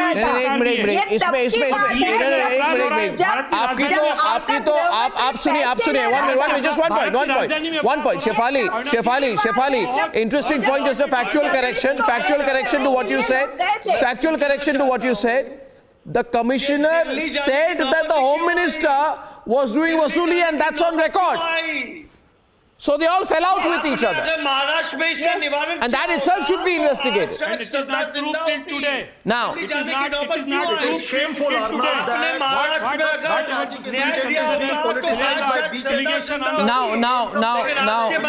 Now there's a question of priorities. Asif is on the debate. I won't have more than two together. Asif is on the debate. Asif, question goes. Delhi के अंदर अपराध क्यों हुआ? आप रुकिए ना, अपने आप को ब्रोकन रिकॉर्ड की तरह, वो टूटी हुई रिकॉर्ड की तरह रिपीट कर रहे हैं। दिल्ली में अपराध क्यों हुआ? दिल्ली में अपराध क्यों हुआ?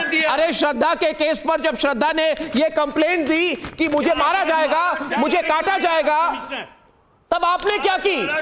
आप क्यों नहीं किया? आपने कुछ? आप एक्सपोज हो चुके हैं कि नहीं?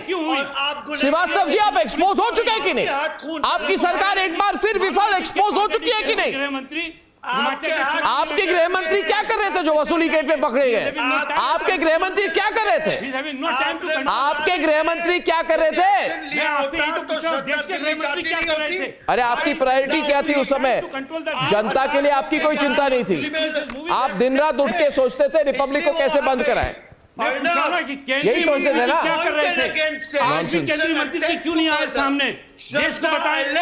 अरे कागज मेरे हाथ में, मैं सामने तो हूं, आप देख नहीं पा रहे क्या मुझे? आपके सामने हूं, आपके सामने सवाल पूछ रहा हूं। पुलिस ने क्या किया? आपके सामने सवाल पूछ रहा हूं आपको मैं। दिल्ली पुलिस ने क्या किया?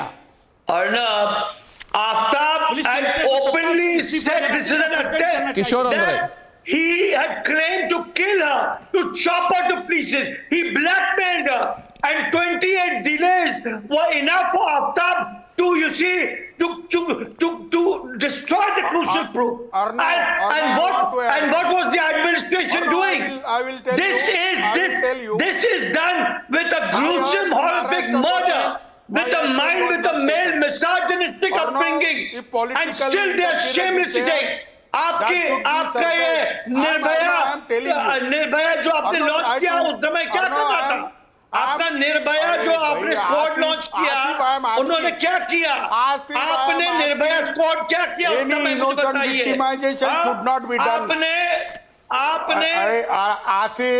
आपने जो आपने अगर महाराष्ट्र न्याय दिया होता, your home तो minister is doing the inquiry. जिंदा होती। If there is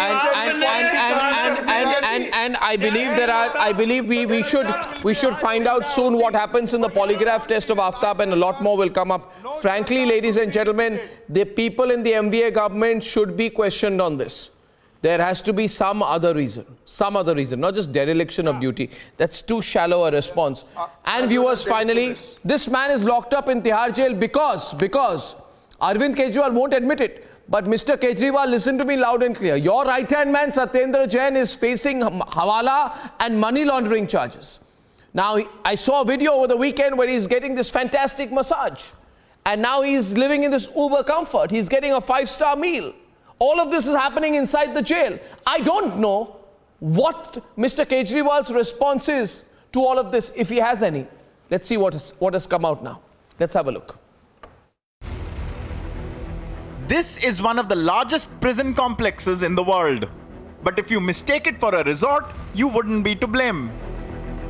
After all, here is the jailed Aam Aadmi Party minister lazing on a chair with a personal butler serving him scrumptious meals packed neatly in 5 boxes. As the jailed Neta relishes his meal, a different man serves him a bowl of sliced lemons to accentuate the taste of his food.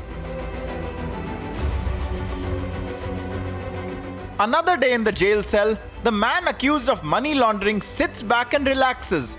He watches television and enjoys some fresh oranges out of transparent plastic boxes, curries in packed and parceled boxes, and more. On 1st October, there was a well-prepared and greatly enjoyed mini feast for Satyendra Jain, who got his food in neatly packed tiffin boxes, cucumbers, sliced tomatoes, yellow dal, and rice with gravy.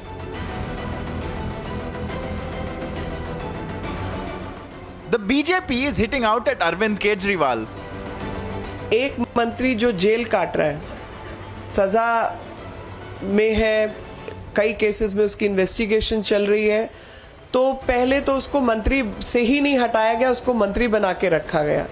फिर वो jail के अंदर बैठ के उगराई का काम करता है, फिरौती का काम करता है, और जेल के अंदर पूरा ऐशो आराम चल रहा है.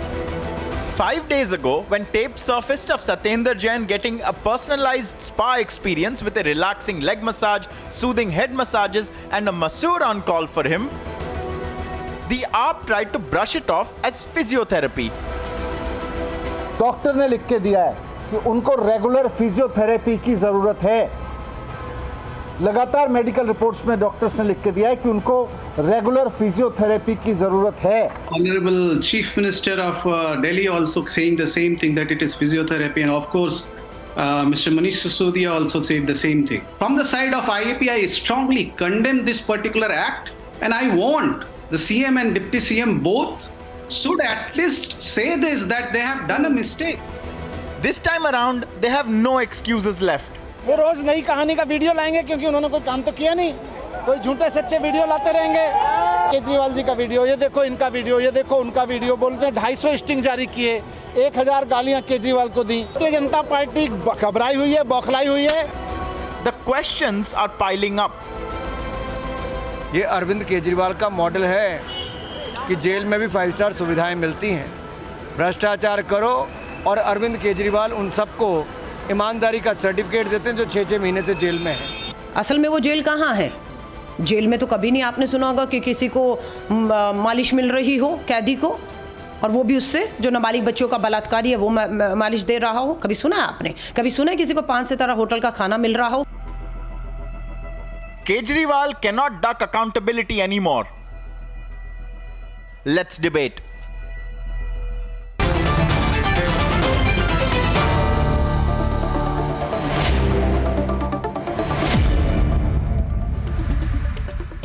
Charu Pragya of the BJP, Ajay Alok coming as a political analyst, Huda Zariwala leans towards the AAP, and Irsan Trivedi also supports the AAP. It's bizarre, you know, I've been to jail. Out of all of 5 of us on the screen right now, I can at least say I'm the only one who's been to jail. I've spent some time there. I used to sleep, Charu, on a thin mattress, Ajay, thin mattress, and I never got lunch because they used to interrogate me all day. Uddhav used to send his people to interrogate me. But when I came back for dinner, let me tell you what the dinner was. The dinner was 2 very hard rotis and some very watery dal. I can't imagine what's going on. Why didn't I get this, Irsan? Why didn't I get this? Huda? This is what is this form of physiotherapy going on here? Ladies and gentlemen, look at the physiotherapy. I want to show the pictures of the chumpy. That's the physiotherapy. I want to hear the defense. Let's go straight to the point, Dr. Trivedi. Look at this. This physiotherapy. Look at it closely. Irsan, you're watching this? Wonderful. What kind of physiotherapy is this? Zara bataiye na mujhe. Dr. Trivedi, kuch boliye. This full body massage going on there. What kind of physiotherapy is this? I'm waiting for you to say that. No, please say. Continue. I mean, sir, why Bharatiya Janata Party is so desperate behind one person where there's nothing, nobody's behind one person. Is this, no, what's it? Two pictures in the middle. What's Wait a minute. Is giving Instead being of on. discussing the videos, look concerned about Bharatiya Janata Party. Look at Bharatiya Janata Party video propaganda party. I mean, like who are just trying to program and why? I mean, there is a lot of things to do in MCD. Can I interrupt? I mean, tell them please that there is a lot of things to do in MCD. And even just 1 hour before, the 1 hour before, Honorable Court also. And Honorable Court also told them just 1 hour before that he should be given proper food. Is that what the court has asked you to do? Just 1 hour before it has happened. He's not addressing the issue at hand. Arnab, can I mean, you don't have MCD to run. I mean, you have only Satyendra Jain to run. No, you have 1 minute. One minute. Just let me explain. Charu wants to respond. One brief point. It's not about Satyendra Jain. Who the hell cares about Satyendra Jain? It's about corruption, sir. Do you understand? Yes. This is corruption. Understand the point. Okay, Charu. So, there is a minister who is behind bars on the charges of corruption. Instead of suspending this minister, instead of putting this minister in his place while investigations go on, Aam Aadmi Party decides to do a complete cover-up. The extent of this cover-up is such that a POSCO inmate, a person who is in jail on the charges of raping a child, is called a physiotherapist. That is the extent of lies that Arvind Kejriwal is telling the world. He talks about not getting food and losing weight. Jail authorities tell us he has put on 8 kilos because he's chilling in jail. It is not a jail, it is a resort. It is a free of charge resort which is managed by the Aam Aadmi Party, which is being misused by the Aam Aadmi Party, and now which is being shown to the world by the Aam Aadmi Party as their true reality. So this party, which was elected to power, talking about India against corruption, has actually become the flag bearer of corruption in this country, Arnab. They have become flag bearers because every single time news come out of Bihar jail, it is terrible. Okay, don't speak over me, Arnab. You know, I have an issue which is more worrisome than what is going on in jail. You know what that issue is? The issue is which is a cover-up which is done by the Chief Minister of Delhi. So Satyendra Jain is corrupt. But why is Arvind Kejriwal protecting him to such an extent? That he's not even being suspended, he's being supported. He's being given massages and food and whatnot. He's running a nexus from behind the bars of jail. Arnab, is that allowed? Is that possible in this country? And how is it political? No, I think people are losing faith because... No, people are losing faith. You know, I'll tell you, you know what people are saying? The last time somebody did these things in jail, you know, I'll tell you one thing interesting, because I'll tell you what the AAP has achieved, which even Charles Sobraj could not achieve. Charles Sobraj, he tried to escape. I don't know if he actually escaped from Tihar jail. You know, Charles Sobraj did that. But look at the AAP. AAP has done what Charles Sobraj could not do. Corruption inside Tihar jail. Yeah. Corruption inside Tihar jail. Getting his basic rights. This is corruption inside jail. Imagine the corruption outside jail. If this is what they have done inside jail, imagine what they've done outside jail. Right. The gentleman is on a relative fast. He has complete rights to access his food. His medical MRI scans have been delayed since October 21st. Okay, 1 minute. Just wait a minute. Wait a minute, Charu. Huda, complete your point, then Ajay will come in. Yeah, come on. Yeah, complete your point. Huda, complete your point. Huda, complete your point. Yeah. MRI scans for Dr. Satendra Jain have been delayed since October 21st. Where is the answer on that? Dr. Satendra Jain is on a relative fast. He is on a relative fast. There's no food for a demand. I can't hear Huda. I said, let's get Ajay on the left. Yeah. Complete your point, Huda. I couldn't hear you. You said what? This is a fast. You're saying he's on a fast, viewers?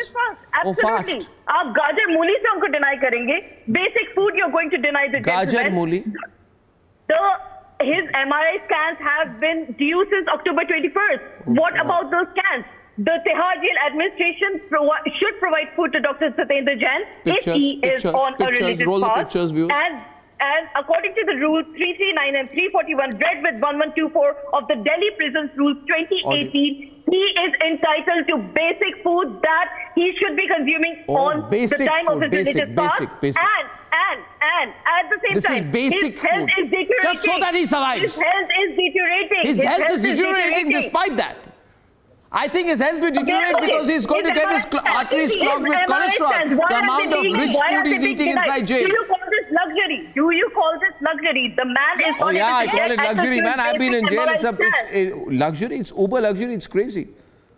You can't. Mr. Arnab, with all due respect, Mr. Arnab, with all due respect, do the leakage of these tapes? What does the BJP want to prove with these leakages? Do you think a media trial can actually pressurize the court? Huda, 1 minute. Huda, you asked me a question. I'll tell you one thing, okay? I'll tell you. What these tapes prove, I'll ask Ajay Alok. For me, it proves that you can have food of your choice. You have got massage on demand. You have got different kinds of massage. Hand massage, head massage, chumpy, full body massage. Part of physiotherapy. No. Mr. Arnab, part of physiotherapy. You've turned it into a resort suite. I'm so glad the tapes have come out. I really want to talk to Arvind Kejriwal about it if he gives me a chance to. And can we talk about the tapes coming out being completely wrong? Being completely wrong. Yeah. Ajay is seeing the tapes. Okay. Arnab, the first of the thing, being a doctor and being a neurologist, I can tell you that if he is suffering from lumbar radiculopathy and he has taken nerve blocks, 2 surgeries, then this kind of massage should not be given in any case because that will deteriorate his problem. Number one. This is not a question about BJP or AAP. It's a question of our system. It's a question of our system. The same leader who used to say कि jail में लोग आराम दे अपने लिए suit बनवा लेते हैं, quoting Lalu Prasad Yadav. If you remember 2012-13, the most corrupt person. Jail में अपने लिए सूट और सुविधा रखते हैं ताकि ये जब जेल जाएं तो बहुत आराम से सब काम कर सके. Now this person who supposedly should be given a Bharat Ratna by Arvind Kejriwal, now first he's accused by a conman that he's doing extortion from him in crores to provide him the similar facilities what he's availing in the jail. He's accused. That also goes off. Now, no. Hello, listen to me please. I didn't interrupt you in between. Second thing, open video coming up, he's taking a head massage, he's taking a body massage, and that too by a POSCO convict, a rapist. And you guys are defending. Being educated, you guys are defending this. What normal Indians would think about this? So that means what kind of a perception you are throwing in the for initial Arvind videos, Kejriwal and Aam Aadmi Party? This is support This given is how by, power corrupts. other things. This is how power corrupts. The power has entered in your head. This is how power corrupts. This is sheer corruption. When a person are we living in a banana or an orange country? There's a super prison. He's not getting That from is super outside. prison. It is not thing like, Are prisoners allowed to do that? Are prisoners allowed to do that in jail to a fellow prisoner? No. Every jail has a hospital. Every jail has a physiotherapy center. Have you been to jail ever? I'm telling you, why didn't you go there in the jail, in the jail hospital? Why he was getting everything in the room? LCD screen. Room service. Enjoying juice. Huda. It's not a matter of question of Aam and BJP. It's a question of our system. By that logic, the system is being by rot. that logic, Mr. Amit आम Shah, हिंदुस्तानी सवाल पूछ रहा है ये. Source of possible privileges when he was serving jail time. Has the BJP What nonsense? Charu is on the debate. Number one. Brought that into there is no question. Huda. He is getting. By the way, viewers, I'll tell you one thing. Huda, you know what? I this fellow. You should tell Satyendra Jain that you know he's getting refills. He's. You know, it's endless food. You know, you've been to this restaurant sometimes, you know, they keep giving you as much food as you can eat. You pay a fixed amount, Charu, and you can eat as you like. This is eat as much as you like. Arnab, get a massage as long as you want, sir. This is nothing but political vendetta by the BJP. Why not? No.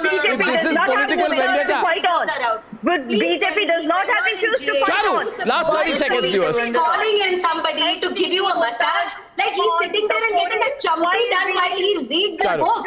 He's got more food than 5 people can eat, and he complains in jail. I'm sorry, he's on a holiday which is paid for by the citizens of this country. He's sitting on a constitutional position. He's exploiting a constitutional position. He's misusing the authorities in Bihar jail to live this kind of a life. Now, Huda, I don't know you, but kindly don't speak over me. Do not speak over me. Let me get my point across. This is a terrible way to debate. Please have some decency. You are not making any sense. First of all, you're defending a rapist and calling him a physiotherapist. Madam, I doubt you know how much education and studies go behind becoming a physiotherapist. It's actually a qualification you have to work to get. Any random rapist behind bars in Bihar jail cannot give you a head Viewers, massage. the picture which is wonderful is that of the Chumpy. I'll end the program tonight by this. I'll end the program with these pictures. Can we have the Chumpy pictures full frame, please? Ladies and gentlemen, my question tonight is, what is your message to Arvind Kejriwal when you, full frame please, when you see these pictures? Mr. Kejriwal, have a look. What do you call this, Mr. Kejriwal? Just have a look at this. Have a close look, Arvind Kejriwal. Look at where your political career has gone. Look at where you started and look at where it has landed. The Tihar holiday and the intellectual property rights of this are with the one and only Aam Aadmi Party. I shall see you tomorrow at 9 o'clock. Good night and goodbye.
Arvind Kejriwal ji की पोल खोलती है और उनके model की पोल खोलती है कि लूट भी करो और मजे भी करो, यानी कि लूट के भी मजे और जब जेल जाओ तब भी मसाज और मजे भी करते हैं। और साथ ही साथ जहां एक और न्यायालय में गुहार लगाते हैं खाने को लेकर, जब उनकी प्लेट सामने आती तो आम आदमी को भी लगता है कि ये कैसी सरकार है जिसका स्वास्थ्य मंत्री 6 महीने से जेल में और अरविंद केजरीवाल उनको ईमानदारी के सर्टिफिकेट बांट रहे हैं। और यही नहीं, उनके मंत्री को जेल में जो सुविधाएं मिल रही हैं वो किसी अपराधी को कैसे मिल सकती हैं?